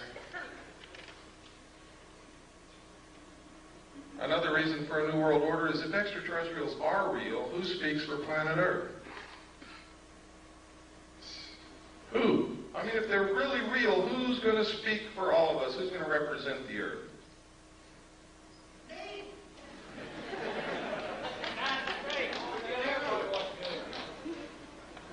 Next.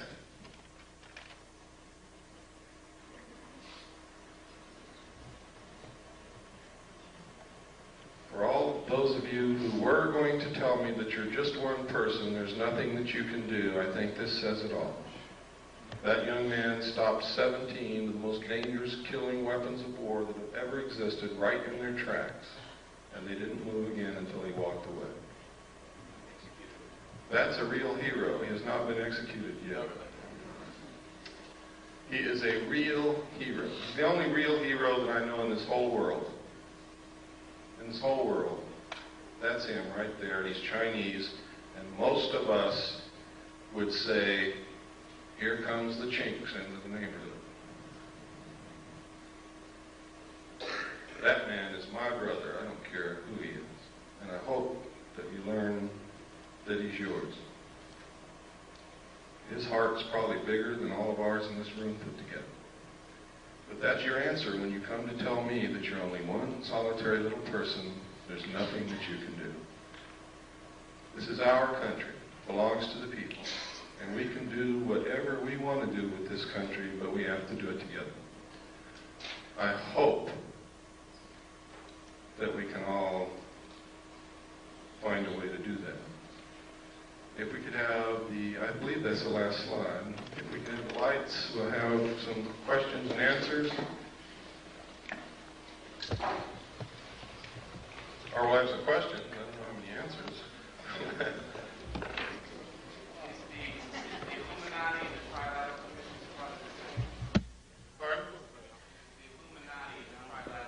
The core of the Trilateral Commission is certainly Illuminati. The core of the Council on Foreign Relations is also, in many other groups, one of the tenets of the Illuminati is that they would not use their real name. They would never appear under their real name, but under different names and different occupations. This is historical fact. Bill? Yes. Are you in personal danger because you are, advocating all of this? It doesn't make any difference, and I don't want to dwell on that. I believe that the future for my family and for my daughter and for my children is more important than my personal safety. I believe that this country is more important than my personal safety. And you have to understand that we wouldn't have this country if George Washington asked if he was going to be in danger, if he signed the Declaration of Independence or signed the Constitution or participated in the war against the king. There are some things worth dying for. And I believe that I found out what it is. No, I'm not afraid. Yes, I'm in danger, but I don't give a damn. Yes, Nancy. I came to your talk 2 years ago with Lester, and I'm curious to know what political organizations have organized or what kind of activists. I mean, it seems it's wonderful to come here and listen to all this stuff, and then everybody goes home and they don't do anything about it. Yeah, we need to talk about that. One of the things that is bad about this country are political organizations. Because you tend to label yourselves and square off against each other instead of against the real enemies. For instance, I know many people in this room consider themselves to be right-wing conservatives. I also know many people in this room who consider themselves to be left-wing liberals. But I also know that in their heart, every one of those people believes in this country, believes in the Constitution of the United States, would never consent willingly to give up any of our rights under the Bill of Rights or under the Constitution. So therefore, this right-wing conservative, left-wing liberal is bullshit. They're really Americans, but they don't know it. They don't realize that they're just really Americans. Why label yourself something other than that? I'm an American, I'm a constitutionalist because that's what this country represents. The Constitution is this country. Destroy it and this country ceases to exist instantly. Therefore, I have no other political viewpoints, period. None other whatsoever. If it's allowed in the Constitution, I'm for it. If it's not, I'm against it, period. That's my political viewpoint. I would hope that it would be yours, because any other viewpoint is anti-American, anti-constitutional, anti-United States. I hope that if you think you're a right-wing conservative, that you'll stop doing that. I hope that if you think you're a left-wing liberal, I hope that you will stop doing that. I hope that you will become an American again, because that's what we all started out as, Americans, and all of a sudden we became something else. I'm black, Whitey's out to get me.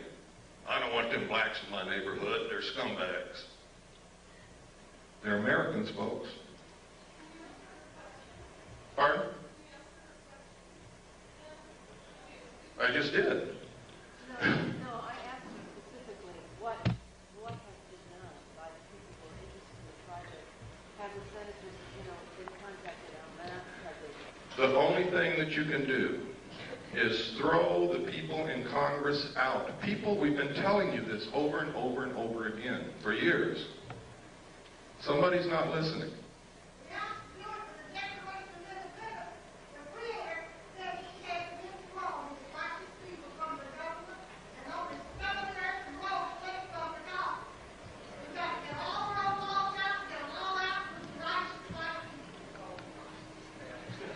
Well, I will not support any racist attitude from anyone, but you have to get the professional politicians out of Congress, out of office, out of the presidency, out of the governorship, out of the state houses, and you have to send citizens who will truly represent us, who truly will do what's needed, and only send them for one term, and that's the only thing that's going to work. If you think you're going to change the minds of these people who are so ingrained into,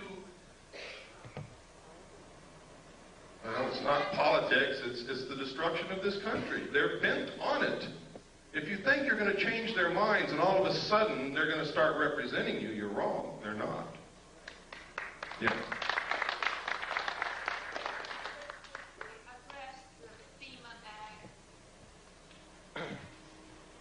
I don't think I have time to go into it. The problem with the things that I talk about is there's never enough time to really talk about it. And I know that some of you are sitting there and you have questions and you want answers. And I can tell you that the answers are out there. Part of what needs to be done is you have to quit relying on people like me and others and help us. You have to become one of us who search and dig and educate.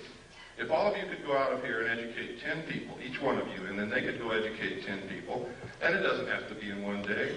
You could take 6 months to educate those 10 people, and they could take 6 months to educate 10 people in a very short period of time. Everybody in this country would understand what our real problems are.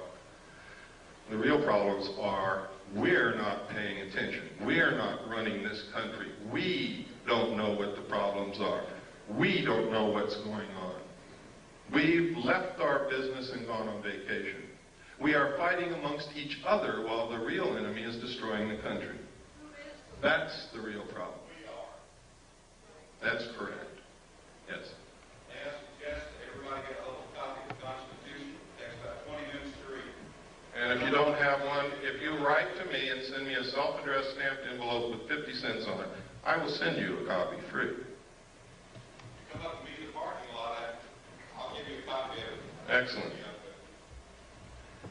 Yes, sir. In your book, you stated there's a lot of about tax incentives. When we went to press, I thought Oklahoma was the only state. It's actually in 22 states. Oklahoma is the only one I have the documentation on at this time. Is that, the outcome? Have they actually started doing that? They have until March 15th to register all their property. Everything, down to the VCR, their knives, forks, and spoons, everything. If they don't, a tax man will be sent to their door with a warrant who will take inventory of everything in their home. Anything they find that was not declared on the list, or if they never submitted a list, they will be taxed 20% over and above what they normally would have been taxed. But you see, taxation is just the excuse to register the property.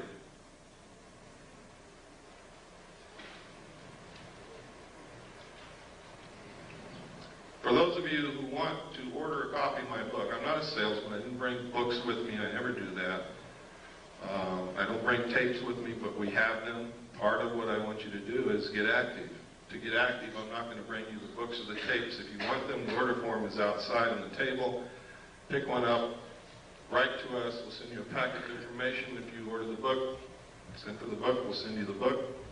We'll do whatever we can to help you. Yes?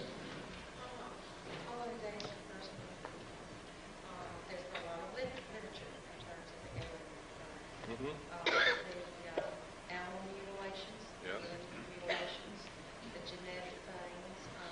Do you feel that probably this is a fabrication in terms of creating a fear in which, like you're saying, would come as an attitude of one planet against an alien? It's exactly what I believe.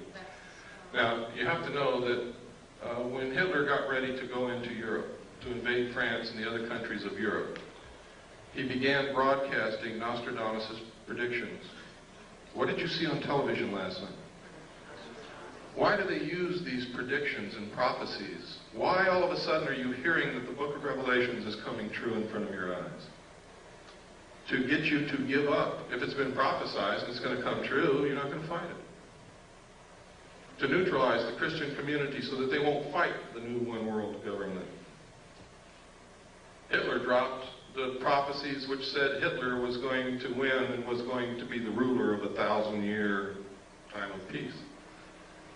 So the French dropped their weapons and ran. Pay attention to what's happening. AT&T, one world, one car.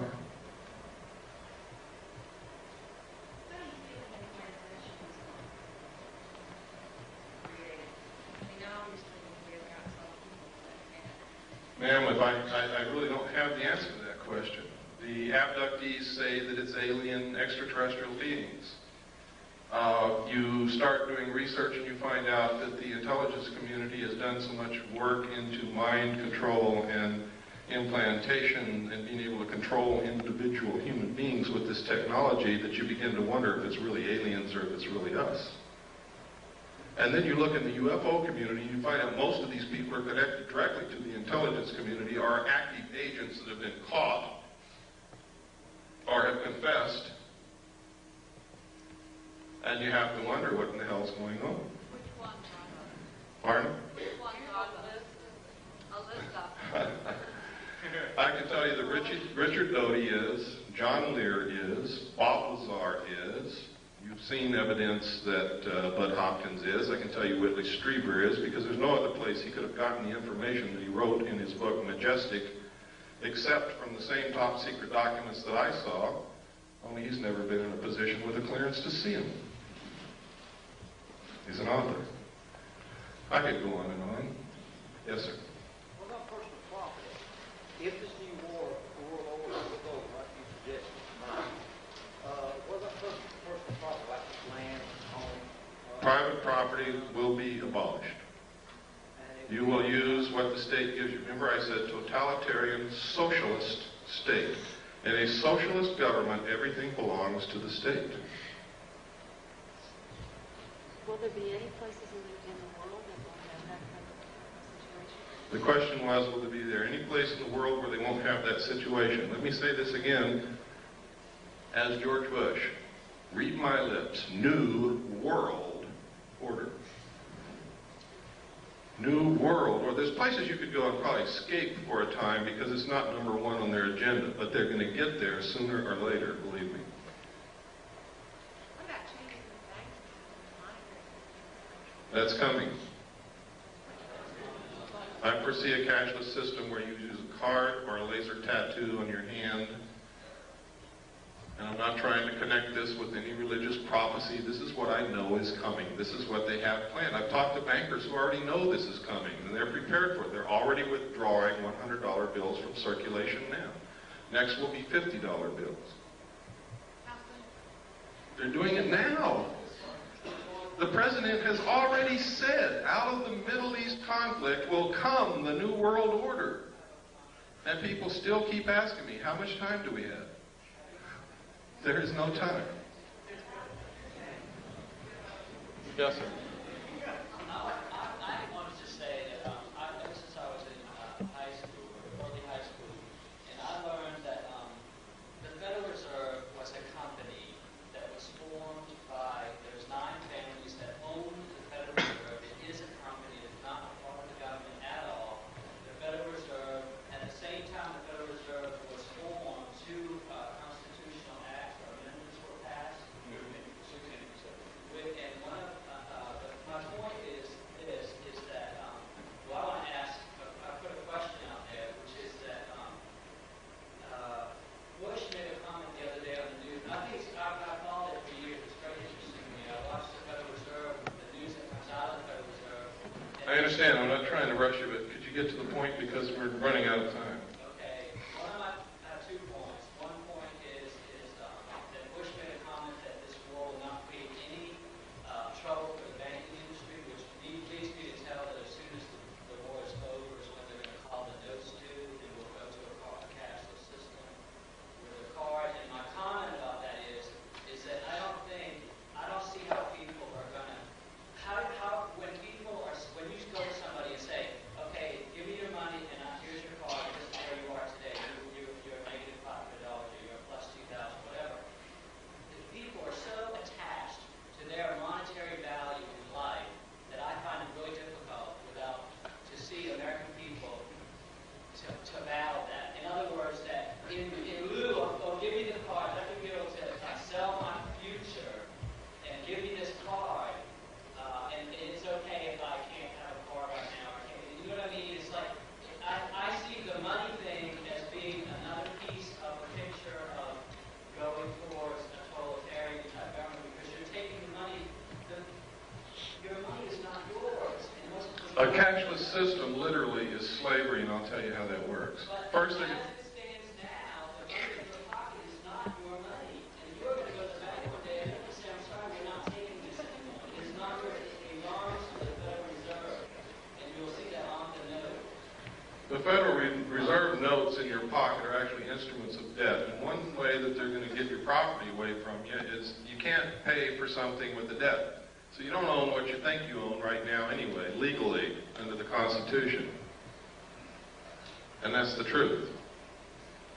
They're going to come and they're going to collapse the economy instantly. The money is not in the banks. They've been doing fractional lending, fractional banking, which means if you have $1,000 on deposit, they can loan as much as 10 times that out. That doesn't exist. They created on the books with the stroke of a pen, which means that if all of you wanted to gather up enough cash to go pay your debts, you couldn't do it because the cash doesn't exist. If you wanted to go draw your money out of the bank, you couldn't do that either because it's not there. It's very easy for them to collapse the system. Those of us who have done the research know that the third world nations have already pledged their natural resources to the World Conservation Bank, which is going to be the new World Bank, in exchange for forgiveness of their debts, which means they're not going to pay back all those billions that we've loaned them, which means the money is not in the bank, doesn't exist. The economy is going to be the easiest thing for them to collapse. How are they going to get you to join the new economy? They're going to say, we have a solution.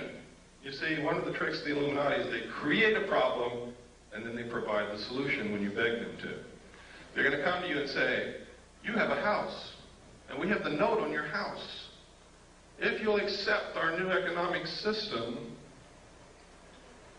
we'll refinance your house and let you keep it. You also have a car. We'll do the same with your car, and your furniture, and your kids, because you probably owe the hospital. Okay? See, when I was a kid, it was a disgrace to be in debt. Nobody was in debt.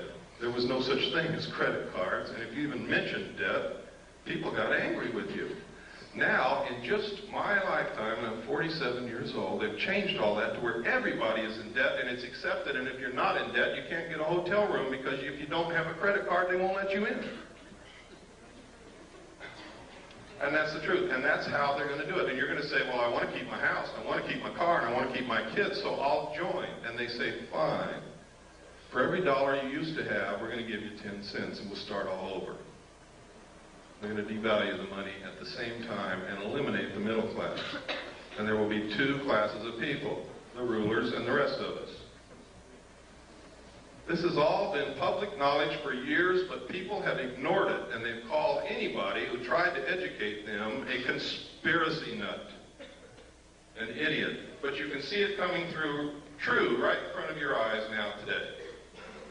Every day you can see this happening. You can no longer call these people conspiracy nuts. I didn't believe it either until I started looking into it, and by God, they're right. Yes, sir. Yes, I just want to share with everyone something I had read in Current Laser magazine, and under development, there is a barcode scanner that will not be able to be seen with the human eye, but will be seen with infrared technology. So that you could have a barcode scanner on yourself and no one.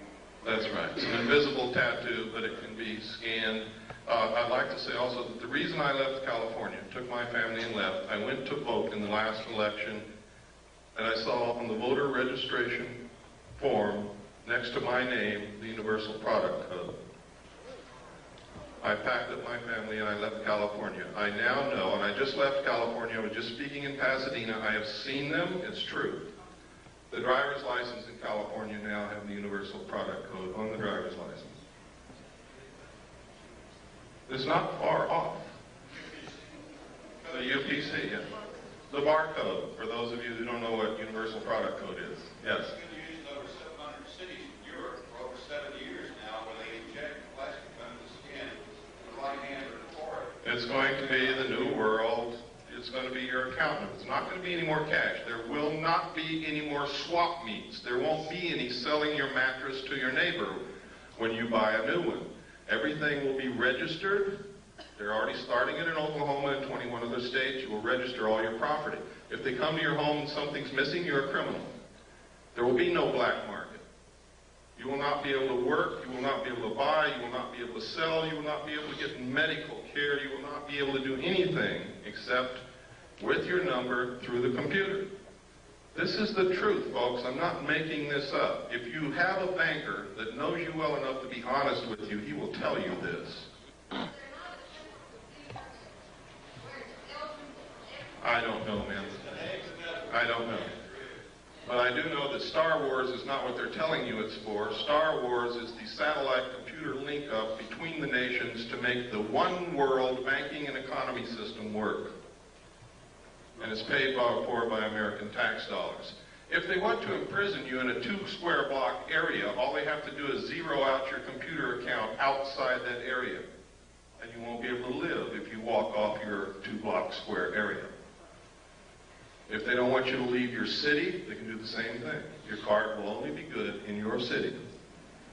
Yes? Is it possible that they have developed this kind of system that is very similar to what's talked in the Bible as a psychological effect to get people to sort of... Of course.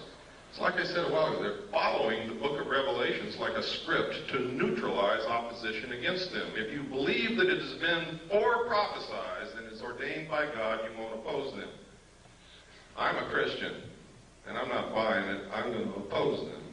And I don't think that God or Jesus Christ would be very pleased with me if I didn't, even if it was God bringing it to pass. Because they're not going to...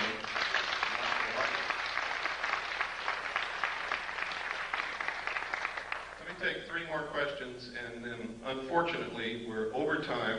I'd like to stay and talk to you more, but we really can't. I have a brief question. Okay, and your hand has been up for a long time. I'm sorry. Go ahead. I really came here for some answers, and this is the one question I really would like to know because you've been going through such a learning experience through your research. When you saw that large ship come out of the ocean spread, it came up. This day, do you personally think that came from outer space of this Earth? Personally, I don't think it was built on this Earth, knowing what I know about the state of aircraft technology and about submarines. But what I think doesn't make a bit of difference. It's what I can prove that counts. And I can't prove that there's anybody here from outer space, although there's a lot of evidence to support it. What I can prove is that there's a lot of manipulation to put us in a one-world government and destroy this nation and enslave all of us in a cashless economic system. That I can prove. And that's what we better be looking at. Yes, sir. It seemed to think a lot of people earlier that seem to involved in MUFON and some of the other organizations. Every time that people in India, they all seem to be ex-military people that seem to have an incredible amount of insight. Is it basically just staffed by military people that are just here to tell you whatever you want to hear? I don't know. I know that MUFON is not doing what they claim to do. I know that evidence has disappeared when it's been sent to MUFON. I know that physical evidence of UFOs is one of the hardest things in the world to collect, and when they collected liquid that dripped from a saucer in Gulf Breeze, Florida, and sent it to MUFON, it disappeared. That's what I know about MUFON. I know that if aliens are really here, and the government wants to keep it a secret, all the publications dealing with the information and all the organizations investigating this would be infiltrated and controlled by the government to suppress the information. I know that if aliens are not real and the government is perpetrating this hoax, then they're doing it through those organizations and publications and through people like me that innocently was passed documents through my hands and tried to come out and talk about it.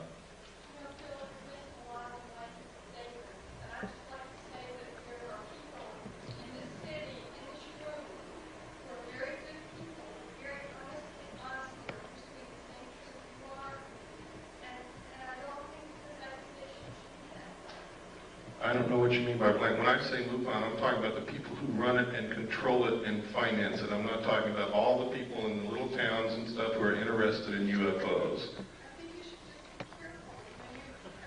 It's too late to be careful. I'm fighting a war and I need people on my side. And damn it, if somebody's on the battlefield in front of me, I'm going to run right over them. I am sorry, but that is exactly what I'm going to do.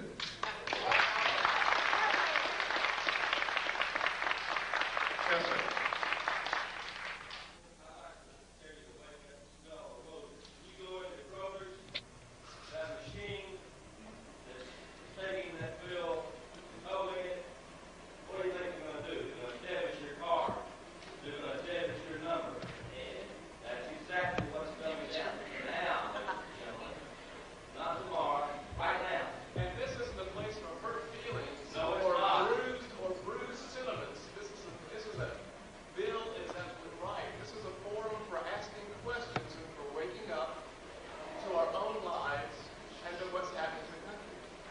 I also know that not everybody's going to agree with me, and I don't expect you to, nor do I want you to. We're out of time. I'm sorry, I said 3 more questions, and I did a lot more than that. I want to thank you sincerely. You're probably the best citizens in Atlanta, or you would